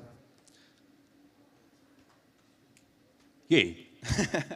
So, to conclude, Neutron makes it easy to use interchain accounts and interchain queries. And I would want to point out that Neutron is going to be shipped with our own implementation of interchain queries, which are based on key value queries. But as soon as there is an implementation of interchain queries that is based on pure IBC packets, we are going to start supporting it. And there is a Strangelove implementation that we're really excited about. And I think that we're going to use them at least for some time alongside, because it might take some time for all the zones to upgrade to be able to support the IBC-based implementation of interchain queries. There is detailed documentation and step-by-step tutorials available. You can use the QR code to have a look at it. And yeah, I think that's it about the technical side. It was a wild ride. And now we're going to move towards the arguably more pleasant part, which is our tokenomics vision. So the thing is, when you're launching a new blockchain, especially if it's a blockchain that is interchain secured, you have to answer the question of whether or not you want to have your own separate token. And if you do want to have this token, then probably you need to understand what kind of token that should be and what purposes it should serve. So in the case of Neutron, we decided that we do need a separate token. And there is basically two types of arguments in favor of having that token. The first argument is governance. So basically, we just don't want to outsource all governance to the Cosmos Hub.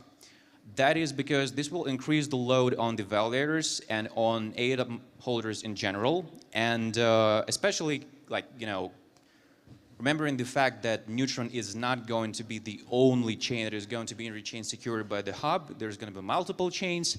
I don't think that we want to give the example of, you know, just moving all the governance to Cosmos Hub.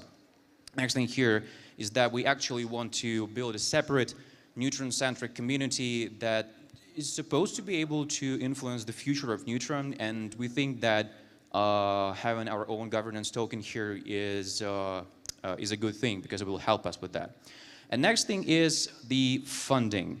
So we will absolutely have to face the cold start problem at the very beginning, right? And we'll need a way to provide funding to early builders. We'll need to give long-term incentives to our key partners. And a separate dedicated Neutron token is going to be good for that also. The name of the token is Neutron, by the way. Let's talk about the early funding, I think. So we're only going to use this money printer approach at the very beginning, because we think that a healthy economy is a self-reinforcing loop, and that the projects that receive this early funding, as they evolve and grow to be profitable, they will generate transactions that we can collect fees from, and then direct that money to the community pool, and then fund and sponsor new projects with that money. So basically, the money printer, the quote-unquote money printer approach is going to be used just at the early stages of Neutron's life. And there is also a couple of words about our vision of governance. So at the very beginning, we're going to be centralized but agile. So we're going to be dealing with this cold start set of problems. But this is not the way we want to do things. We want to move steadily towards the more decentralized version of governance. So we're going to have decentralized grants, retroactive funding, decentralized retroactive funding for interesting projects that contributed to the ecosystem. We're going to use more interesting decentralized technologies, governance technologies such as gauges, to make it easier for our users to vote on multi-option proposals. And later on in the future, I think it's a good idea to think about using like the very advanced technologies such as quadratic funding, probably to solve the problem of the representation of the smaller holders of Neutron tokens. So to sum up, we do want Neutron governance to be as decentralized as possible. We know how we want to do that, and we basically going to just adhere to that plan. So what's next? What we have next is basically we need to run the test nets, then we have to launch, and then we have to work on the ecosystem. So there's going to be a lot of testnets. Currently, we're in DevNet. We submitted our code to audit just like a week ago. There's going to be several testnets, some without interchain security, some with interchain security, and then there's going to be the launch. Yay! But we should understand that launch is conditioned heavily by the development of interchain security. So until this technology is ready, we cannot launch because we want to launch with the hub. Yeah, so, and then we're gonna work on the ecosystem. You'll be able to do a lot of things on Neutron right away. There is gonna be liquid staking, auto compounding, auto compounding, and a lot of other stuff. You'll be able to do trading and lending and borrowing. There is a couple of placeholders here. We cannot tell you yet what's gonna be there, but I absolutely assure you that this is gonna be exciting. Yeah. So, basically, that's it. If you want to build with us, if you want to support Neutron, or if you even want to join the team, please reach out to us. We have a booth right across the building, and we'll be happy to answer all of your questions. So, thank you very much.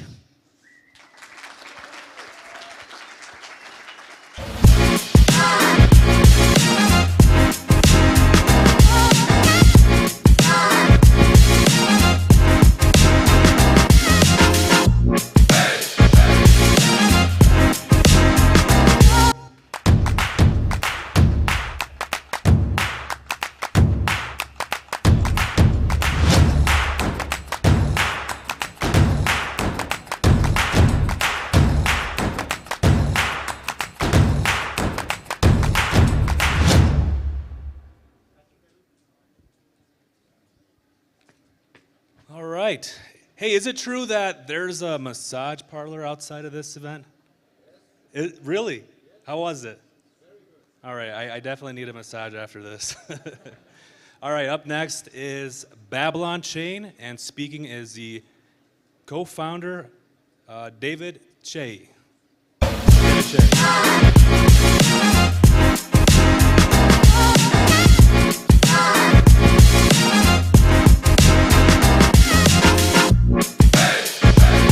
Okay. Everybody can hear me? Whoa, I can't see people. Okay, great. So this is the first time we're here at Cosmoverse. I realized that you have to do some rapping. I didn't prepare for that. Is it okay? All right, good. Okay, so, yes, good. All right, so our project is Babylon, and our goal is to bring Bitcoin security to Cosmos. Before I explain what that means, let me, since this is the first time we're here, let me just give a brief introduction to who we are. Okay, so I'm from Stanford. We have a research lab which does security design and analysis of consensus protocol. And I'm really glad that this morning there were so many talks and attention to security, okay? Because that's all we do at Stanford, to design secure protocols where the security can be proven with a formal proof. So just to give an example of a project that we've been recently working on is this project of attacking and defending proof-of-stake Ethereum. So as we all know, the merge has happened already. But actually, 2 years before the merge, our lab discovered an attack on the Beacon Chain Ethereum protocol. And that was 2 years ago. We reported to Vitalik and his team at the Ethereum Foundation. No reply. No reply. And then a few months later, we found another attack, this one much easier to mount with very, very little stake. And then we got a reply. The reply was Vitalik have redesigned the Beacon Chain protocol to include a technique called proposal boosting. And then at that point, he said, hey, let's start collaborating, and maybe your group, us, can prove that his proposal was secure. However, unfortunately, instead of proving it secure, we found more attacks on the protocol. And as we find more attacks, they find more fixes. So it just keeps on going back and forth. So when does this end? When does this end? Well, the good news is that just a few weeks ago, we finally came up with a design which is very close to the existing design, but not the same, which we can prove is secure. Prove is secure means no attack is possible anymore. The bad news is we didn't make it before the merge. So the one that was merged is actually not provably secure. On the other hand, there are no known attacks on that either. Hopefully, they will replace that protocol with our protocol in the Shanghai merge. That's the hope.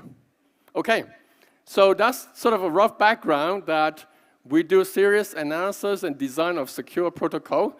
And I think that's in line with the Cosmos community, because Tendermint, the workhorse of Cosmos, is actually a protocol that came with a formal proof of security. So I think we're in line here. All right, so about 9 months ago, end of last year, we came up with some ideas on, and then we formed this team called Babylon. And this is the team. The research core is from Stanford. Our engineering team is headed by Fisher, our CTO. And these are engineers from all over the world with a lot of experience in layer 1 design. And we have our advisors. Of course, I would like to point out Zaki. So, you know, we thought, before today, we thought we're the only project that Zaki advises. We thought, wow, we're special, man.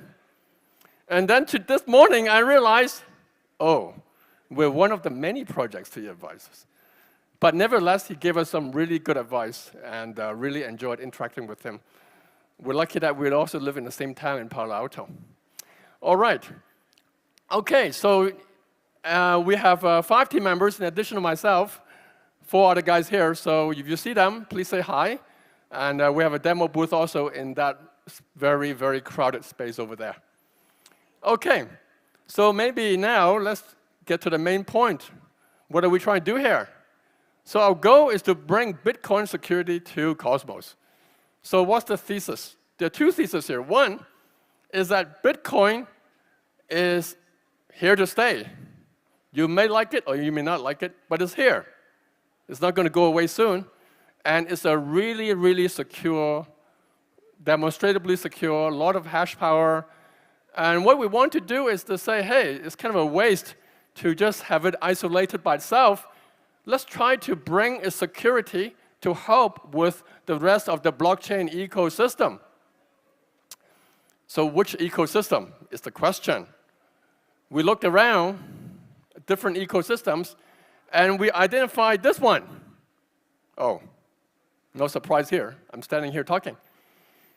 So that's the second thesis, which is the app chain thesis that we really believe in.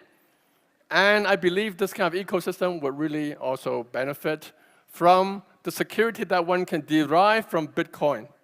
And so our project is really how to extract, in the best way, security from Bitcoin to benefit the entire Cosmos ecosystem. And after several iterations, we came up with an architecture which involves building a new Cosmos zone called Babylon, which will extract security from Bitcoin and will distribute that security to all the Cosmos zones that are interested in through our favorite IBC. Okay? So that's the very high level view of the project. So as I mentioned, that all our work is based on formal security analysis and design, and this project is no exception. And the base of this project is a paper we just wrote. It's a technical paper, really on exploring the question that if you have a chain like Bitcoin, what is the maximum amount of security that you can extract from it to benefit proof-of-stake chains?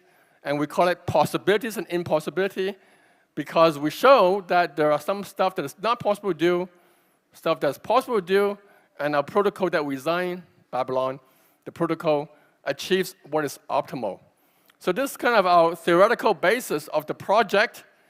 And from this theoretical basis, we identified and are working on multiple concrete use cases of how to and exploit this security. And I won't go through all of them, but I would like to highlight, for example, this protocol of ours actually is able to provide increased censorship resistance or stalling resistance to Cosmos zones. So Cosmos zones have a 1/3 resilience. That means if 1/3 of the adversary decides not to vote, they can censor transactions. What we can do is we can improve it using this protocol, improve it to 1/2, which means it's now the same level as proof of work. So this is the kind of use cases we can achieve. But today, just to emphasize on one concrete one, I will talk about this one, and instead of me talking, we created a video to demonstrate this. All right, so let's see if this video actually works. In a blockchain, blocks are validated through primarily one of two mechanisms, proof of work or proof of stake. Each has strengths and weaknesses. For example, a proof of work chain like Bitcoin is extremely secure, but it also consumes lots of energy and has a slow confirmation rate. Proof of stake is faster and more energy efficient due to the fact its validators stake tokens instead. On the surface, this appears to make proof of stake a more attractive option, but it's not quite so simple. Because of the lack of work to support its security, proof of stake chains have many more attack vectors than proof of work chains. Through intensive research, the design of proof of stake protocols has been improved to repel many of these attack vectors. But one attack vector remains: stake reuse attack. All proof of stake chains suffer from this attack. This is where an attacker can reuse its stake to build an attack chain after unstaking on the correct chain. The solution to this is called social consensus, where the community of users agree on the correct chain before unstaking is allowed. However, this is far from rigorous and very slow, meaning validators who want to unstake tokens can wait a long time, typically 21 days for a Cosmos zone. Suddenly, proof of stake doesn't feel quite as fast or efficient. An alternative to social consensus is the use of an external secure blockchain to timestamp proof of stake blocks. This way, the correct chain is established as rigorously as the chain with the earlier timestamps. For example, a secure blockchain like Bitcoin can confirm a timestamp in a matter of hours, meaning unstaking can happen much faster. Unfortunately, Bitcoin's low throughput is a major barrier to this happening for many proof-of-stake chains, and mass adoption of this technique would undoubtedly cause major scalability issues. But what if we could remove this barrier and make the best of both worlds to create a better blockchain?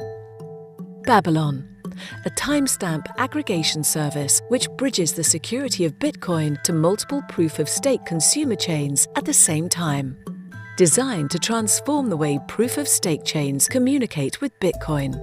Babylon works by aggregating the timestamps of multiple proof-of-stake consumer chains and then uniquely submitting them as one to Bitcoin.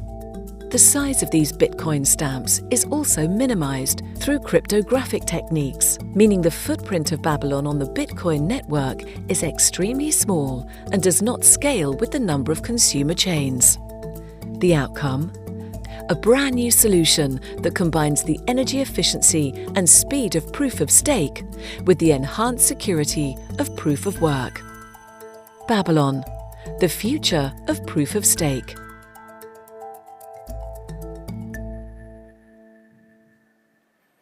All right. What do you think of that British accent? You like it? We paid extra for it, man. Hope you like it. All right. Okay, so now let's do a little bit of a deep dive before I finish. So this is the architecture of Babylon, and it consists of 3 types of chains. 1, Bitcoin, the provider chain, security provider. 2, Babylon zone, which is a Cosmos zone. 3, all the other Cosmos zones that uses the security. Now, there's a division of labor across these 3 layers, which I want to highlight, because that will help to understand the role of our technology. So, the Cosmos zones have their own validator set. They do the normal thing, ordering and execution. Okay? Bitcoin is a timestamping service. It timestamps, but it timestamps important transactions. So the ordering of regular transactions is done by the individual Cosmos zones. The Bitcoin is done to do timestamping on the important transactions. So in some sense, it's a shared security between the Bitcoin and the Cosmos zone, but the sharing is a light type of sharing. Light type of sharing. So what are examples of important transaction? From the video earlier, the stake withdrawal request is the important transaction. So that request is now timestamped on Bitcoin, and when it's confirmed, then the stake withdrawal can happen. So another important transaction, for example, if a transaction is censored on a Cosmos zone, then a Cosmos validator can send that transaction, timestamp it onto Bitcoin, and keep that transaction alive. So that's another use case of an important transaction. And there are many other examples, which I have no time to go through. So you may ask, hey, what's the role of Babylon Zone? The role of Babylon Zone is to basically aggregate all these checkpoints across so many Cosmos zones. We're hoping that eventually many Cosmos zones will use the service, and this Babylon Zone will allow the aggregation, as was described in the video. So through this aggregation, timestamps of transactions on each Cosmos zone is obtained in an efficient manner. Okay. All right. So I forgot a very important point, though. Whoa. Which is, okay, so how is this checkpointing done? Well, we discovered something quite amazing, maybe known already to some people in the Cosmos community, but actually, inter-blockchain communication, a bread and butter of the Cosmos ecosystem, is actually a natural checkpointing mechanism. Checkpointing mechanism. And I would like to highlight that because I think that is of interest, broader than just for Babylon. So let me highlight that point. So there's a more technical slide. So IBC, what is IBC? Is a communication from the sender zone to the receiver zone. It has 2 layers, transport layer and application layer. Now, how is IBC achieved at the transport layer? Well, it is achieved by sending from the sender zone signed header of the sender blocks into the ledger of the receiver zone. This is the light client. Okay? So therefore, to achieve IBC, the receiver zone should maintain a light client of the sender zone. Basic knowledge of IBC. But a light client is precisely a set of signed headers, and that's exactly the checkpoints. So we come to this quite interesting fact, which is the fact that the receiver zone maintains a light client of the sender zone means that the headers of the sender zone are automatically checkpointed at the receiver zone. And we apply this in Babylon because once we obtain the checkpoint on Babylon, so Babylon is the receiver zone, then through the aggregation, you can get timestamp onto Bitcoin. Okay? All right. All right. So you may ask, okay, if you are a Cosmos zone, how do you integrate with Babylon and get Bitcoin security? Okay, so first, you should open an IBC connection between your zone and Babylon. Through the IBC zone, you are checkpointing signed headers, and you're receiving Bitcoin timestamps with proof. And then we will give you a module, 2 modules. One is a new module, timestamp processor, which allows you to process these timestamps and reinterpret them. 2 we give you a modification of the unbonding of the staking module so that you can now use Bitcoin timestamp instead of waiting for 21 days to unbond. So that's roughly how the integration would happen. All right. Now, this design requires some trust on Babylon. And if you're really nervous, then you could actually run a monitor program which allows you to minimize the trust on Babylon, only trust on Bitcoin. All right. Okay. So we worked hard in the past few months. Fisher and his team worked really hard on building the MVP. So what is the MVP that we built? So the MVP that we built is the square, which is Babylon zone check pointing onto Bitcoin. This MVP meant to demonstrate two aspects of our technology. One, how we can efficiently timestamp onto Bitcoin. Using aggregate signature and epoch rotation, we reduce the footprint into 2 Bitcoin transactions every 30 minutes. 2 Bitcoin transactions every 30 minutes. Very, very small footprint. Second, we want to eat our own dog food. So Babylon is now playing a role of a Cosmos zone that get benefit from this timestamp to do fast unbonding. So that is the MVP that we built. And if you go to the demo booth next door, you will see that right now, Babylon is actually checkpointing to Bitcoin mainnet and enjoying fast unbonding right now. So if you look at the numbers, then you will see that our unbonding time is, at this moment, I think about 3.5 hours. Okay? And we'll be very happy to discuss with you more details of the project at the demo booth.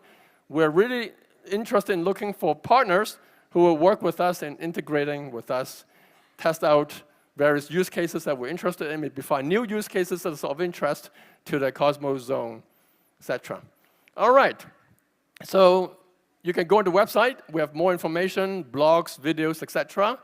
And then you can also follow us for updates on Twitter. Thank you very much.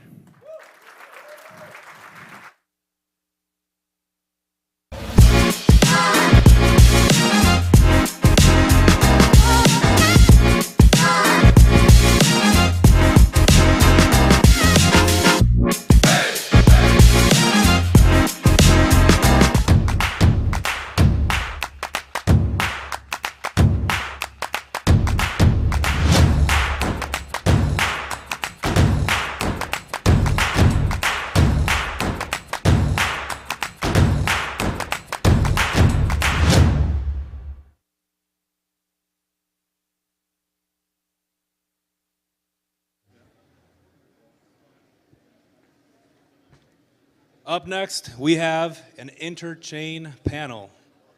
Your moderator, Sebastián, welcome to the stage. And then we have Owner, and we have Marco as speakers. Welcome to the stage.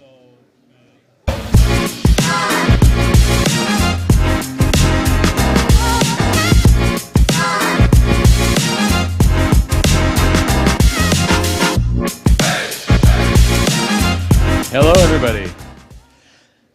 Hi. Hi. So I'm Sebastián Couture. I'm the host of Epicenter in the Interop, and I also do a couple other things in the space. And I'm really happy to be here today with Owner and Marco, working on the Interchain Builders program. And also happy to be here because I almost didn't make it. I was not paying attention to the time. I was preparing to interview myself, yeah. like how you rugged this, but then you came. So I wanted to, we only have 20 minutes here, but I think, looking at some of the talks this morning, it's clear that there are values in this ecosystem that we all share, or that sort of like align all the people here. What are some of the core values that you think are important in the Interchain ecosystem, and how do they apply to what you guys are doing with the Builders Foundation, or Builders Program, sorry? I feel like you asked me this like a week ago in Berlin too, but like at the end of the day, like Cosmos is a really big family, and no matter how like dysfunctional, functional it is, we all just come together because that original vision that Jay and Bucky proclaimed to the ecosystem and kind of proclaimed to the world, it was so powerful that it just held everyone together. And at the end of the day, it's like we love what we do. We love working on the tech we do, and we're just a big family. And that, at least that's for me the most important stuff. It's a somewhat dysfunctional family, but it keeps dysfunctional but functional. Yeah. I can confirm. I felt very welcomed when I joined the family. In my mind, the Cosmos ecosystem is just super interesting in the sense that it gives you the right balance between opinionatedness and sovereignty, and this just allows you to build things the way you want them to look like. And I think this is one of the core values, just the flexibility and the freedom to do things the way you want them to be, but at the same time provide you kind of the primitives so you don't have to reinvent the wheel each time. Yeah, I think also I agree with this this sovereignty, but also some amount of opinionatedness, and I think like opinionatedness will probably increase over time, but hopefully like sovereignty will remain constant. So yeah, let's dive in. So what is the Interchain builders, and who is it for, and what does it do? So the Builders program is basically for anyone who wants to build in the Interchain ecosystem. And one way to describe it is basically before the Builders program, you would just have a paper map to navigate kind of getting to your destination. And we're just kind of a navigation system that helps you and tells you, hey, like turn left here, turn right there. This is the people you need to talk to. This is the documentation you should read here. These are the partners maybe you should have a conversation with. So we really try to help teams that build in the ecosystem, and building applies to both things. The technical part, which Marco's taking care of, but also kind of the business, legal, fundraising, all the other things that I'm working on with the team. Anything to add? It's to me the most important part is kind of like the high level idea of the Builders program and what it's really doing to the Cosmos ecosystem. It ties into Bucky's talk earlier of like right now we're in between this integration and illumination phase. I've been describing it as like Cosmos entering terminal velocity, where the ecosystems, and we're starting to see it now compared to last year with like Cosmoverse last year, it's really entering a phase of like it's about to go parabolic. It's everyone in the ecosystem, everyone here. The conference is twice as big as last year, and we're really starting to see the Cosmos ecosystem take off on its own without having to be shepherded by some of the core teams and the ICF, as we've seen with the talk from Bucky, that the ICF also wants to bring in more public good funding from other chains in the ecosystem to help fund these core teams. So as a program mentoree, someone who enters this program, so can you walk us through the process of getting into the program, and specifically what can one expect when they come out of it? Yeah. So there's a website, it's called join.builders, where we have an application form. So after the application form, and we kind of do a quick assessment for whether the team is eligible. The eligibility criteria today is basically whether you use a component of the stack, which is Tendermint, SDK, IBC, but we also expand into WASM projects. And then there's a quick onboarding phase. And what we don't want to do is, we don't want to basically drag teams through lessons or things that they already know. So what we do is, we show them an a la carte menu, and we tell them basically, hey, you can choose between whether you want to look into token issuance and incorporation, fundraising, pitch deck review, or you want to look into go-to-market governance, a mainnet checklist, bootstrapping your validator set, and so on and so forth. So based on the requirements, we then go ahead and just schedule sessions with the teams, and again, like connect them to the people, whether that's opening a channel on Telegram, or that's just scheduling a call or providing them with the resources that they need. So I would say what they get out of that is, at the end of the day, time, saving time. And do you also connect mentorees with, say, like partners that can better help them. You know, I'm thinking one thing that's really important for a lot of blockchain projects is like token engineering. Yeah, and so there are people who are sort of specialized in this one field. Do you also partner with other organizations that can maybe help guide some of the mentorees in more specific things? Yeah, we do. So obviously we're 4 people in the team, so we cannot guide 50 teams ourselves. So we have partners on basically every side of the spectrum. We have a partner on the legal side, and then there's eventually law firms, but we also have technical partners and also validators, you know, that at the end of the day help us to work with the teams. It's a bit two-sided in the sense that you have these new teams in the ecosystem that are trying to bootstrap themselves, and we're kind of like showing them the foot guns that other teams have run into and how to avoid that. But also these new organizations in the ecosystem, funds, tooling, these companies that aren't actually blockchain companies, but they're building their company around the software. We want to bring them into the ecosystem and also help them become successful with these new teams coming to the ecosystem and existing teams.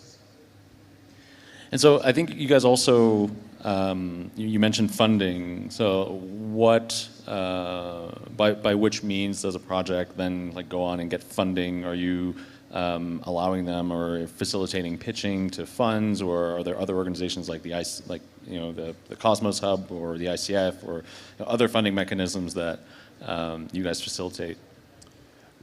Right, at least right now, it's a very naive way. It was like we help them go through their pitch deck, we help review it, and then also we do the intros to potential investors. And I think that's like the kind of the V1 of that. And then the next phase is like something that I'm excited about is for community pools to start investing in these projects. So it's like the community of the Cosmos Hub also benefiting from the success of a team joining the Cosmos ecosystem. And so kind of like expanding into on-chain means of funding teams. Yeah, I would say, you know, there is kind of an understood way of funding, which comes also from the traditional VC world, which is there's pre-seed, seed, Series A, and so on. But at the end of the day, if you build an organization, you need to make sure as a founder or as a team that your organization is capitalized, right? And VC funding is one way to do that. And there we kind of educate the teams on what stage we would say they are in, and basically what type of VCs would be interested there. But at the same time, there's non-dilutive funding. There's other ways to basically secure funding for the project, and you know, just creating education on the whole spectrum, and then kind of working with the teams towards the best possible funding mechanism is usually how we work. But yeah, we don't fund into teams directly because that's a very specific skill and task that you need to do, and we're no fund managers. So yeah, we don't do that. Yeah, no, and I think, yeah, connecting teams with funds. I mean, like you're also going to fall into a situation where you have certain funds that are going to be, you know, on some vertical and attracted to some types of projects, and others that aren't going to be. And also, if you have projects that are building, say, on the Cosmos SDK or like on Interchain security, they may want to get funding from, you know, from the hub or maybe from some other organization that's funding projects like that, and maybe not funding projects that are building on Evmos or some other chain. Yeah, definitely. We do talk to funds and VCs and everyone alike and kind of get understanding of what they're looking for as well. So we know, so we're not just like, because they are busy themselves. We don't want to just send them 50 teams and just they have their pick. It's like we want to send them teams that we believe that they would be successful with and teams that they would be interested in to make the team successful as well. So I want to ask a bit of a spicy question. It's only a little bit of spice, though. So you guys were talking about this last year, I believe, at Cosmoverse.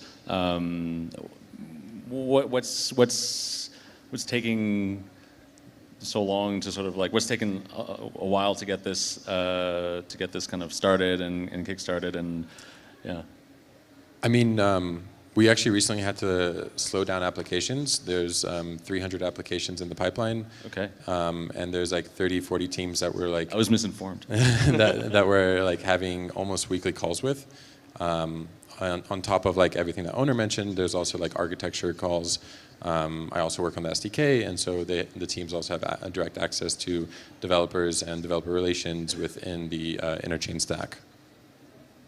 All right, well then what kind of projects are you seeing, and what are the most, say, like promising things that you've seen come through the program? I mean, there's projects from all sorts of areas and all sorts of stages. But I would say most projects are definitely interested in building public blockchains.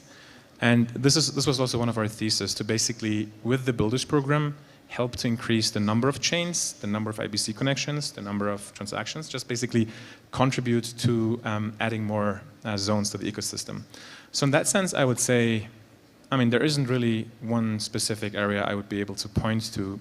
There's DeFi, there's gaming, there's a bunch of interesting things. We also work with, more established teams that are kind of bigger and known. It's not just the kind of very young teams or founders that just get started, but also, for example, if you are a team, looking to getting into the ecosystem, we might just have like 2 or 3 checkpoints, but we also work with you. So it really can be anything.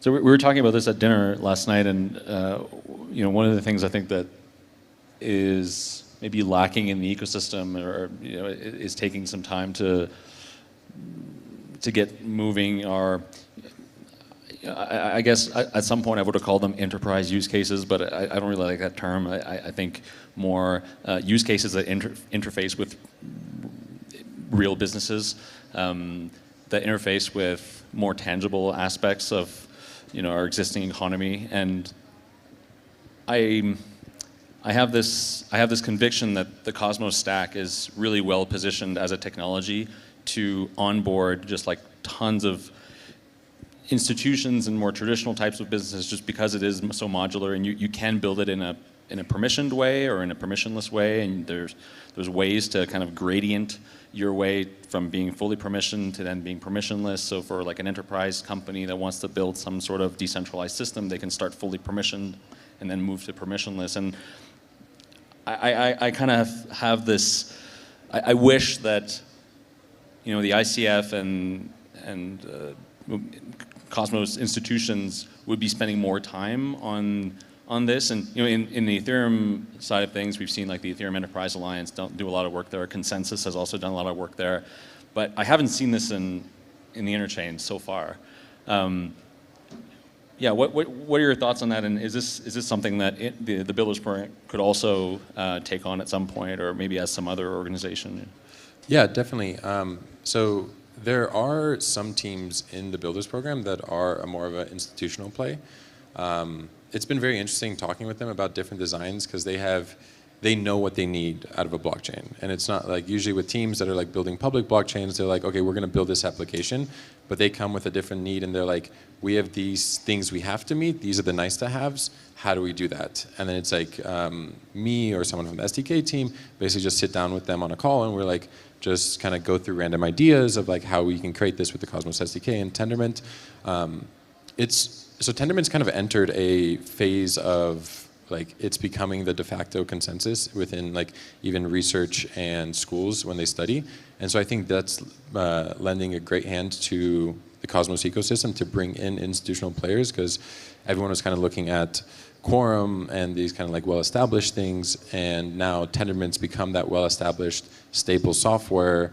It's funny to think of it as like old software in blockchain, because in the reality it's like 6 years, 7 years old, and for us that's like 20 decades or something, and the real world it's like it's in infancy. So that's really lending a hand to like bring in more people. We want to do more institutional within the Builders Program. I think they need more handholding on the tech side. Yeah, absolutely. And that's something we haven't scaled up as much as we could. And I think just like a framework a framework that allows a company or some consortium or group of companies to start implementing this technology and have a roadmap to connecting to IBC or like basically decentralizing. Yeah. So the stage we're in right now is basically we're building the foundation and this framework you're describing, which is really like just the path from an idea or a project to a live chain. And we consider this a public good. This is knowledge that should be available and accessible to everyone. I think, as Marco said, working with enterprises definitely requires a more professionalized services organization with solutions architecture and all these type of things. But they can, basically, once we open source our knowledge hub, which is going to happen 100%, there can be any organization, any services organization that can provide this enterprise services. Whether we are going to build that or not, I'm not sure yet. That definitely requires to scale up the team in terms of architects. But with the underlying knowledge base, I think it will be much more straightforward to enable this type of work. Yeah, it would be great to see this, and I think it makes sense to. Maybe the Builders program can act as a way to kickstart this initiative, but it makes so much more sense to have like channel partners and consulting firms that have solutions architects use this technology. And I mean one way to get into this world may be to like seek partnerships with like the big fours or whatever who have like all of these enterprise clients and are also building blockchain stuff. Like I mean KPMG, I know in France, where I live, they just recently, like 2 years ago, bought a blockchain consulting firm, and they're not using Tendermint. They're using, I don't know, Corda or something. Yeah. It's kind of funny because throughout the years, I think even when I started in 2019 in Cosmos, like I heard rumors of institutional players using Tendermint, but they're not willing to say publicly that they're using Tendermint. I mean, they were using Tendermint in 2015 when, this company that I co-founded back then, we were doing institutional stuff and we were using Tendermint, and that company failed for other reasons. But it always felt natural to me. Like it always felt natural that Tendermint was a good match for like these types of use cases that we don't typically see sort of like in the DeFi, NFT, like degen world. Maybe just to end on here, like just your thoughts on public good funding and the role that the Builders program can play in maybe stewarding some of the stuff that's happening on the public goods funding side and funding infrastructure.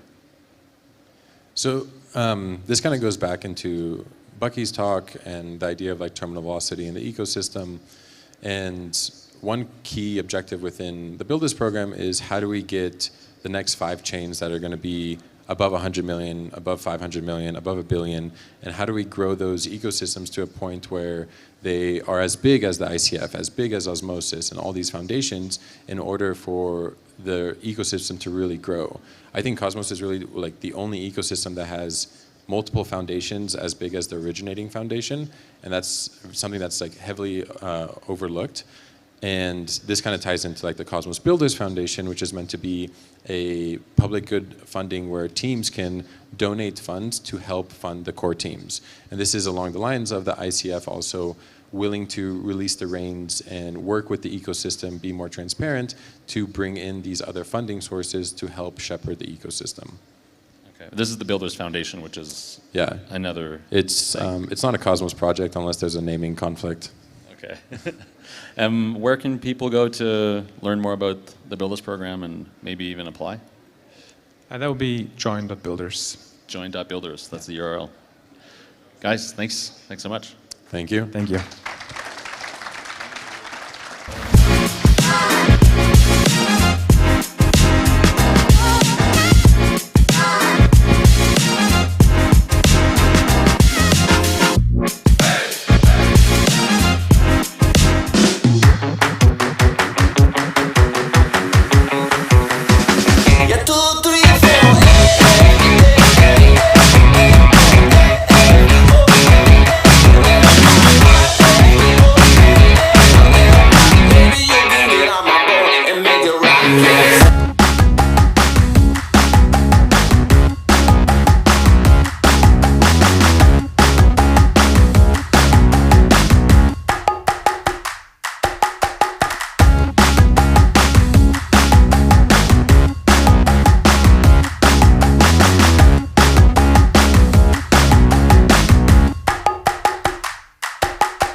Hello.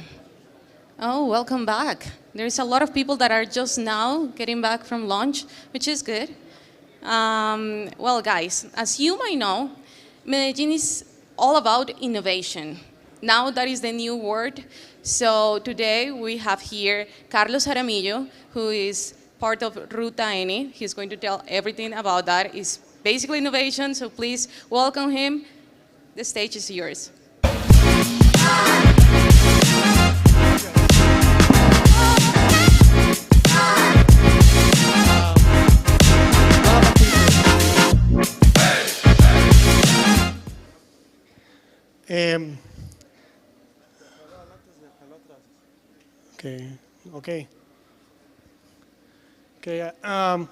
Hi everyone. How are you? Good afternoon. I hope you're doing fine and you're having a really nice time in Medellin. For you that probably don't know where you are, where we are located, we are located because probably it's the first time of some of you in Medellin. So for you to know, we are located in the north part of South America, just right here. And the state of Antioquia, this blue region you're seeing right here, represents around the 14% of Colombia's GDP. And specifically Medellin, that little point right there, I'm sorry with this. This little point right here represents around the 8% of Colombia's economy. That's Medellin in economical terms. Now, what we do in Ruta N, or probably you have heard about this during the morning, this is part of our story. In 1900s, we were known as the industrial center of Colombia. And around 1974, we started having a crisis, an economical crisis, because our economy was so close to foreign competition that we were very competitive.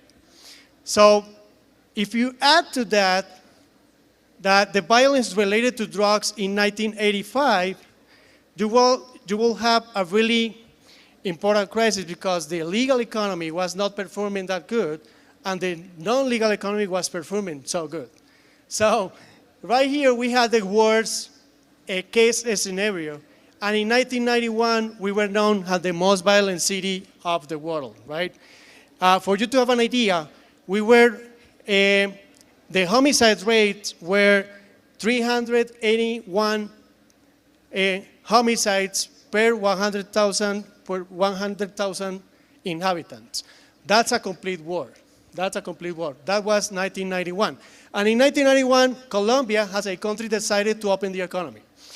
So we have an economy that was not performing good, a non-legal economy that was performing really good, and an open economy without getting the industry ready to face that. So this was our darkest days. Now, and in 1998, the manufacturing companies that were here were leaving the city. So we were training people to be part of an industry that is not going to exist.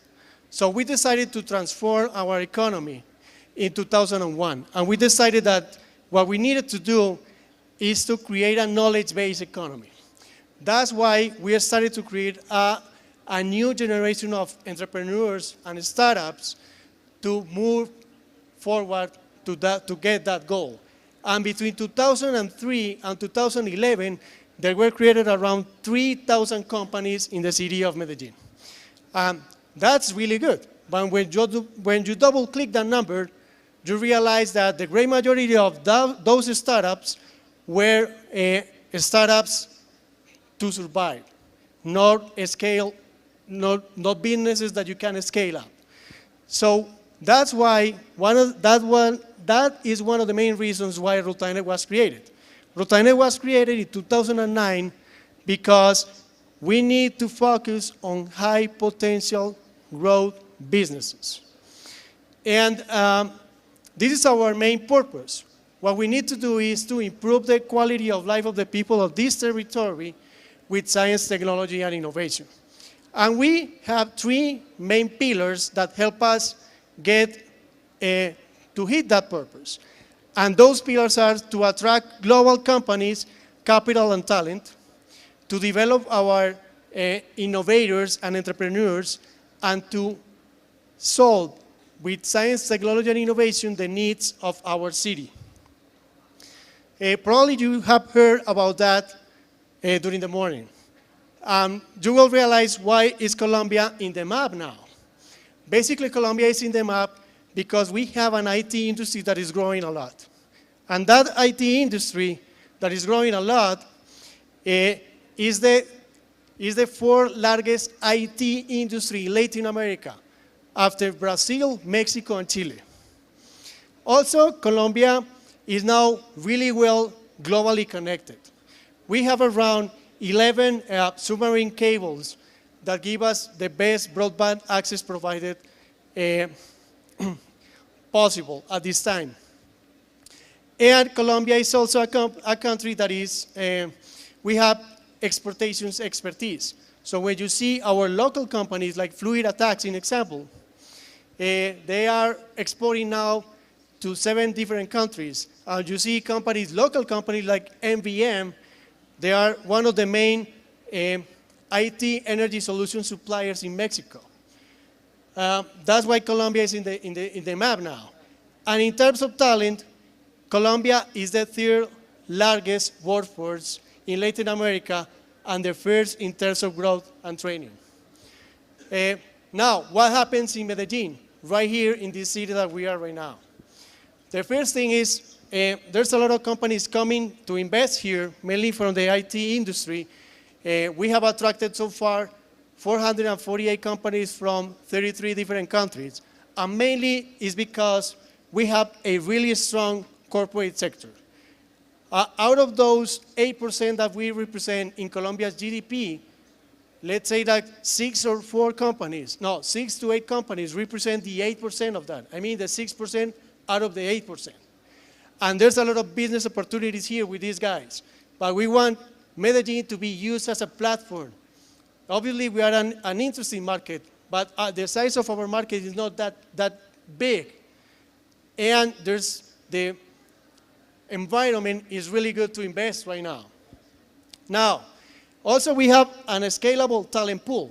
Just to give you an idea, out of those 448 companies that we have attracted in the last 10 years, 34% of those companies have more than 200 employees. And there's one success case from Argentina, that is Globant. Globant is more a Colombian company than an Argentinian company, because they started here in 2013 with 6 employees in Medellin, specifically at Ruta N, our building. And now they have more than 2,000 employees in our city. That's a demonstration that you can scale up an operation here anytime. Now, also it's important to realize that we have the biggest young population of Colombia. And that's why we have more than 500,000 inhabitants between 14 years old and 28 years old. And that's why we are so attractive to foreign companies that are landing here to serve other markets. As well, we are an ideal location because we are really well connected with the Central Time, US time. And that means that you can solve problems in the IT industry at the same time that someone is working in the US as well. Also, in terms of quality of life and cost of living, the cost to live here is 26% cheaper than the capital city. And at the same time, the public transportation allows you to lose less time in traffic. Now, let's talk about crypto and let's talk about blockchain. So we have a study and a report that we call the Observatorio, or how do you say observatorio in English? It's like a repository of information. We have found some opportunities here that regarding our capabilities right now is really easy to take advantage of this.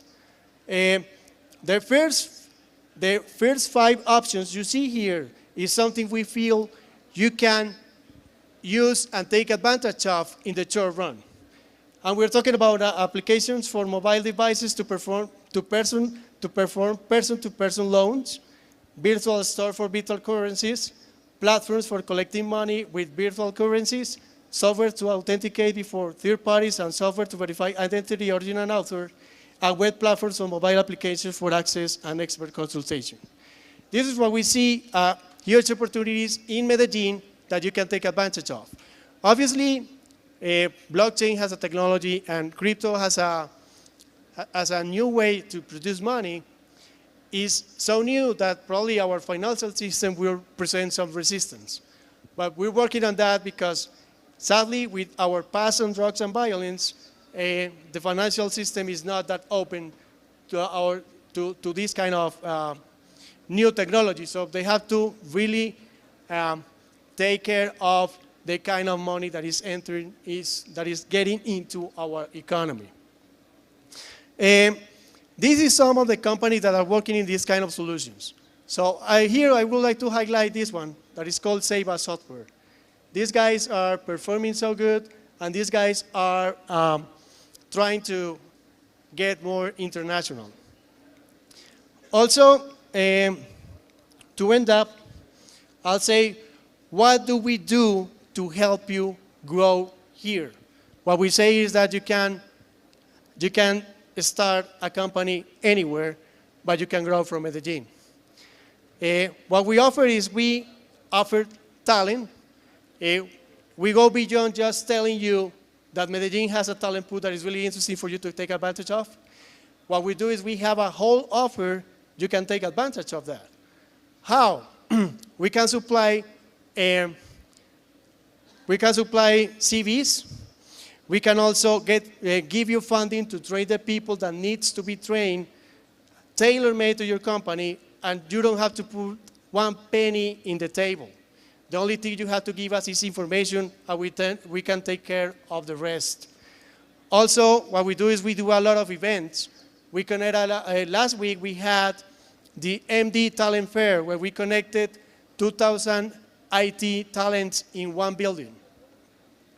Also, what we do is we can set up training, recruitment challenges to fit your company's needs. And at the same time, we can set up training challenges to fit your company's needs.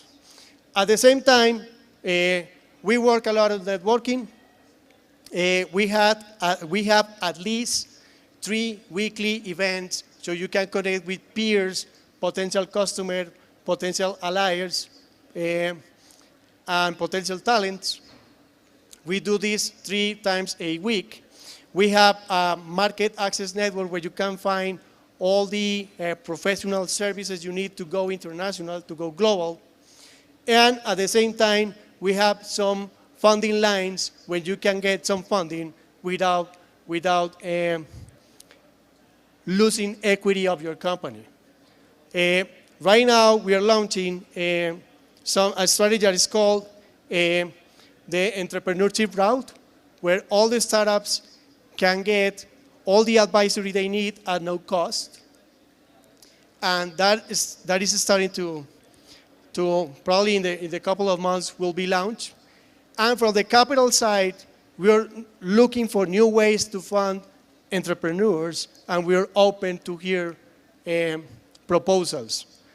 Also, we have the Smart Capital Network. The Smart Capital Network is basically we gather and we lead a network of capital or venture capital investors, family offices, and angel investors. So you can realize the best innovation projects before others. That network handles around $350 million in resources to invest in innovative projects. And we are ready to connect you with these guys. So now, in June 2021, Medellin was nominated as a special district on science, technology, and innovation. Probably you have heard about this during the morning. I can tell you for sure that this week is the last debate on the Congress and our Parliament to make this happen. It means that we're going to have better incentives so companies like yours can develop their operations in this territory.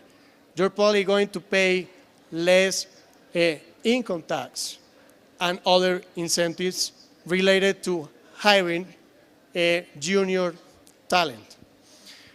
These are some of the companies that have grown with us. They decided to grow with us. We have attracted 448 companies in the last 10 years. And we have success cases like Mercado Libre from Argentina, an example. They have more than 200 employees in Medellin. We have attracted companies like Globant from Argentina as well. They have more than 200 companies, 200 employees in Medellin specifically. And there's a lot of companies that are trusting in what we're doing. So we are ready to help you grow. And thank you so much for your attention.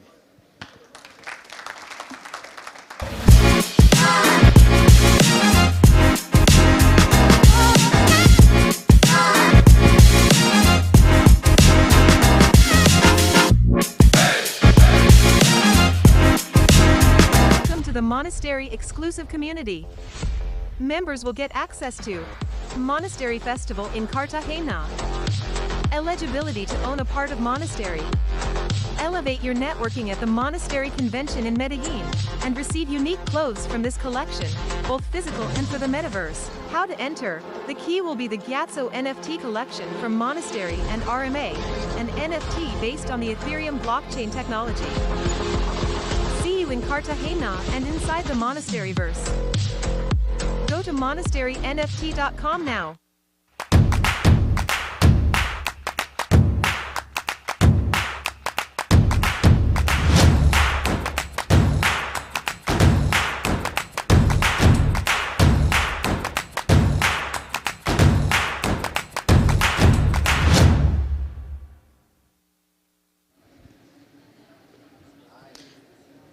So the first time that I met our next speaker was, of course, through Twitter, in a space where we were talking about education and how education can actually help us to move many of the crypto companies to LATAM because it is needed.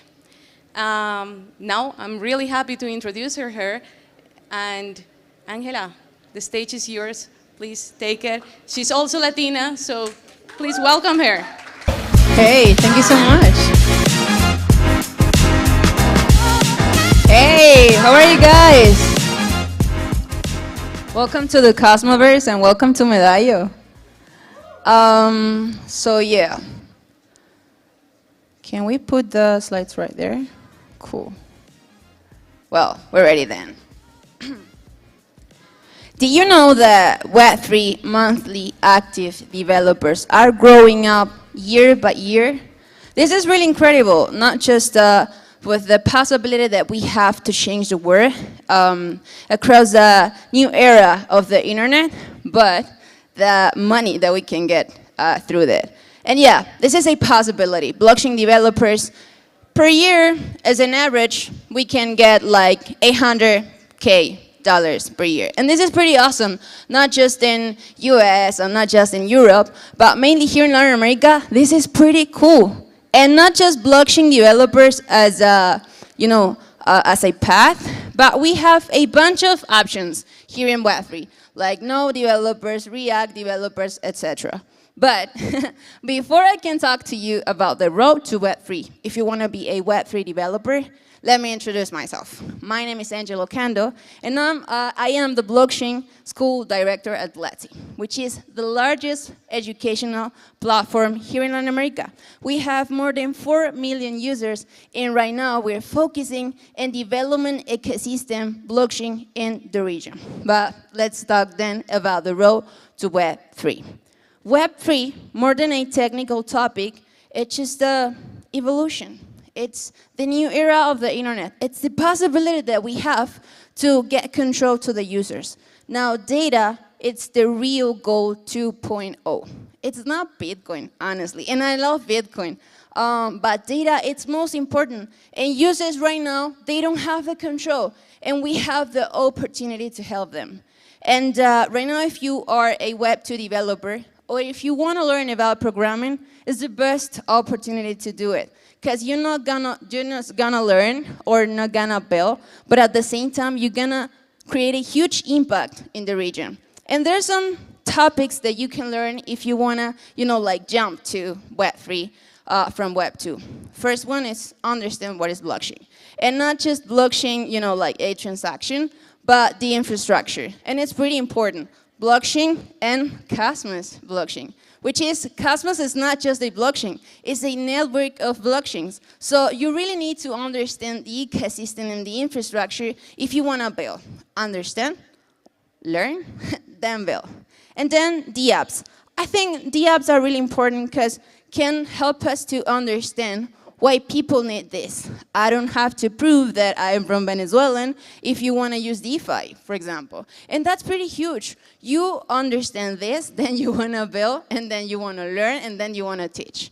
And second, I guess, it's tokenomics, which is the main reason that you need to understand just to build. Is like the strategy in your products. But cryptography is one of the most important things. And when we are looking about, learn about Web3, we're always looking about, yes, Web3 stack and Web3 tutorial, but we have to focusing in the main stuff. And cryptography is one of them. Today, I just want to recommend you 2 books, Serious Cryptography and the Code Book.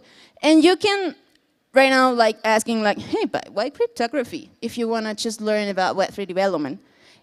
Web3, it's not about typing. It's not just put a button in your platform. It's about infrastructure. Because we really need Web3 to build. But if you won't have infrastructure, then it's going to be a pretty difficult to achieve it. And if you are a developer in Web2, it's pretty common, like, use memory, right? Like, like the cycles, etc. But here in Web3, it's pretty important that you have to learn about memory management. Why? Because blockchain is something that it's like in nodes and computers and etc. So we have limits resources. Once you understand that you have to manage the resources, then you're ready. Then you're ready to jump into Web3.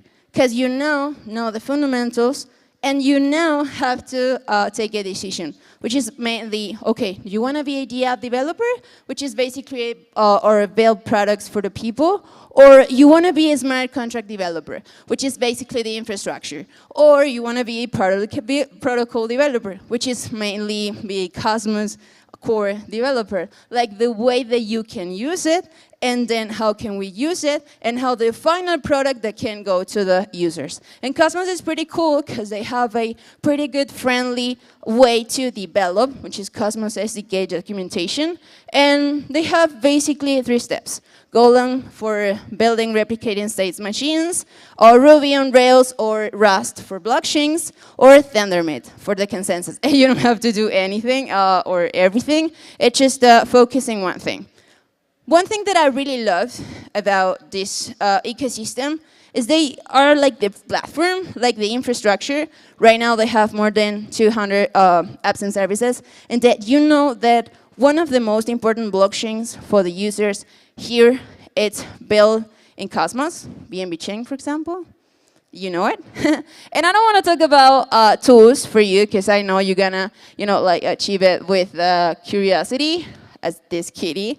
But what I wanted to do or talk to you right now, it's about the possibility that you have as a Web2 developers to change really good issues that we have now and we can solve in Web3. But at the same time, tell you that Web3 it's fucking broken. And yeah, we can be optimistic about it, or we mainly can, we have a bunch of options and we have a bunch of solutions and we have a bunch of ecosystem. But people are not using Web3. I mean, not as a massive adoption. And this is pretty important to understand, because right now we have a bunch of opportunities. If you want to be a Web3 developer, right now, as a junior developer, you can find a job. But with a project or with an opportunity, now you have a bunch of responsibilities. And what I would like to do, I'll tell you right now, is with this responsibility, you have the opportunity to work in the new era of the internet. Think always about the decentralization. Think always about the users. Think about why people use this technology, and not just, I'll become a Web3 developer because there's a bunch of money. You're here because we need you. We need you to build new solutions, but for the people, not for you. And that's pretty important.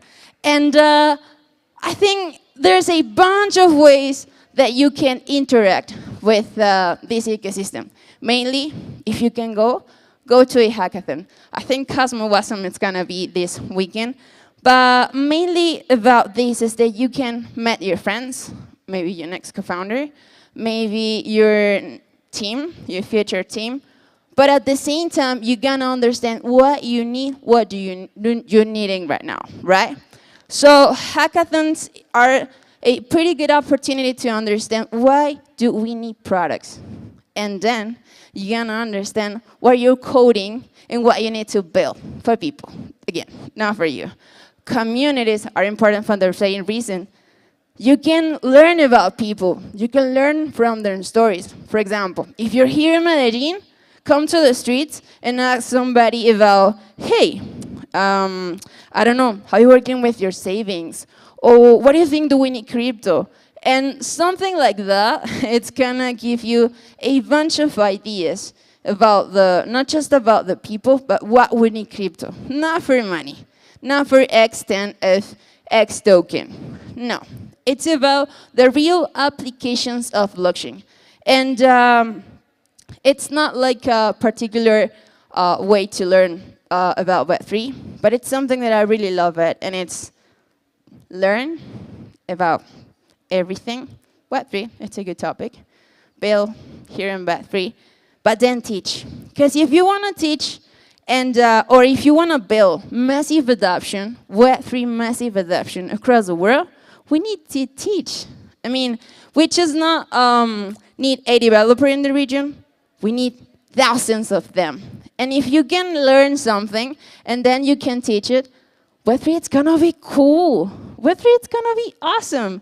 But mainly, because now you're gonna teach about the possibility that Web3 can be for people. From people, for the people.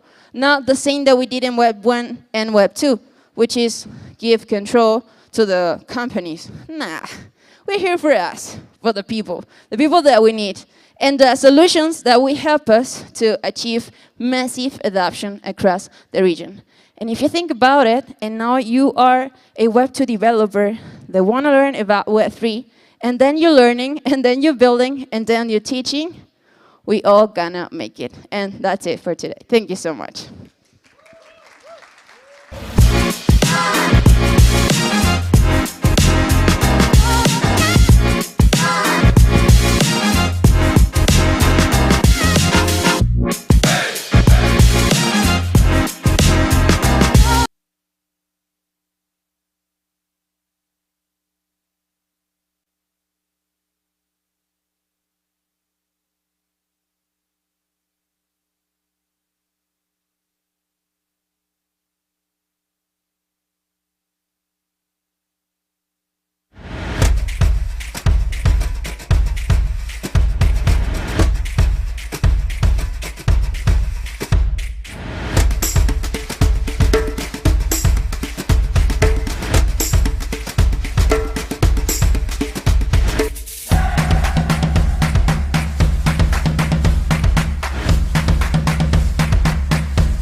Now, we're going to have one of my favorite panels, to be honest, that is the LATAM panel.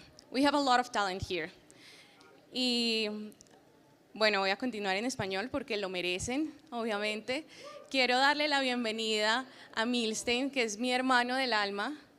Nadie mejor como él para moderar este espacio. And he is going to be the Estoy muy feliz de moderator. tenerlo acá. I'm glad, Y todas las I'm personas very que están happy to acá, have him here. increíbles. Entonces, And un aplauso everybody that's gigante going to para be here, they Milstein. are Y incredible. bueno, te los dejo para A que los round of introduzcas. applause. Excelente. Hola, buenos días a todos. Esperamos la cortinita. Bueno, chicos, bienvenidos a todos. Esto es Cosmoverse. Acá ahora vamos a hablar en español porque estamos en lo que es el LATAM Panel. Queremos demostrar acá con este hermoso panel que With está this el día de hoy beautiful cuál panel es el that we have today, potencial. we want to show you what's the potential of crypto in this region. Crypto in this region is not only an innovative technology, but it's a need. With Xenomics, we are used to this. And I challenge you to look at the graphs in any platform, how the Argentinian peso, for example, is devaluated face to the dollar. We've had 100% inflation. Ask Michael Saylor what happened with his dollars that were in the Argentinian banks. Here we have Diva from Lemon Cash, Mireya, expert in crypto, here from Colombia. We have Mark Crypto, founder of Crypto and partner of Compass. Emilio Pardo from Bitsoft. He's in charge here of Colombia's region. Welcome, everybody. Let's have a talk. Please be seated. Okay, guys, welcome. Welcome. Thank you for being here. Let's start with the local lady, the Paisa. Hello, everybody. Good afternoon. It's a pleasure for me to be here with all of you and speak a little bit about this progress in Latin America and especially in Colombia. And I really have lived my country, the history very closely. I really like this stage. I like the crypto winters because it allows you to focus on what is really important, development, technology. And the people that are here are really committed with everything that we're living today. Colombia is a very interesting country. Like our friend was saying here, we have seen the devaluation is exponentially growing in other countries like Argentina, and also the pandemic affected us. So here we can see two things. The digital interests has been increasing and in the new technologies. This is a reality worldwide, not only Latin America. And the interest in the new transactions and refuge currencies have made us to look at this world. In Colombia, we are living a very interesting experiment called the regulatory sandbox with the participation of governments, some exchanges, and some common people that are interested in the operations cash in, cash out, and we are going to learn more about how to do things better. Why don't you tell us, Emilio, what's the situation today of crypto and the Web3? What's your vision? It's a difficult question. It's not easy. It's not an easy question. I believe that we are in a very good stage in Colombia. It's one of the countries of highest adoption in the crypto world. Of course, there are some instability in the economy, politics that we are aware of. On the other hand, when we launched Bitso this year in May, we have had exponential growth, 2 digits growth. not so much for the investment, but in the daily revenue. A lot of people doing international transfers, people wanting to look for other things than the traditional scheme. So we want to make crypto useful. It's not only for the experts, we want to democratize crypto. Yes, the case uses are very interesting. Okay, what's the situation in Argentina? How do you see it from Lemon? I share what Emilio was saying. The use case that we have in Lemon is to make crypto most accessible possible. And Web3 today sometimes doesn't have a very good experience for the user. So what we want to do from Lemon is to improve this so that the users, with 2 clicks, they can buy the first crypto coins, cryptocurrencies. What we're trying to do is to make that bridge between the traditional financial system and DeFi or Web3, because the barrier for entrance is a little bit difficult sometimes. It's too high. If I ask my father and to give me some money and I invest it and I lose all the money, when that's irreversible.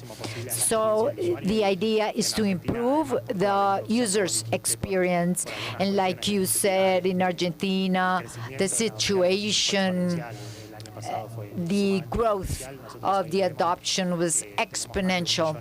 We have more than 1.5 million users in Argentina.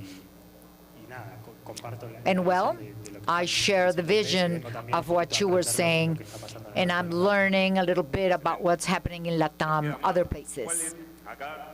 So, Mad, you have a vision from Mexico, but also Latam, because you have a broad scope. You are an influencer in the region.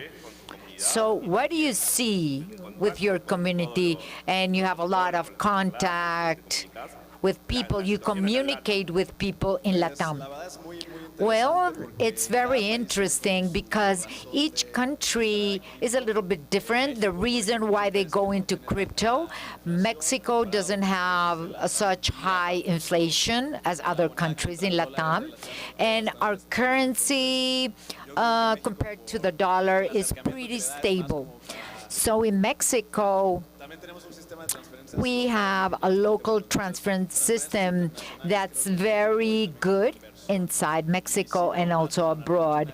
So, for example, in Argentina, they're trying to protect the capital not only against inflation, but expropriation as well. Something else that's also very interesting is the Latin people in the United States, and it's a very big market. A lot of Mexicans, of course, but from other places in Latam also.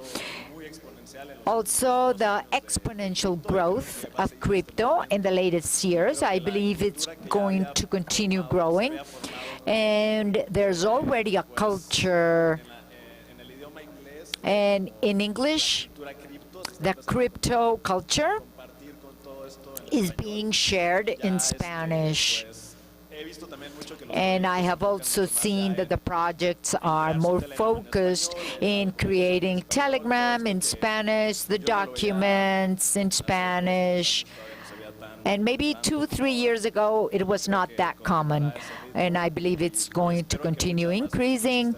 And let's hope that more people are jumping into the crypto world. And if you can be developers. It's a great opportunity. Like it was mentioned in the previous talk, not only for money, but you can create your own things. You don't have to work for somebody. You can be independent as well. So each country has like a specialty. And, well, let's see what's happening in the next few years.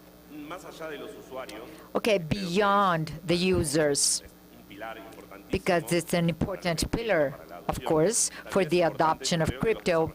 The developers are also very important. Mireya, what's the situation of developers in Colombia? And also for you, Emilio, how do you see the human capital of the region to work in this industry? There's something very interesting. Colombia has a center for the development of 4.0 technology. We have the Software Valley. We have some buildings like Ruta N. And each weekend, you can choose to go to the air shop of Ethereum or Chainlit. Everybody's here. They are all offering a lot of training.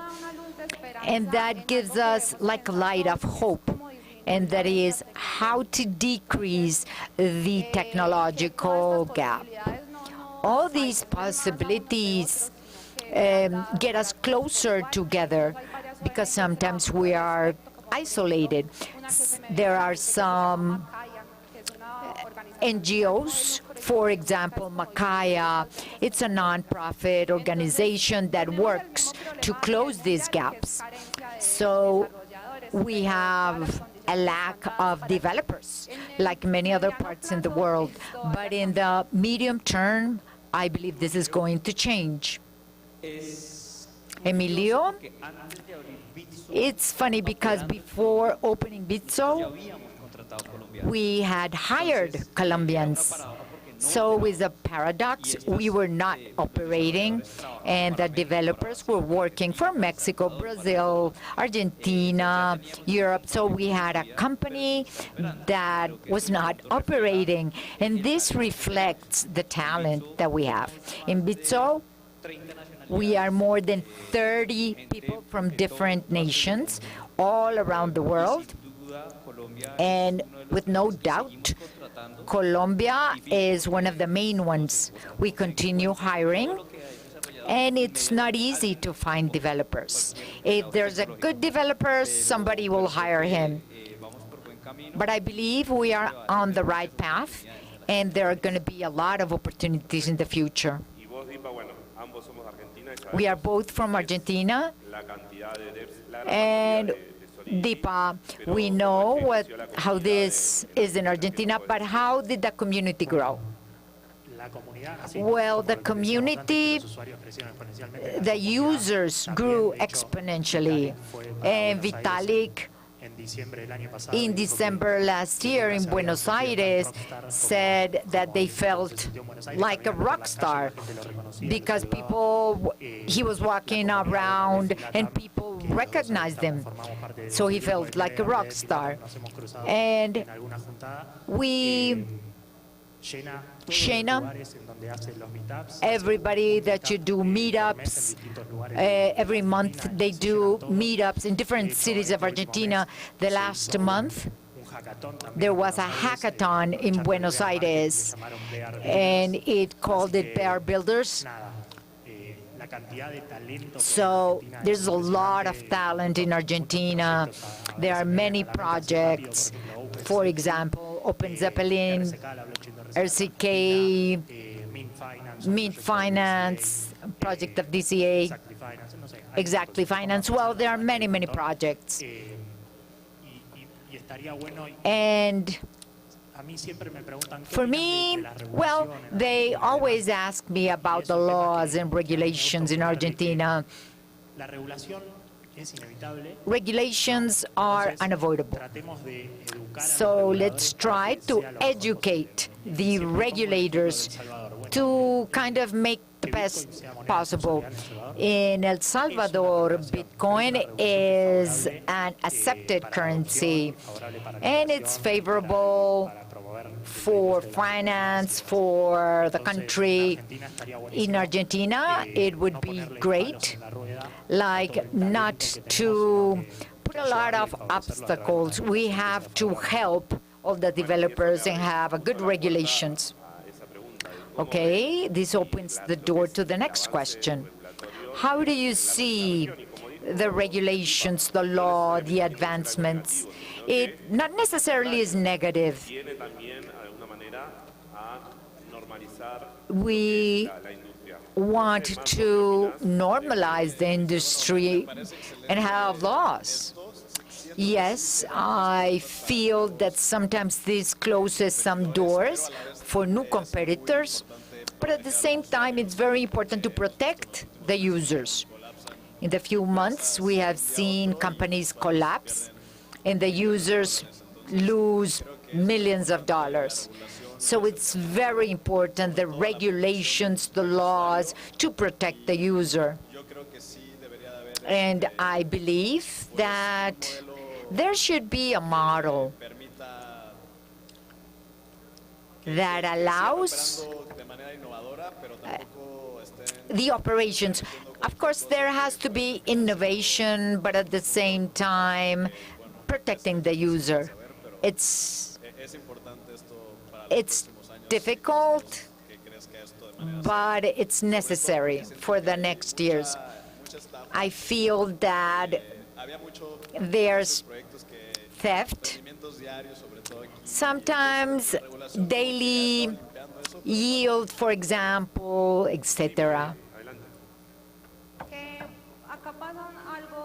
Here, there's a situation. There are many people that are developing in the metaverse because it's the boom. And you say that your company is in the metaverse. And I believe that we need more education when the lawyers are getting involved in all these new technologies. Of course, we need lawyers, and we need to protect the user because it's an unknown topic, and the communities are very important so that these projects will continue in the medium and long term. Because if not, they will be kind of forgotten and not useful. So it's important that everything works hand in hand, the regulator, the laws of the metaverse, and the developers. I am self-critical in regulation because if we that are part of the ecosystem, we don't push on the regulators. For example, we are in favor of regulations, and in Colombia we said, yes, we need regulations to protect the user.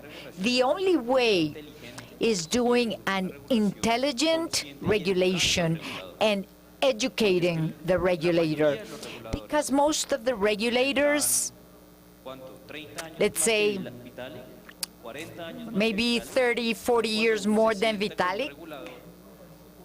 So when you sit down with a regulator, they don't understand what you're speaking of. And they have been doing the same things for the last 40 years in the same way. So I say, if I haven't been able to explain to my mother what I'm working on, then I won't be able to explain it to a regulator. She thinks I'm playing Monopoly on the internet. So imagine somebody that in the political agenda, they don't have crypto as a priority, and they don't have that hunger for knowledge and to understand crypto. So we, as a community, we need to explain to them what crypto's about, what the platform's about. And we agree that we have to educate the regulator so that we can have smart regulations. If not, it will be something that will kill innovation, it will kill the ecosystem and new opportunities, the democratization of everything that we have. Yes, you said a keyword, and that's education.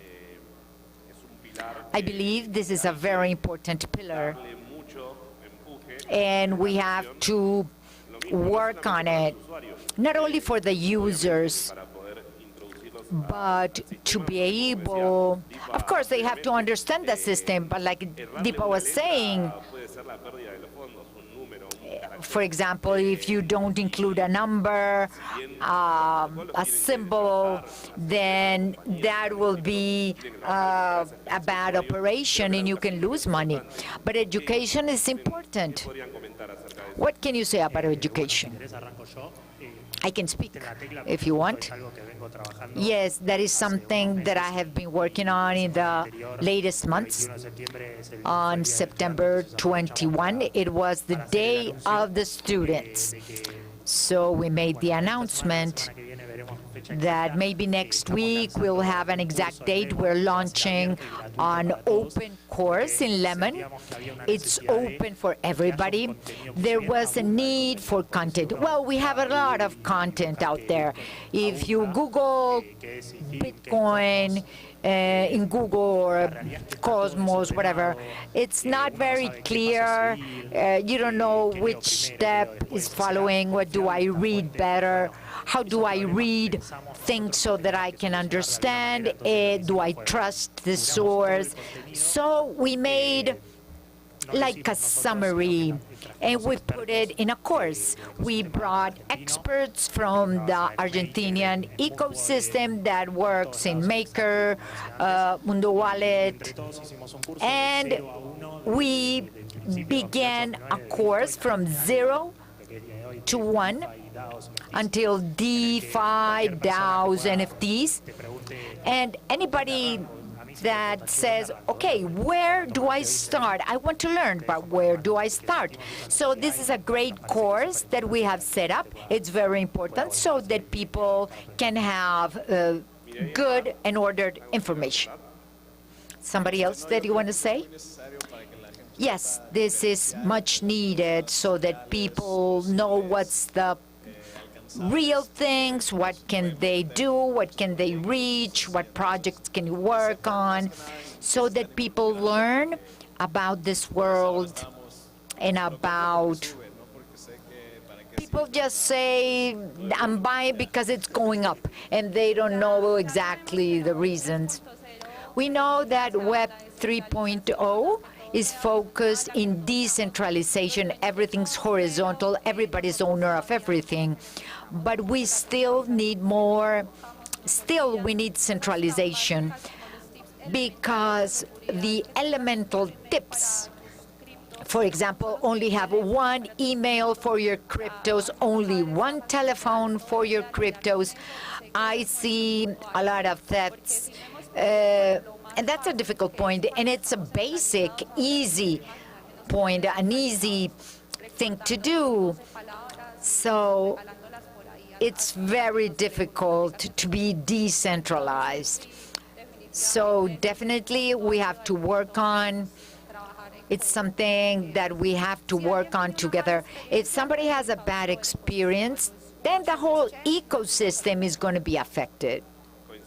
I agree. So to wrap up,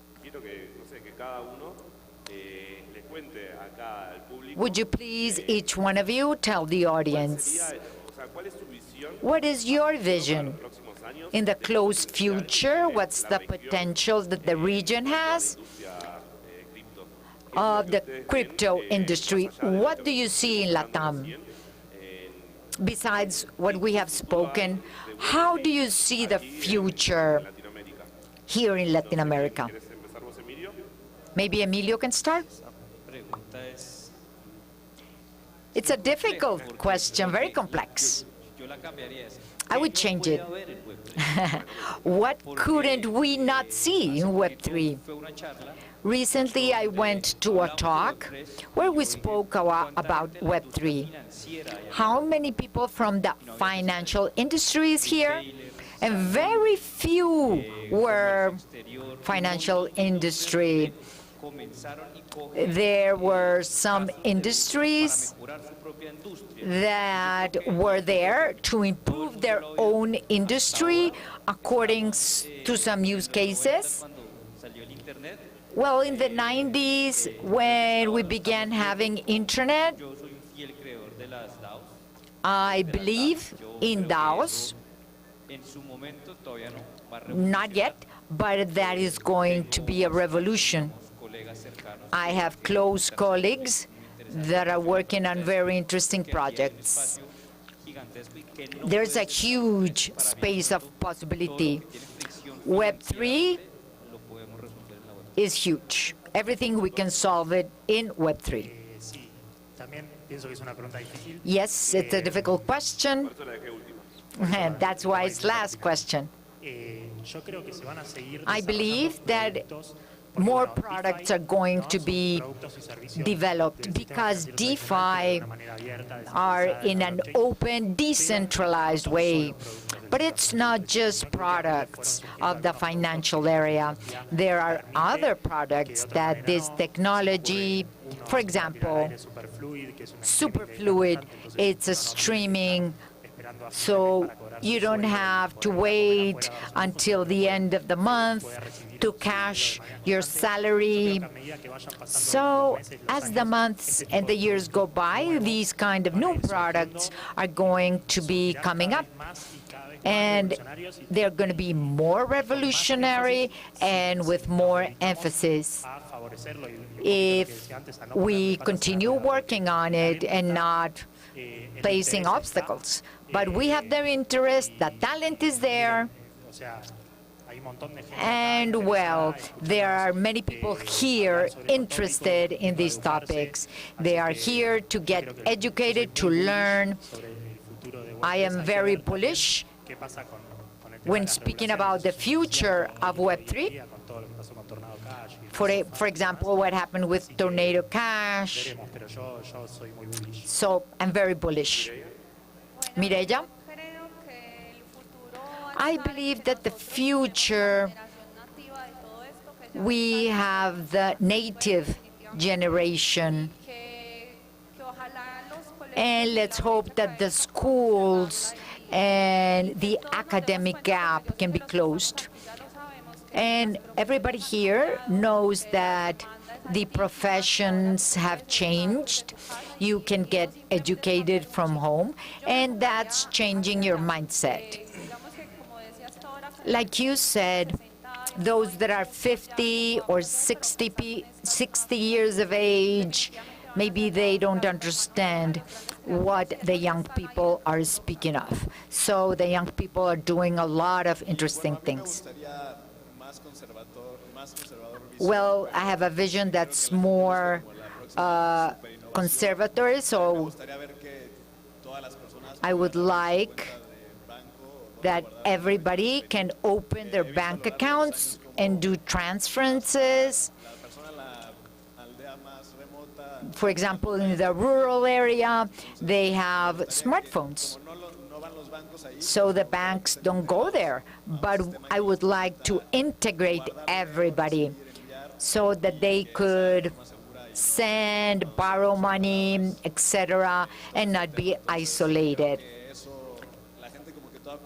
So people still do not understand this dimension, for example, of sending money in a fast, easy way that blockchain supplies. People are looking beyond, but we still haven't finished the integration today. I wanted to add something. The user's experience in Web3 and DeFi has to improve dramatically, exponentially. And going to the side of what Matt was saying, the future is that everybody has a wallet and that maybe we're using crypto in the back and we don't really realize this. So the idea is that everybody, even my mother, could use it. Yes, and to close the panel today, the user's experience in the next months, years, it's a debt that we have that crypto has to overcome. That's the goal, and many people have realized this. And I listened to Ethan in a podcast saying that read the code. That's not like that anymore. That has to change. So thank you everybody for being here in this panel. Emilio, Madipa, Mireya. Thank you everybody. And let's continue with... Gracias.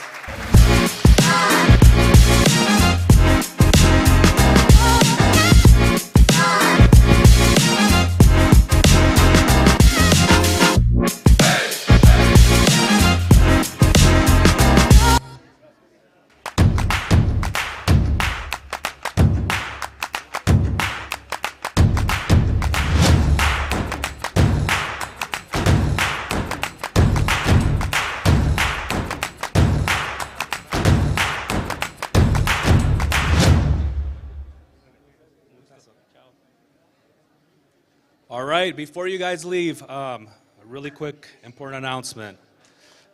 We have some learning workshops. So if you're interested in learning how to build, there are several workshops available daily from Agoric, Hellborn, and Regen. So please check them out today. The workshop rooms are upstairs near the main lobby.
Well, now we're going to have Rebecca Liao from Saga. She's the co-founder and the CEO.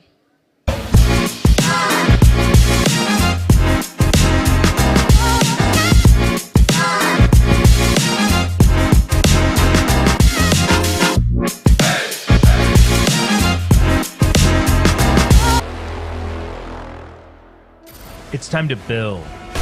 It's time to build without hurdles, without limits, without bullshit, gas fees, congestion, and low performance. The only thing holding you back is your imagination. The book is binding. The pages are blank. It's time to write your story.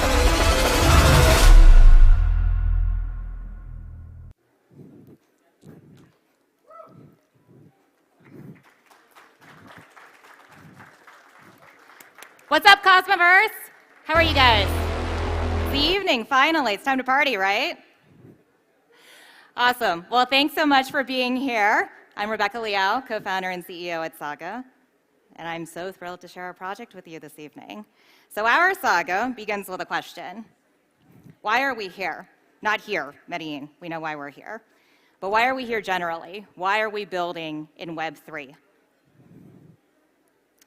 Let's do some real talk, which is that we've let other people define us. What they say, that we're speculators, we're tech opportunists, we're anarchists, we're nihilists, we're solutioneers for non-existent problems. We're wasting our time, basically. So why are we here?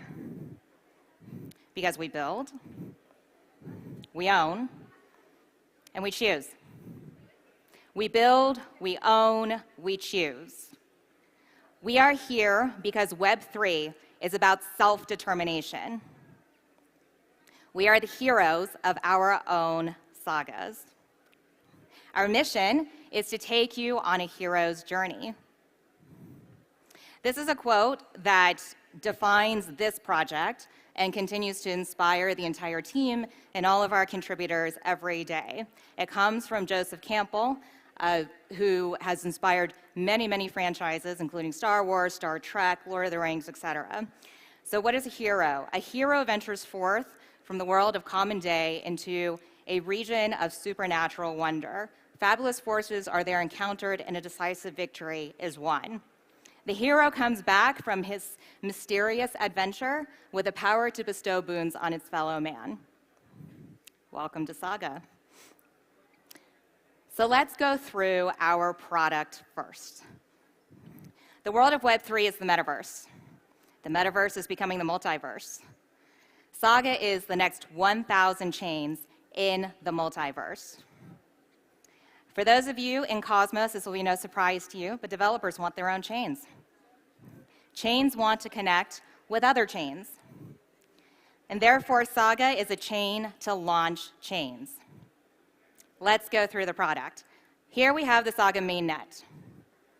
That's a lot more complicated than that, but you get the idea. Here we have the Saga mainnet.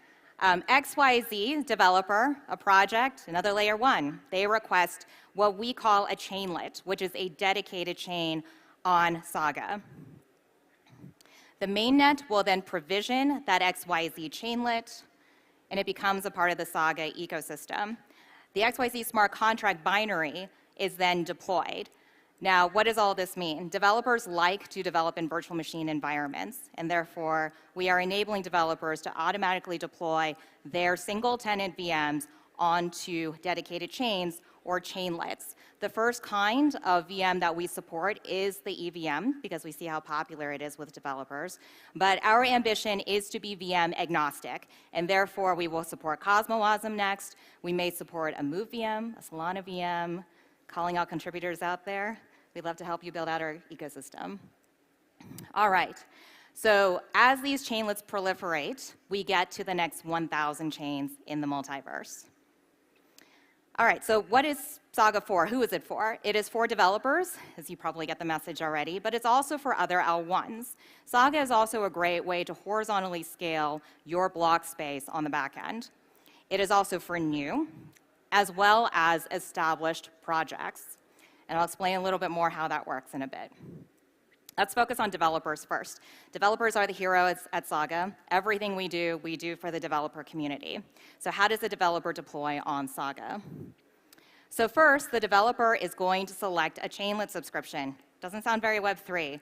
Sounds more like a cloud service. Well, that is deliberate. We think that block space should be a commodity. Block space should go to a developer as long as they're able to pay the fee to maintain that block space, and as long as they're able to deploy their application onto it. So that brings us to the second requirement, which is a fee bond. This is not Polkadot bullshit style fee bond. We do not run auctions on the front end. We are trying to make block space a commodity. We are trying to make block space as cheap as possible for developers, and therefore your subscription is tied to the fee bond, and it is a bond that you put up front so that you are compensating the validators for providing security for your chainlets. However, that fee bond is by design supposed to be as low as possible. All right, then based on a deploy command, the Saga validators are going to automatically provision a chainlet for you. Going forward, the developers are going to continue to do smart contract deployments, and those will go directly onto the chainlets. So after that first deployment, you are on your own chainlet. This is your space. It is, for all intents and purposes, your own sovereign chain. So what used to take you 8 to 10 months of engineering time, effort, resources, you name it, to recruit a validator set, to come up with a security model, a token model, et cetera, now it is down to command line. All right, so once the chainlet is running, so there's an application that's running on the chainlet and interactions are happening in the ecosystem. What do those look like? So the developer in our ecosystem is responsible for coming up with the business model for their application. We do not charge gas fees directly to the end user. Let me repeat that because it's a promise. We do not charge gas fees to the end user. We think it is a shitty user experience, and we want Web3 to do better. So it is up to the developers to decide on a business model for monetization. Some of them offer their applications for free. Some decide they want to continue to use fiat because that's what their users like. Some of them decide to use the native token for whatever virtual machine they use to deploy. Doesn't matter. It's up to you. But at any rate, once your application starts running, then it'll be the end users who are calling the smart contracts. As traffic goes through the system, the fee bond that the developer had posted at the beginning is going to start to diminish because you are paying those validators for keeping that chainlet alive. That means computing power in addition to security. So your fee bond is going to start to deplete as traffic goes through the system. However, a developer is always able to keep replenishing that fee bond. All right, and where do those fees go? They go to validators, and the validators are also compensated by inflation, of course. And then what happens for the stakers? The stakers see the inflation net of commissions. So once we have the application on the Saga ecosystem, this is what it looks like, rinse and repeat to the next 1,000 chains. All right, so I've covered the use case so far where we are talking about a developer launching onto a chainlet. But what about other L1s? What about other ecosystems that are looking to scale because they have scalability issues because they don't have their own block space? So this is what it looks like. So these partner networks of ours, they obviously have their own ecosystems of developers and applications. We don't want to replace that. These partner networks worked hard to get those ecosystems up and running. They've been servicing those ecosystems, and frankly, their dApp developers and their users are accustomed to being on those partner networks. So we don't want to disturb those front-end relationships. We take care of it with the partner network on the back end, same way that we do with the developers on the front end when it's just a developer deploying a chainlet. So once again, the dApp developer is going to go ahead and deploy their smart contract onto the partner network. They don't notice anything different other than the fact that it might run a little faster. All right, and then the partner network is the one that's going to request a chainlet And then they're the ones who are going to post the fee bond or the fee deposit. So again, we are invisible on the front end to the dApp developers. We deal directly with the partner networks here. What's nice for the networks is that now all of a sudden they have horizontally expanded their block space on the back end. All right, the Saga mainnet, once again, will automatically provision that chainlet. The dApp developer, whether they know it or not, is now interacting directly with a Saga chainlet that belongs to that partner network that we've worked with. Now let's run through the ecosystem flow again. The end user, once that dApp has been deployed by that partner network, they're the ones who are going to make the smart contract calls because they're the ones who are using that application. Once again, end users do not pay gas fees on Saga. So then once the end users are using the application, then there will be a fee withdrawal from the fee bond that the partner network had posted. And the partner network is going to continue to replenish that fee bond or deposit over time, same way a developer would. Now, what happens when the partner network starts to reap all of these revenues from the fact that they have horizontally expanded their block space, but their token is now being used in many, many more use cases and across many more applications at a far greater capacity? They're able to distribute the balance of whatever they make on a Saga chainlet to partner network stakeholders, or they can retain it as revenue, up to them. All right, so to review, the Saga product is permissionless, automated deployment of VM-based applications. I know you guys are going to ask this question later. How are you guys different from the Hub Interchain Security? Hub Interchain Security is permissioned. You have to go through a governance route in order to get a consumer chain on the hub. A great model for many projects out there. We believe if you want a chain, you get a chain, as long as you can pay for that fee bond. And there are ways that we can help you with that as well. But that's why we have made ourselves permissionless. For the validators out there, you understand the challenge. If you are asked to stand up a chain on command, it is a new model for you. So we are not going to ask our validators to maintain these chains via Telegram group chats, Slack chats, or however you now do it with the chains that you validate. Of course, we're going to have automated validator orchestration, as well as a set of tools to help you automate those processes so that you can get the rewards from validating those 1,000 chains. All right, so we've talked about the product. Let's go to the next phase. We launched our AlphaNet September 8th this year, so 2 weeks ago. Now, we believe very deeply that in order to build a successful Web3 project, you need more than just the infrastructure. You need a set of tools around your application. You also need a business ecosystem that really supports your objectives. And so it's never too early to build ecosystem. That's the philosophy we follow at Saga, and we've put that into practice. We opened up a Saga Innovator Program in May when we closed our seed round, and we opened up 55 slots for innovators. These are path-breaking projects that have chosen to build mostly in gaming and entertainment, and they are the first ones to get chainlets on the Saga ecosystem. So we opened up a slot for 55.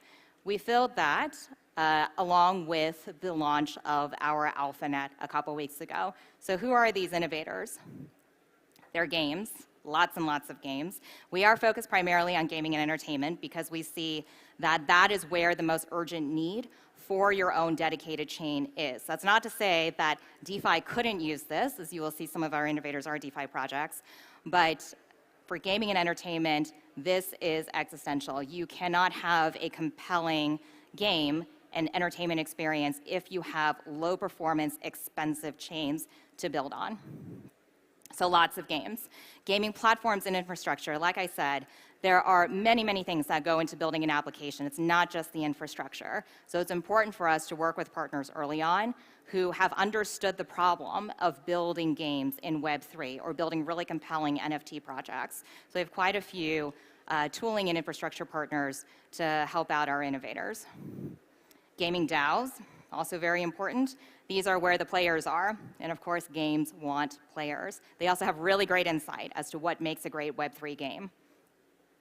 NFTs and entertainment, big category for us. We would like to see even more projects in this space, but we think that a world in which people are able to stand up NFT projects. Those NFT projects are interoperable with one another such that you can send your entertainment assets anywhere across the Web3 ecosystem is the holy grail for NFTs. And that's definitely an objective that we have when we're building.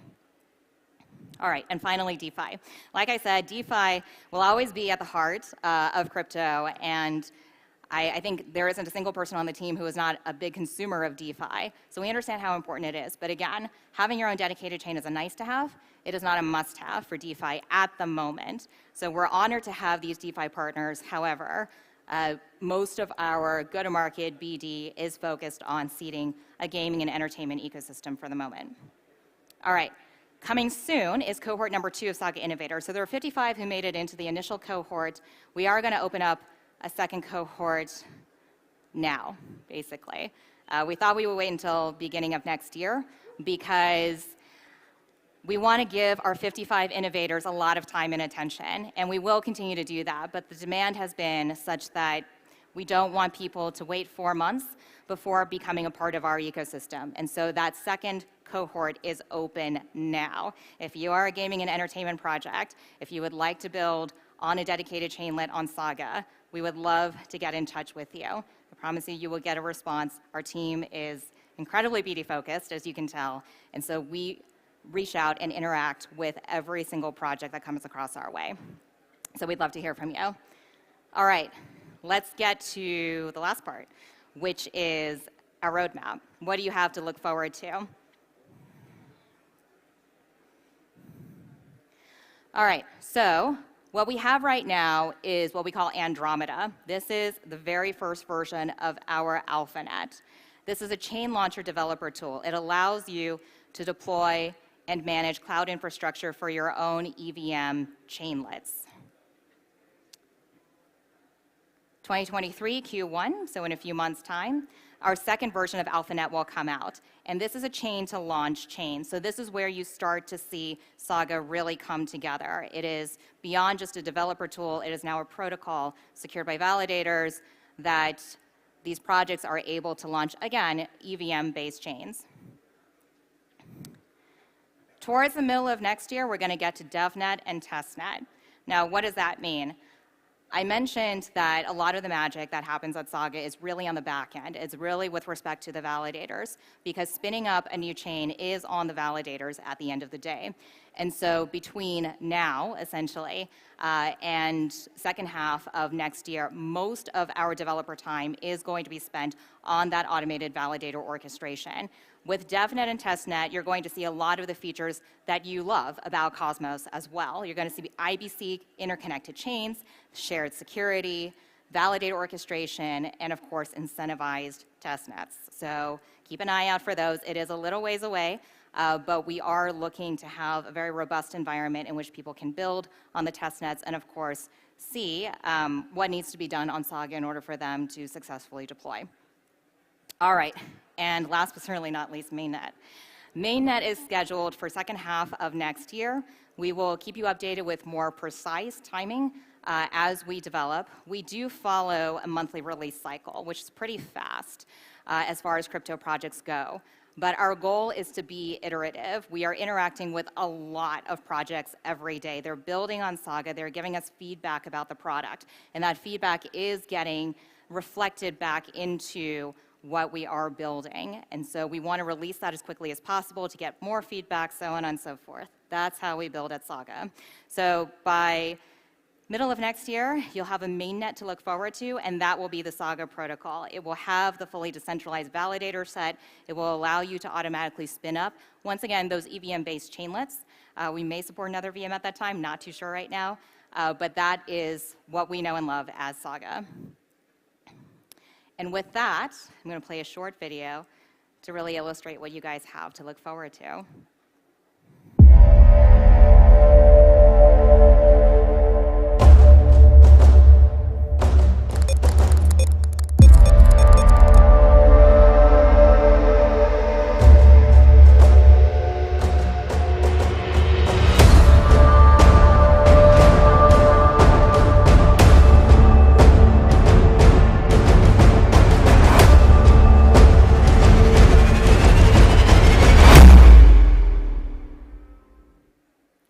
Thanks so much, guys.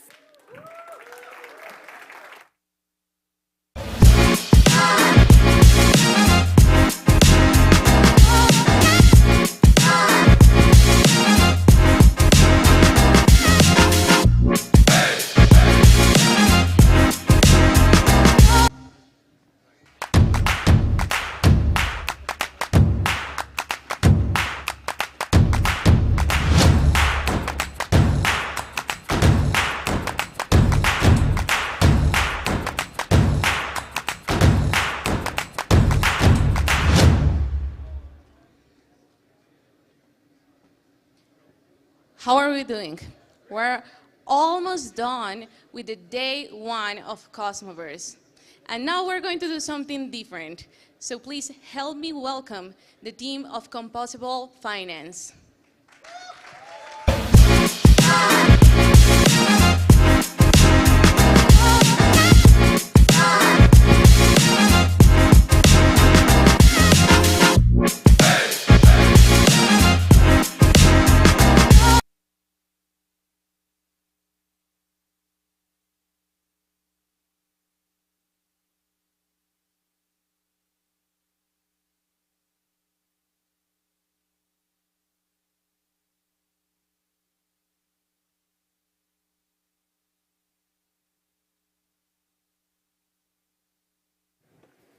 Mic check.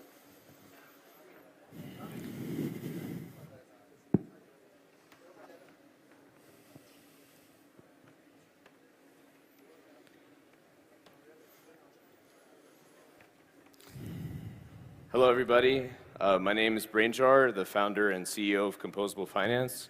And today I'll be speaking about the vision of XCVM, which is our solution for cross-ecosystem orchestration and chain-agnostic applications.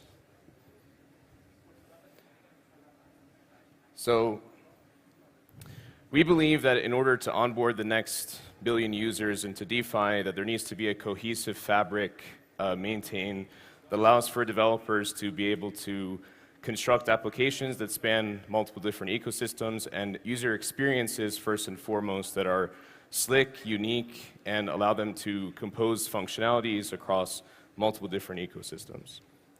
So what this actually looks like in practice, typically if you wanted to perform a cross-chain function, these things would be costly, expensive, and quite filled with a friction-filled experience. So Composable, we're essentially trying to create a solution that allows for people to be able to specify swap on one chain, land on another chain, liquidity provide on a third chain, all from one central application. Put it on full screen. Wait, it's not showing. Wait a second. Full screen?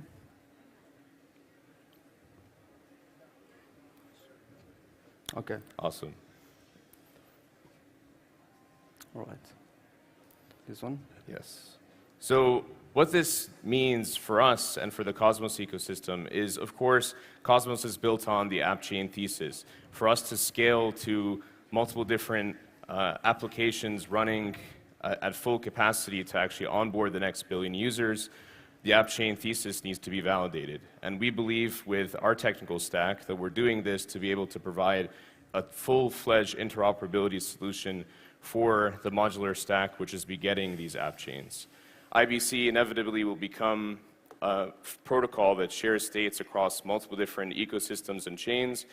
And due to this, we have then built XCVM, which is fundamentally an execution layer that becomes dedicated to composing functionalities across multiple different ecosystems and execution environments for then settlement on one specific chain. What this then looks like from a technical perspective is a full-fledged stack dedicated to building these ecosystem-agnostic applications. We have XCVM, which begets applications called modular applications that allow for, again, having an application that runs composed of multiple different chains underneath the hood. This could include as many chains as the developer sees fit.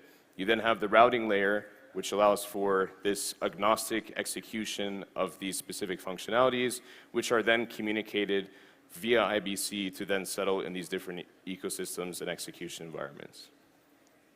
Now, we are the team that is building IBC cross-ecosystem. So for the first time, we're bringing IBC to Polkadot and to Near, and also as many ecosystems as we possibly can. And for this, we've fundamentally invested a lot of resources into this and time because we believe IBC is fundamentally the most secure protocol out there for trustless bridging. And essentially with trustless bridging, we no longer need trusted bridges at all or composing applications comprised of trusted bridges.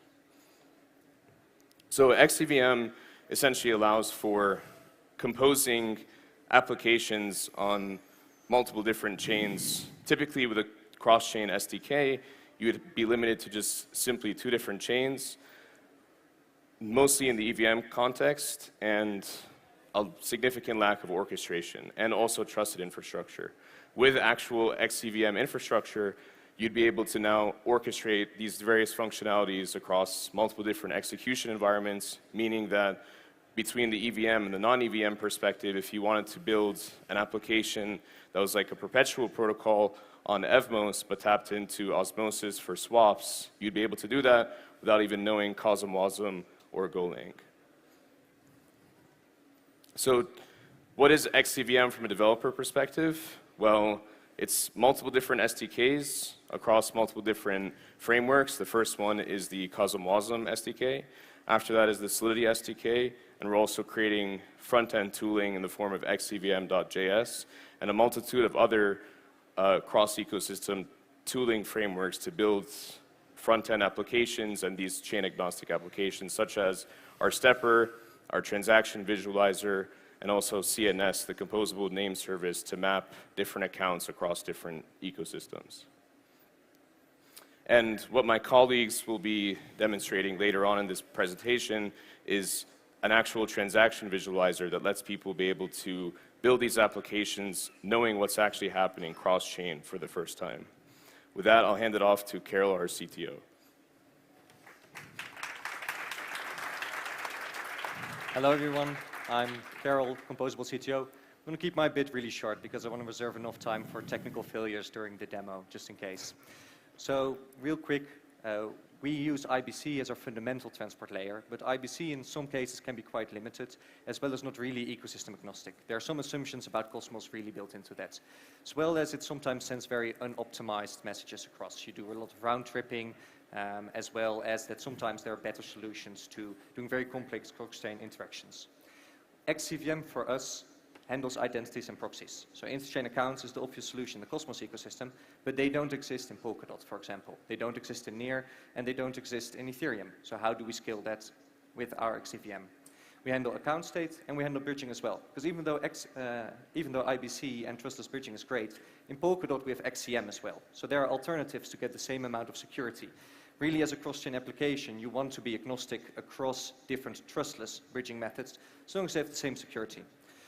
So to kind of summarize, to us, IBC is the very lowest level layer, TCP, providing really secure communication. But what developers want on top of that is something that's more sophisticated, based in API layer protocol, something that is language agnostic.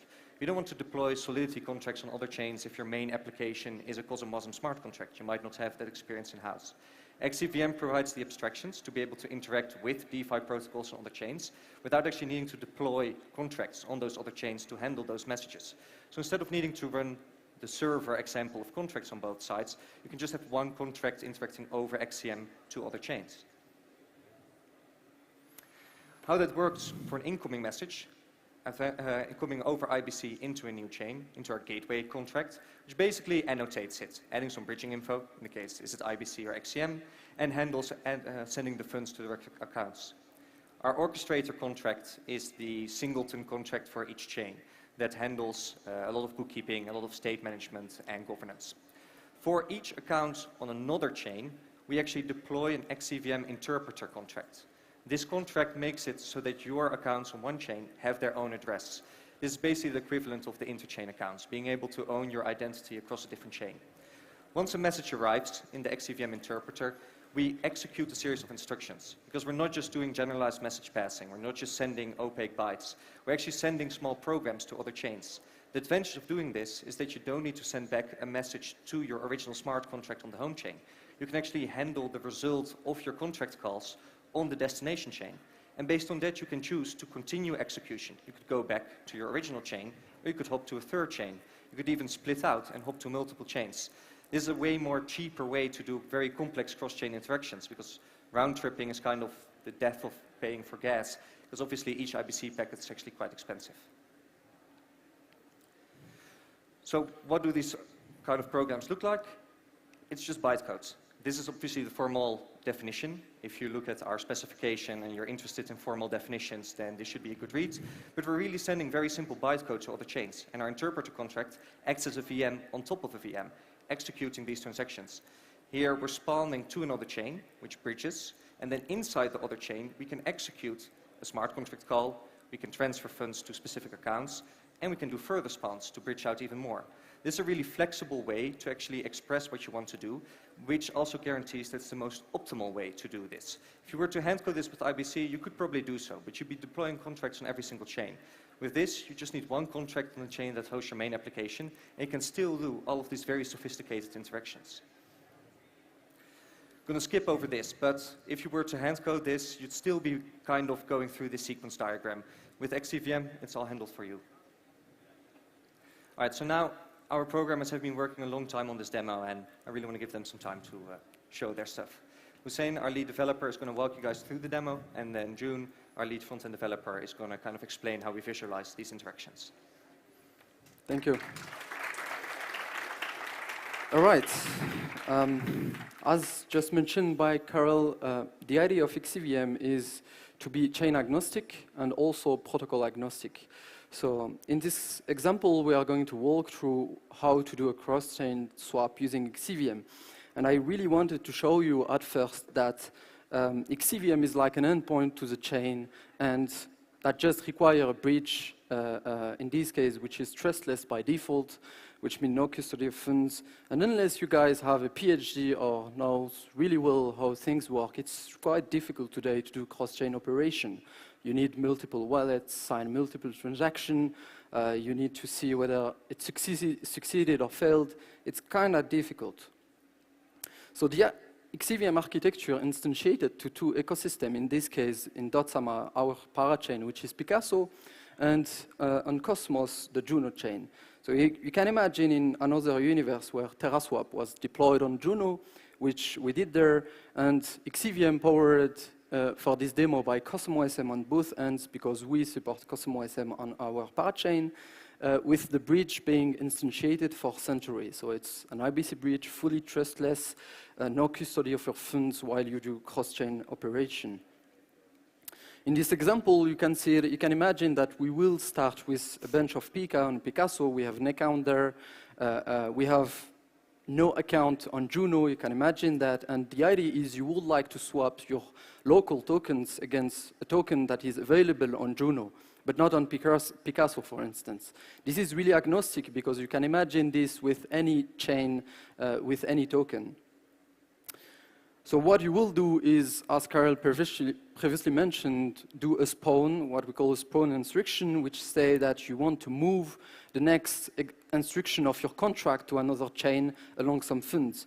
So the idea of a contract is that an XCVM program is that you have multiple instructions, and at one point you can move the continuation on another chain along some funds you have with the program. It's pretty similar to what you are used to in smart contracts, where you have a contract that holds funds, but he's really static on one chain. In this case, he can move around back and forth.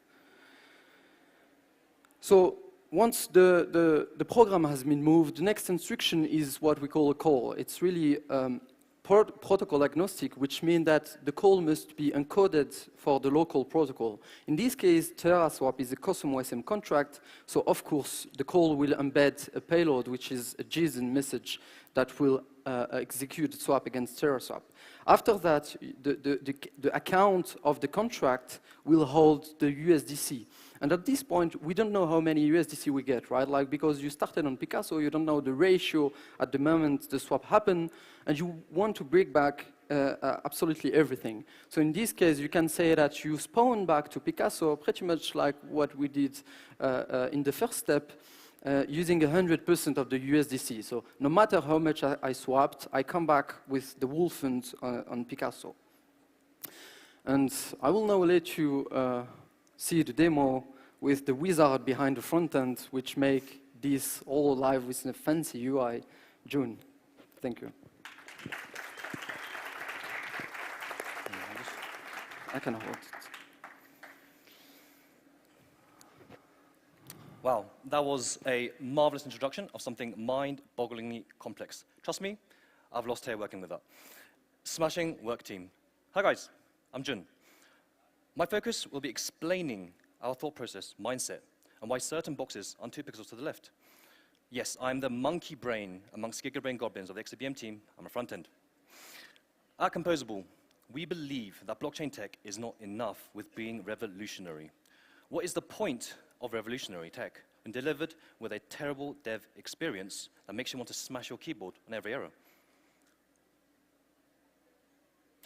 This is the screen that the average blockchain dev has to work with while trying to grep errors, events, transactions out of the console. Sure, it's not impossible, but it's an asymptotically growing net loss for some of the most dear engineers in the IT industry. We at Composable care that devs are using their time efficiently.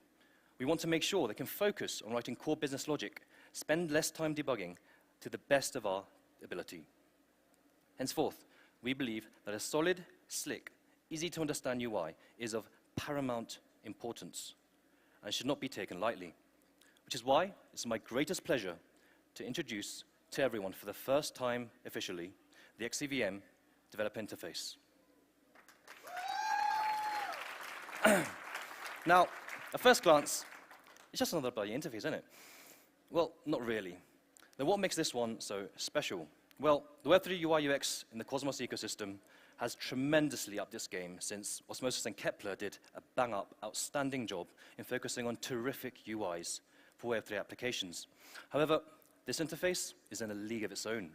It's currently aggregating from 2 different blockchains from 2 different ecosystems, Cosmos and Polkadot. It shows real-time chain data bouncing around asynchronously on different chains, all stitched together based on the initial program composed on the Picasso network. Now, let that sink in for a bit. It's not a blockchain interface. It's not just a cross-chain interface.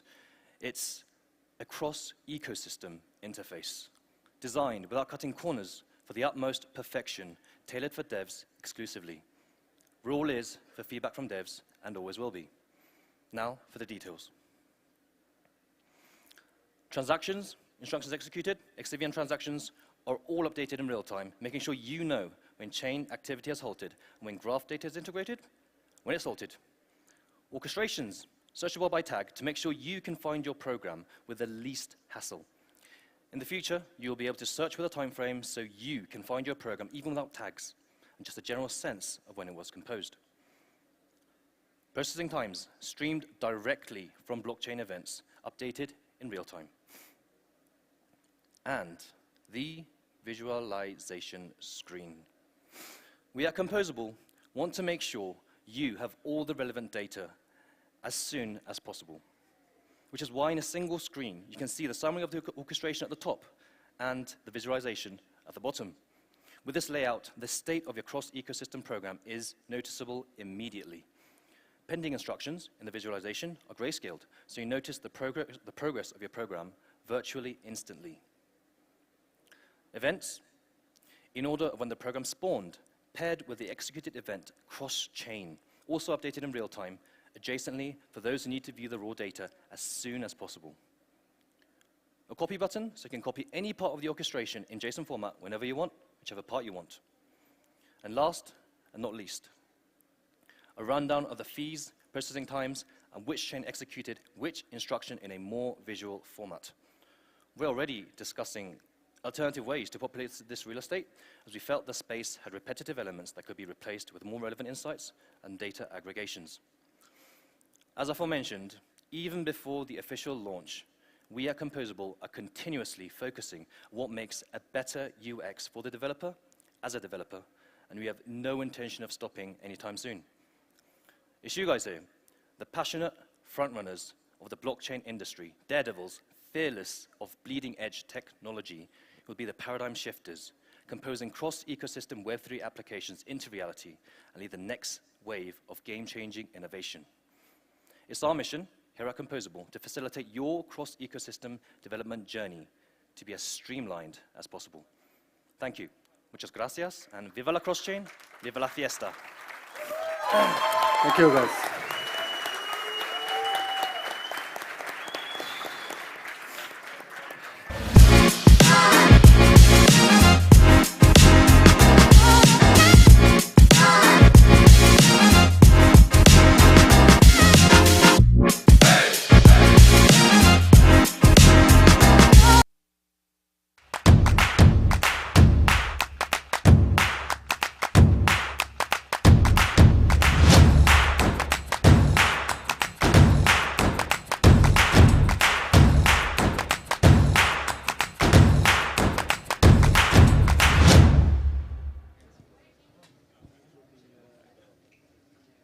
All right. I just got word about some major alpha. Literally like 10 minutes ago, I was talking to Hi Z. He said tomorrow Axelar's token goes public for launch. So so I would like to welcome up to the stage so we can talk about Axelar.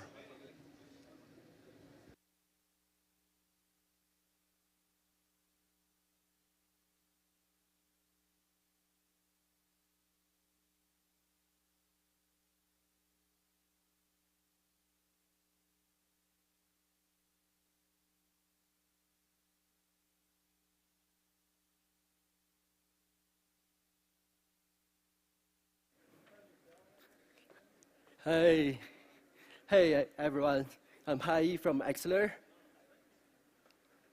Moment.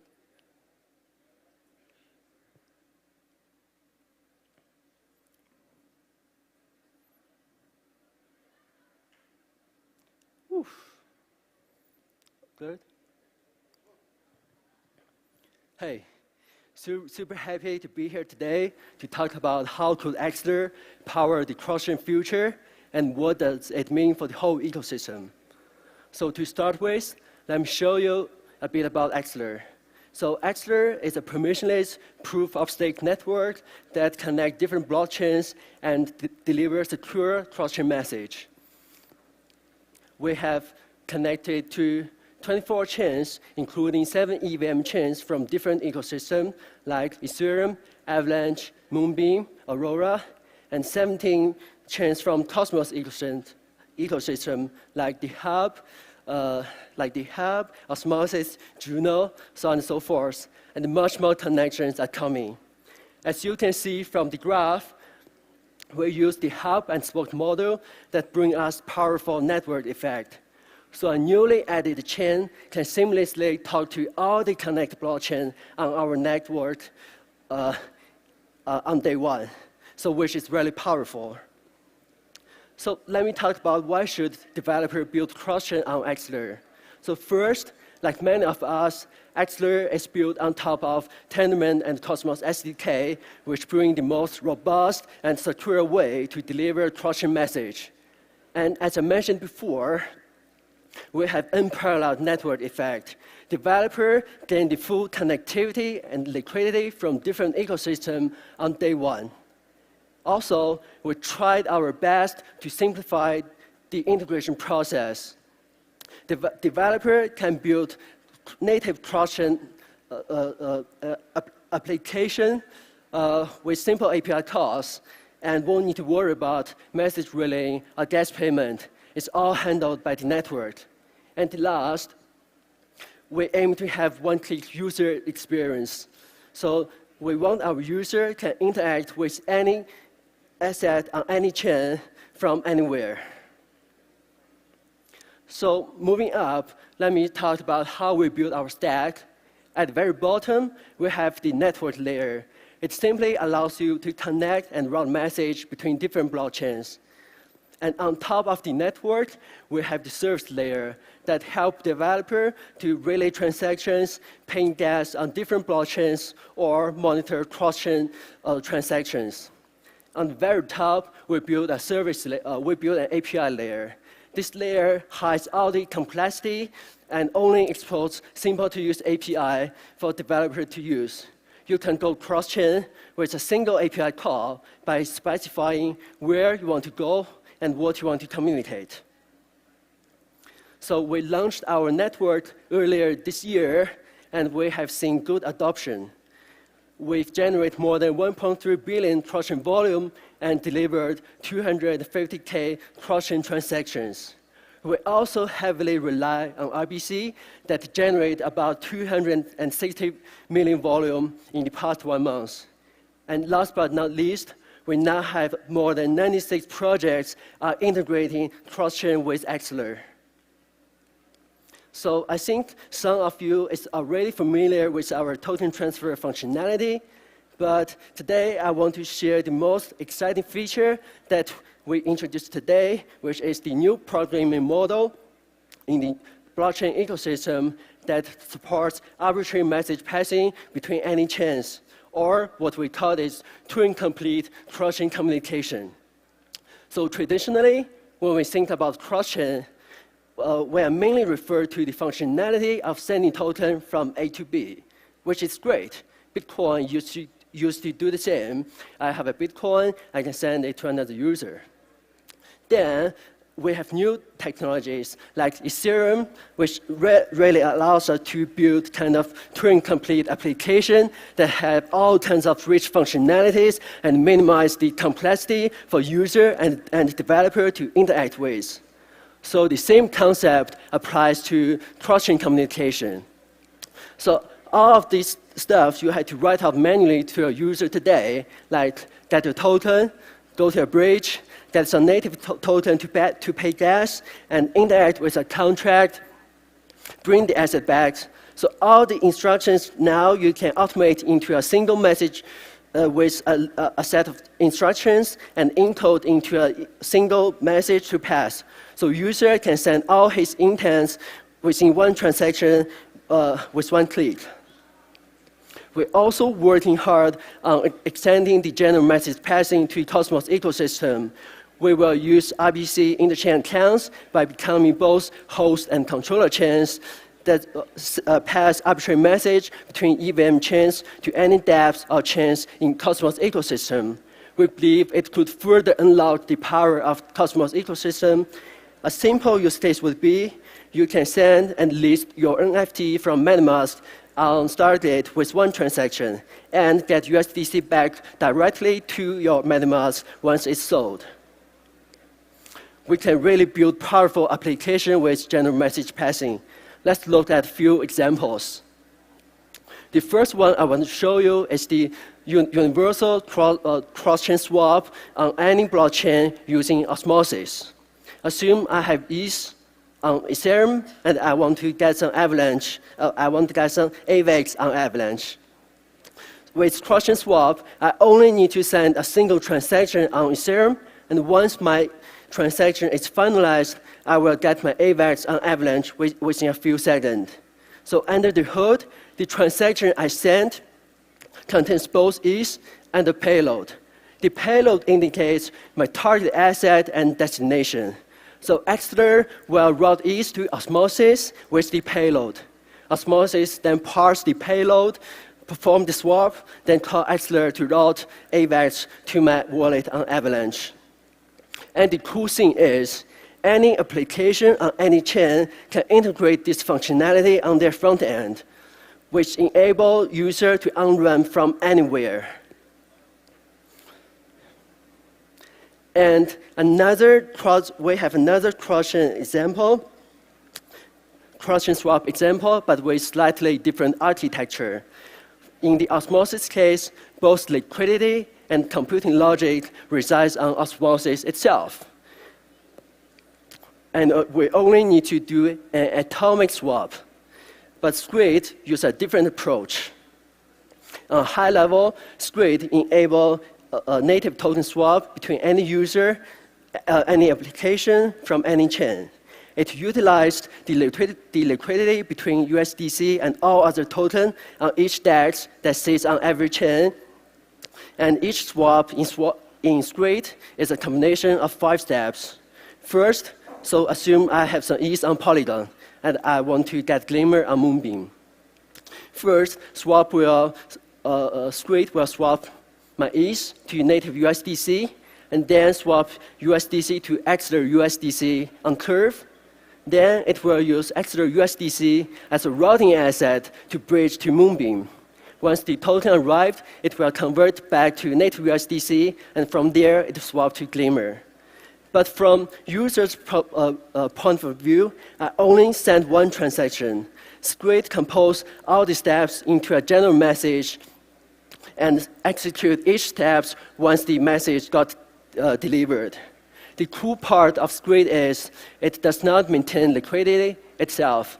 It uniforms and connects the fragmented liquidation, the fragment liquidity on each DEX. But the drawback is the swap is not atomic, so my transaction could fail along the way and need recovery. Here I have the final example, which is the cross-chain loan. So Prime is a cross-chain native loan platform that allows users to deposit assets as collateral from any chain and receiving liquidity on any chain, no matter where the collateral is logged. Prime has a notion of satellite contracts and the main contract. The main contract sits in the middle of the graph. It's deployed on Moonbeam. So the main contract tracks users' global balance and manage all the interest rate, positions, and the liquidations. So assume I have some Bitcoin on Avalanche, and I want to use it as a collateral to borrow Prime stablecoin on Phantom. So first, I'm gonna deposit my Bitcoin to the lending contract on Avalanche. The contract will lock my asset and send a general message to Moonbeam to update my global balance. After that, I can request a loan. I can request a loan to the lending contract to say, hey, I want to get some stable coins on Phantom, use Bitcoin as collateral. From there, the lending contract will send a message to Moonbeam to say, hey, could you check if this guy qualifies for a loan? And the Moonbeam main contract will perform all kinds of checks and calculation, then send a general message to Phantom to say, hey, I approved the loan, and the loan agent on Phantom will release the token to my wallet. Prime is actually running on testnet. I can show you a quick demo. Okay. No? So, could you show me how to play? Okay, here we go. Here, I can deposit some Bitcoin on Avalanche.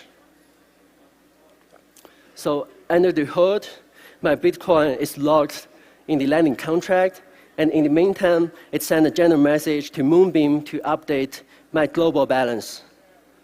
It probably need to take a while.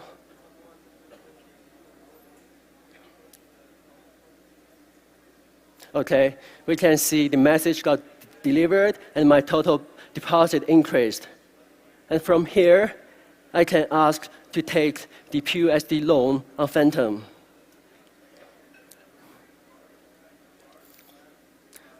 So at this point, the lending contract on Phantom will first send a message to Moonbeam to check if I'm qualified for a loan. And from there, the main contract will do the calculation and calculate the rate and my liquidation position and send a loan approval message back to Phantom. Okay, now you can see the loan is complete and I have balance in my wallet. Awesome. So, as we always say, interoperability is not a destination, it's a journey. We will continue build with our partners from different ecosystems to have a better multi-chain future. I will stop here with a few QR codes. Please let us know if you have any good cross-chain idea. You can find us on Discord or find me or our team around. Thanks everyone. Have a nice day.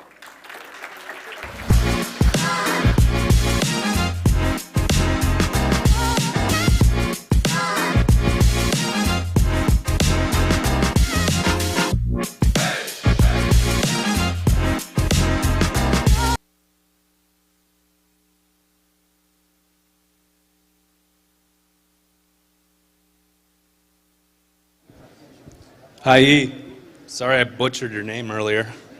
I'm sorry about that. I'm gonna have to buy you a few drinks, all right? All right, so our next and final panel will be talking about IBC. Who's ready for an IBC chat? Yeah? Let's go, come on, let's go. We're just waiting for the speakers to show up.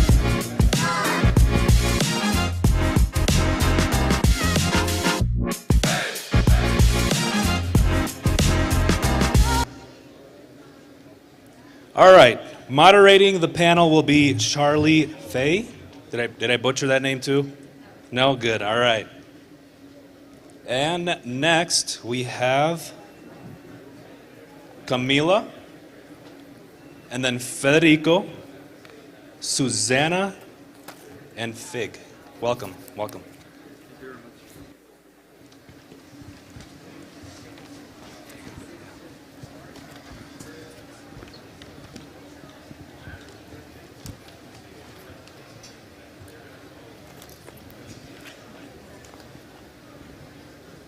Okay, testing. Okay, cool. Welcome, everyone. Welcome to the panel on IBC. We're going to talk a little bit today about what IBC is, but most importantly, what it can actually enable for the Interchain ecosystem. So first, I'd just like to ask all of you to introduce yourself. You can. Hi, I'm Federico. I'm one of the co-founders of Evmos. I started my career in Cosmos in 2018. Where I started working on the SDK. Then I transitioned to the team that shipped IBC in early 2021, and then I moved to Evmos. I'm Susanna. I'm currently working as the product lead. What happened? The product lead for the IBC team at Interchain. Before that, I was first introduced to the Cosmos ecosystem when I was working at Zero Knowledge Validator. And before that, I did a PhD in biomanufacturing. Hey guys, I'm Fig, co-founder of Squid. Squid is building on Axelar. We're building a cross-chain swap and liquidity routing protocol, which is connecting EVM chains and other chains that Axelar connects into the IBC ecosystem. Hey everybody, my name is Camila Ramos. I lead developer relations over at Fuel Labs, and I'm going to have a very different perspective than a lot of the amazing people on this panel because I'm relatively newer to the Cosmos space. I come from the Ethereum ecosystem, and only in this year have I started getting into the Cosmos world, so I'm excited to bring all the questions. You know, have you guys seen that meme where it's like every team needs at least one dumb person to make sure the team is actually like knowing what they're doing? The puppy shooter. Yeah, that's me at this panel. No, I think it's a really exciting thing that we have both, the old guard and the new guard. So it's great. So the first question that I have is really about the expansion of use cases in IBC. Because as we all know, IBC has been the core of interoperability in the Cosmos ecosystem since its launch, and it has been one of the core value propositions of this kind of architecture. And the idea of interoperability as something more than token passing or something that can be highly secure with this native light client security is something that's really only starting to trickle into other ecosystems outside of Cosmos. So I think what's really interesting is that we can look at how IBC is developing in Cosmos to get an idea of what developments might actually happen, across interoperability, but it also even in other ecosystems as time goes on. It's kind of like a precursor. So with that in mind, I just want to ask, starting with you, Susanna, what kind of use cases do you see happening in IBC as an expansion of token passing? Yeah, so I think as Charlie mentioned, like IBC launched with token transfer as the original use case. And I think something really exciting that we can look forward to is token transfer with an instruction on something to do when you reach the destination. And this is harnessing the power of token transfer and interchain accounts. And I think this is really exciting because from a user perspective, you can do things like send your Osmo from Osmosis to Juno and immediately swap it for Juno when it reaches Juno. Or you could do something like move your atom from the hub to Osmosis and immediately deposit it into a liquidity pool. So it's just really expanding the functionality of token transfer, which is the main thing that IBC is used for right now. So I think that's the most exciting use case to look forward to for me. Yeah, and Federico, I guess. Yeah, I think like initially like we created the protocol so that we have the base layer, which is the core IVC or IVC Tau, and on top of that we have applications. The first of them was IVC transfer. And now that Osmosis kind of like did their go-to-market for IVC transfers, being like the first interchain DEX, but now we're starting to see like new applications that are creating new IVC apps, like for example, liquid staking is relying on interchain accounts and interchain queries. And for example, Evmos, we're using an IVC middleware to like automatically convert those tokens to ERC20s upon receiving them, or creating like, for example, new IVC precompiles so that we can expand IVC to not only chains, but now decentralized applications. Yeah, I'd agree with both of those. I guess the reality is that building cross-chain is like really hard, interacting with a bunch of different validator sets and even different virtual machines or ways of executing transactions. And yeah, we need to start with the simplest of things, which was token transfers. Now we've got swaps, and then yeah, building up these primitives so that we might even, one day reach a point where we can build applications. You don't even think about hitting different chains. You're accessing functionalities in different applications, which is the the Cosmos vision from the beginning. But we've got to get there slowly. So just taking it step by step. What am I most looking forward to about IBC? There's nothing that they have said that I can speak to. So I'm excited to see all of this get developed. One thing that's like maybe an interesting parallel that I can speak to is that, so at Fuel Labs, we're building Fuel, which is a modular execution layer, and one of the kind of thesis of what we're talking about is for modular blockchains that share a data availability layer, you can do trust minimized bridging. And for me as developer relations at Fuel, I've been thinking about kind of like what are the different trade-offs between using something like IBC in terms of trust assumptions versus using the trust assumptions that come with sharing a DA layer. So for me, that's something that I'm interested to learn more about, especially as like this stuff that you guys just talked about develops more. So protocol developers who are building modular blockchains can have these options and know the differences in kind of like the security guarantees and trust assumptions that come with them. Wait, I think we forgot the most important one that we've been talking about in the past day, which is interchain security, of course. The main of them like being the hub, but also I'm excited to see how new applications in the space, app chains also transition into taking more like a hub position using interchain security. Yeah, I guess like one way to think about different IBC features like interchain accounts is rather than having all of these options being, I mean, of course they're sovereign, but rather than also being siloed and sovereign, they can be much more interoperable and kind of offer their services in a very bidirectional way. I mean, interchain security right now is one of those ways. Mesh security will be one of those ways, and obviously, as you guys have discussed, these other use cases will be there as well.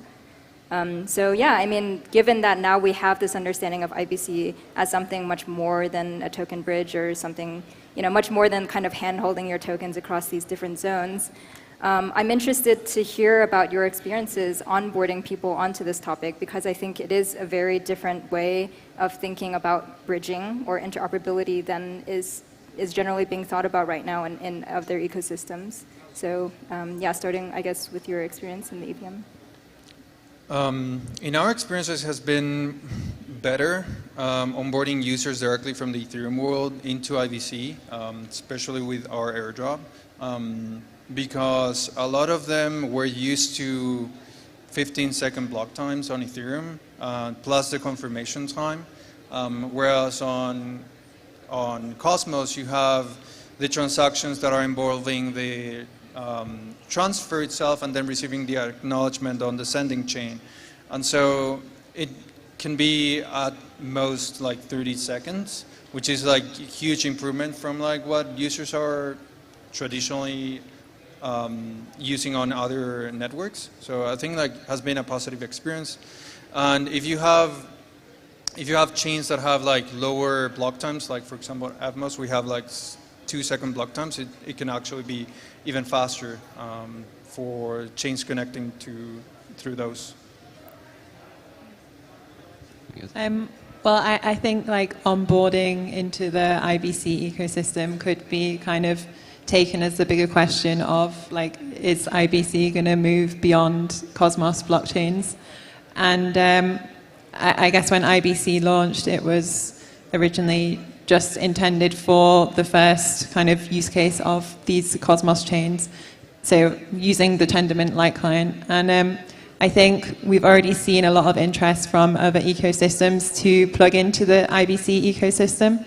I mean, maybe the first ecosystem is going to be Polkadot with parachains and the work that Composable are doing.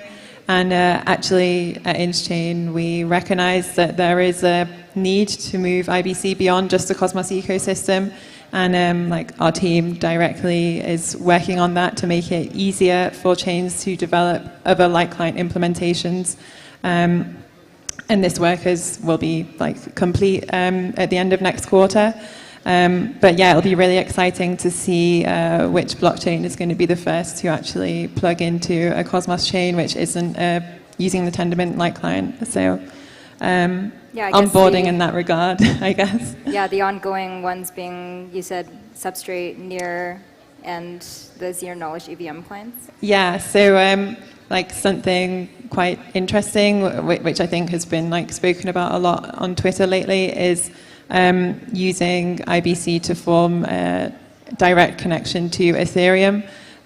So there were some teams who are using like a ZK Snark-based light client to try and approach this problem, because to date, basically the gas cost of updating a light client on Ethereum has just been way too expensive to make it like a reasonable thing to be doing right now. But I think in the future we will see development going in that direction. Yeah, in terms of onboarding into the IBC ecosystem, that's what I'm sort of doing every day, trying to convince EVM projects to understand cross-chain, because they've been forced to do this multi-chain but not cross-chain vision, or like setup. And when you talk to them about bridging, they just think of token transfers, and they don't think of the sort of app chain model of things. So they still think they have to, deploy in multiple places.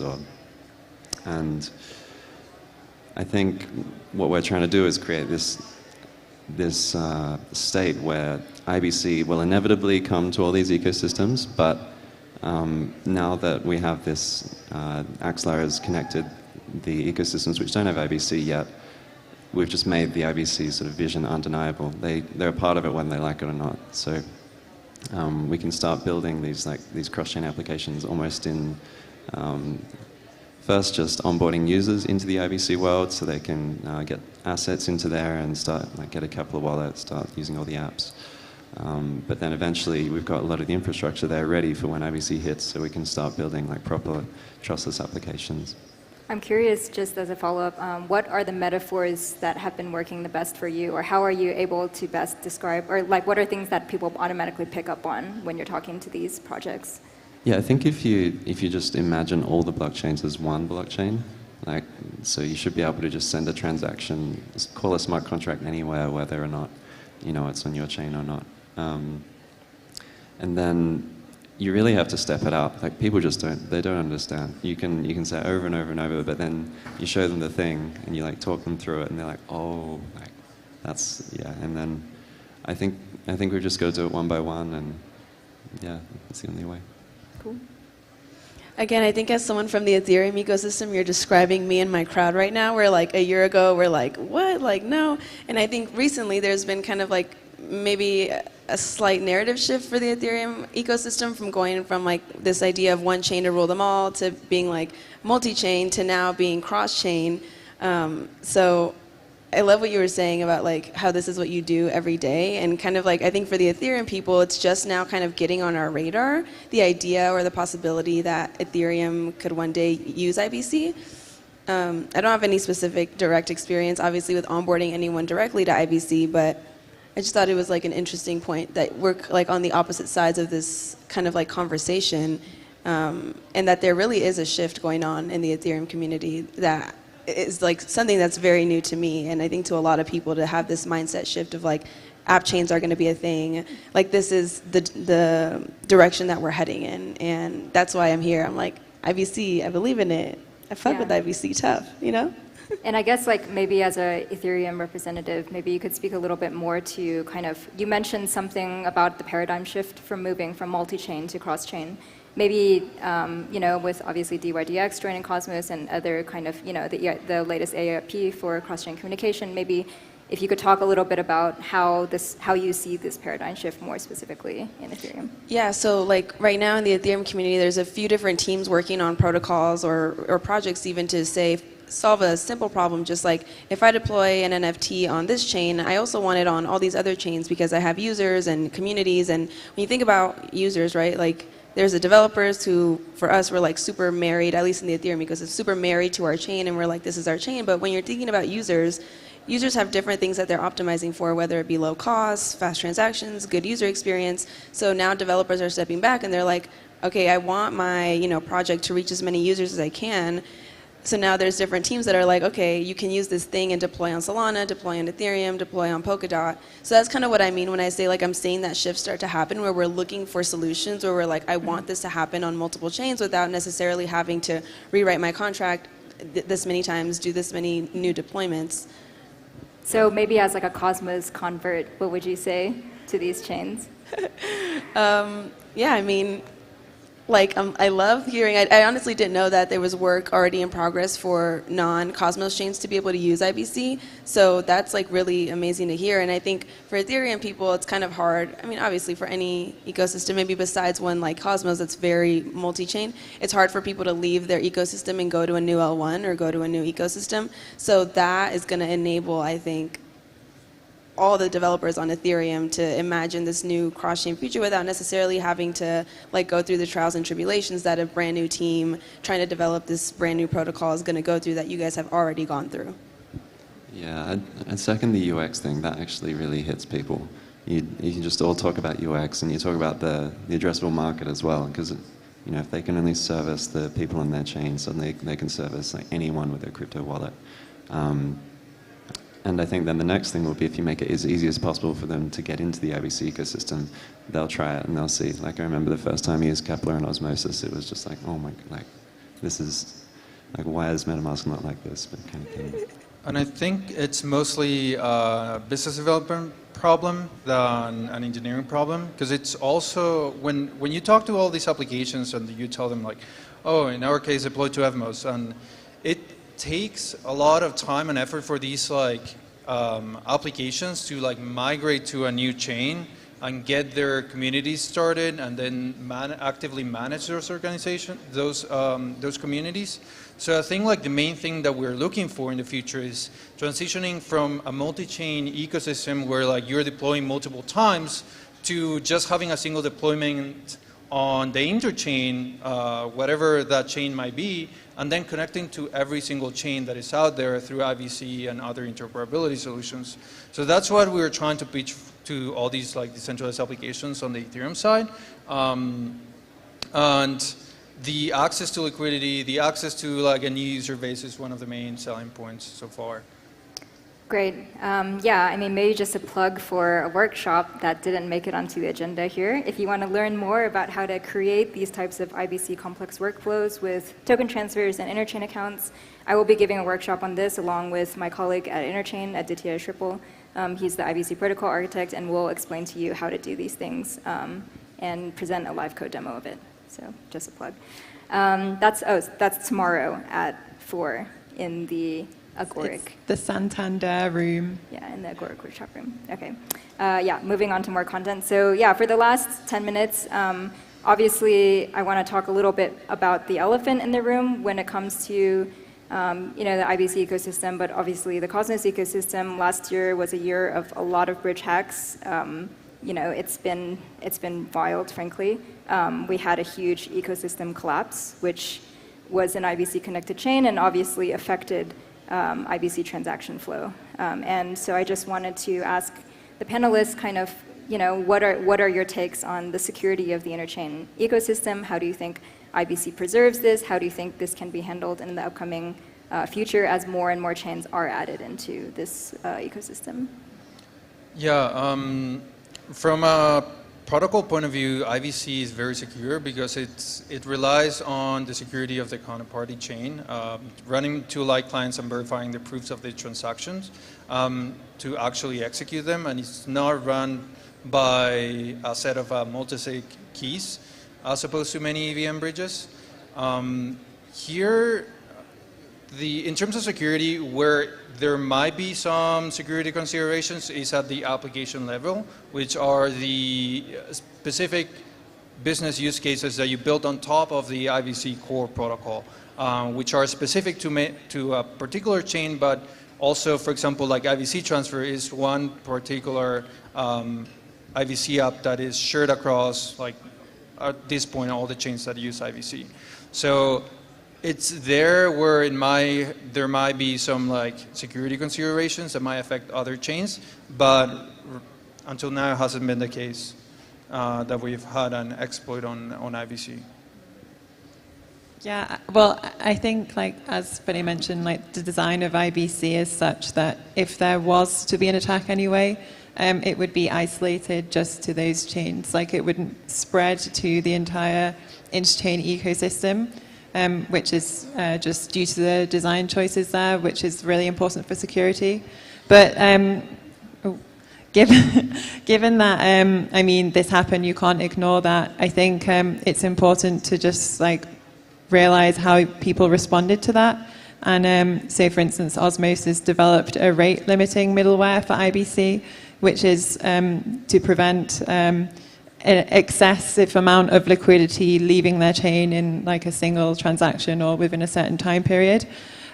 So having things like this to kind of even strengthen the security of IBC further is going to be really important in creating a resilient interchain. But yeah, obviously the terror incident happened, and I guess the main concern was when there was more liquidity on chains than the amount of liquidity that's actually securing the chain itself. And I think this was like not like a typical incident to happen. But yeah, people haven't ignored it and have taken it seriously and are doing things about that. Yeah, IBC is it's a trustless protocol, but it's the infrastructure layer, and we need like rate limiting application layer, almost like overlay protocols to keep everything secure. I mean, our app is built so that all our contracts are stateless, so that we never hold any funds. There's only funds at risk while in transfer. So we swap into a native asset on the other side, and from the beginning, if a bridge was hacked, the only people who've used our protocol in the past won't be exposed to anything, to losing money. I think also we've seen a lot of projects scrambling for this sort of position of being the cross-chain protocol, and there's been a lot of compromise in design and like trying to work faster than they should. So I'm hoping things will get better, and maybe we'll settle on something. Maybe IBC will eventually be linking everything up, and we shouldn't have to worry about like 5 of 9 multi-sigs getting hacked. But still, yeah, if IBC is everywhere, there'll still be more work for all of us to do to keep things secure. Yeah. I don't think I have enough domain expertise to speak on this, but I would love, if it's okay with you, to ask a question to them. As what would you say, like simply, how would you explain kind of the trust assumptions that come with using IBC to someone who's not really in the Cosmos ecosystem, compared to maybe like a traditional bridge or other bridge solutions that exist out there? Right, so in terms of IVC, you have 2 chains that want to connect to each other. And first you create a light client for each of the chains. This is like mostly in the hands of the relayer that operates these 2 light clients that are afterwards used to verify transactions on each counterparty chain. You create these client states of the counterparty chain on each of the chains. And then you create a connection, and on top of that, you create the channels which are used for the specific applications built on IBC. So every time you send a transaction, you verify on the client state that you have on state from the other chain if the transaction has been, you verify the Merkle proofs. Yeah, you can kind of think about it like each counterparty chain, like let's say I'm connecting to you, you have a photo of me and all the transactions that I've processed over the entire, as well as the root hash. And so you kind of know, okay, this latest transaction is part of this photo, and I also have the root hash that basically allows you to prove this transaction up to the final state of the chain. And I have that photo of you as well. And so this client state that Fede is talking about, which is continuously updated by the relayer, is kind of like the source of proof, source of truth, that you know for a fact that if I've sent you these tokens, I've actually locked up the tokens in my bank module because you can see it in the photo that you have of me. I would add that you can think of IBC security like it's the security is the same as the 2 chains that are connected. So you're relying on, if there's no extra assumptions, like if one of the chains had, I mean, it wouldn't, if the validators got compromised, then you're still going to lose your funds, but there's no extra like security risk. There's some censorship risk, but it's very low, and no one's going to lose money from censorship, I guess. Yeah, and on top of that, you can also close the channel if there's a vulnerability or something like that, so that you can like stop relaying transfers, for example, if you close the channel for the other chain that has suffered a vulnerability. So that's in addition to the security assumptions that we just talked about. Thank you guys for answering that. Cool, yeah, and for the last few minutes, I guess if there's any concluding remarks from any of you guys on maybe the upcoming roadmap that you see. Yeah, I think we're going to start expanding. So I guess where we are now is like a point of the interchain history or timeline where we have the IVC core protocol that allows us to build like new applications, and then we have like a few applications in particular that are shared across most of the chains. Those are IVC transfers, and right now like ICA is being like pushed to be like one of the main ones, interchain accounts. Yeah. And in the future, I think in the next year, we're going to start seeing new applications, brand new applications on IVC, like for example, interchain queries, interchain workflows, and of course interchain security that are going to create the next generation of chains. So I can imagine, for example, next year's Cosmoverse, how many new chains will be here that will be enabled by all these new applications that are going to be built because of these new set of applications that IVC is going to be providing to the ecosystem. And I'm really excited about that, and I think we're going to fill 2 of these rooms with the amount of projects they're going to be building on IVC. Yeah, I think like there's exciting times ahead, like generally as well, like interchain security being underpinned by IBC. And I guess like the first instance is just the like one directional, but I think the mesh security is essentially like 2-directional interchain security, which I mean, I think that's really exciting for the future. And yeah, as I kind of mentioned, just generally allowing more complicated workflows to happen in the interchain. like transfer plus, cross-chain queries, combined with interchain accounts. Like, I think there's quite a big open design space to be explored by different protocols and chains. So yeah, I think in a year's time, as Feddy mentioned, it'll be quite exciting to see what's born from this. Yeah, I agree with both of those. Super excited for interchain accounts, just what we can build on that. Same. Cool. I guess that about wraps it up then. Thank you guys all for listening, and yeah. Thank you very much. And don't forget the workshop tomorrow, 4 p.m. Santander room. Amazing, thank you.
Well, guys, thank you so much. This is the end of the day one of Cosmoverse. So thank you, everyone that stayed until this time, everyone that is watching. And there is a couple of events tonight that you want to go to. So one is the one of OmniFlix, and the other one is the Osmosis one. So please go. We'll see you there. Definitely see you guys there. And also, tomorrow, get here at 8 a.m. sharp when the doors open. There's going to be a lot of speakers talking about liquid staking. The first one is Quicksilver at 9 a.m. and then Persistence at 9:20, following by Stride, and after that, Lido on Cosmos. So yes, do not miss out. Get here early, get comfy, get some snacks, get plenty of fluids to drink, and yes, we'll see you guys tomorrow. And finally, this is a very personal favor. If someone sees Evmos, let me know. I'm looking for him. Thank you so much, guys. Thank you, guys. Thank you.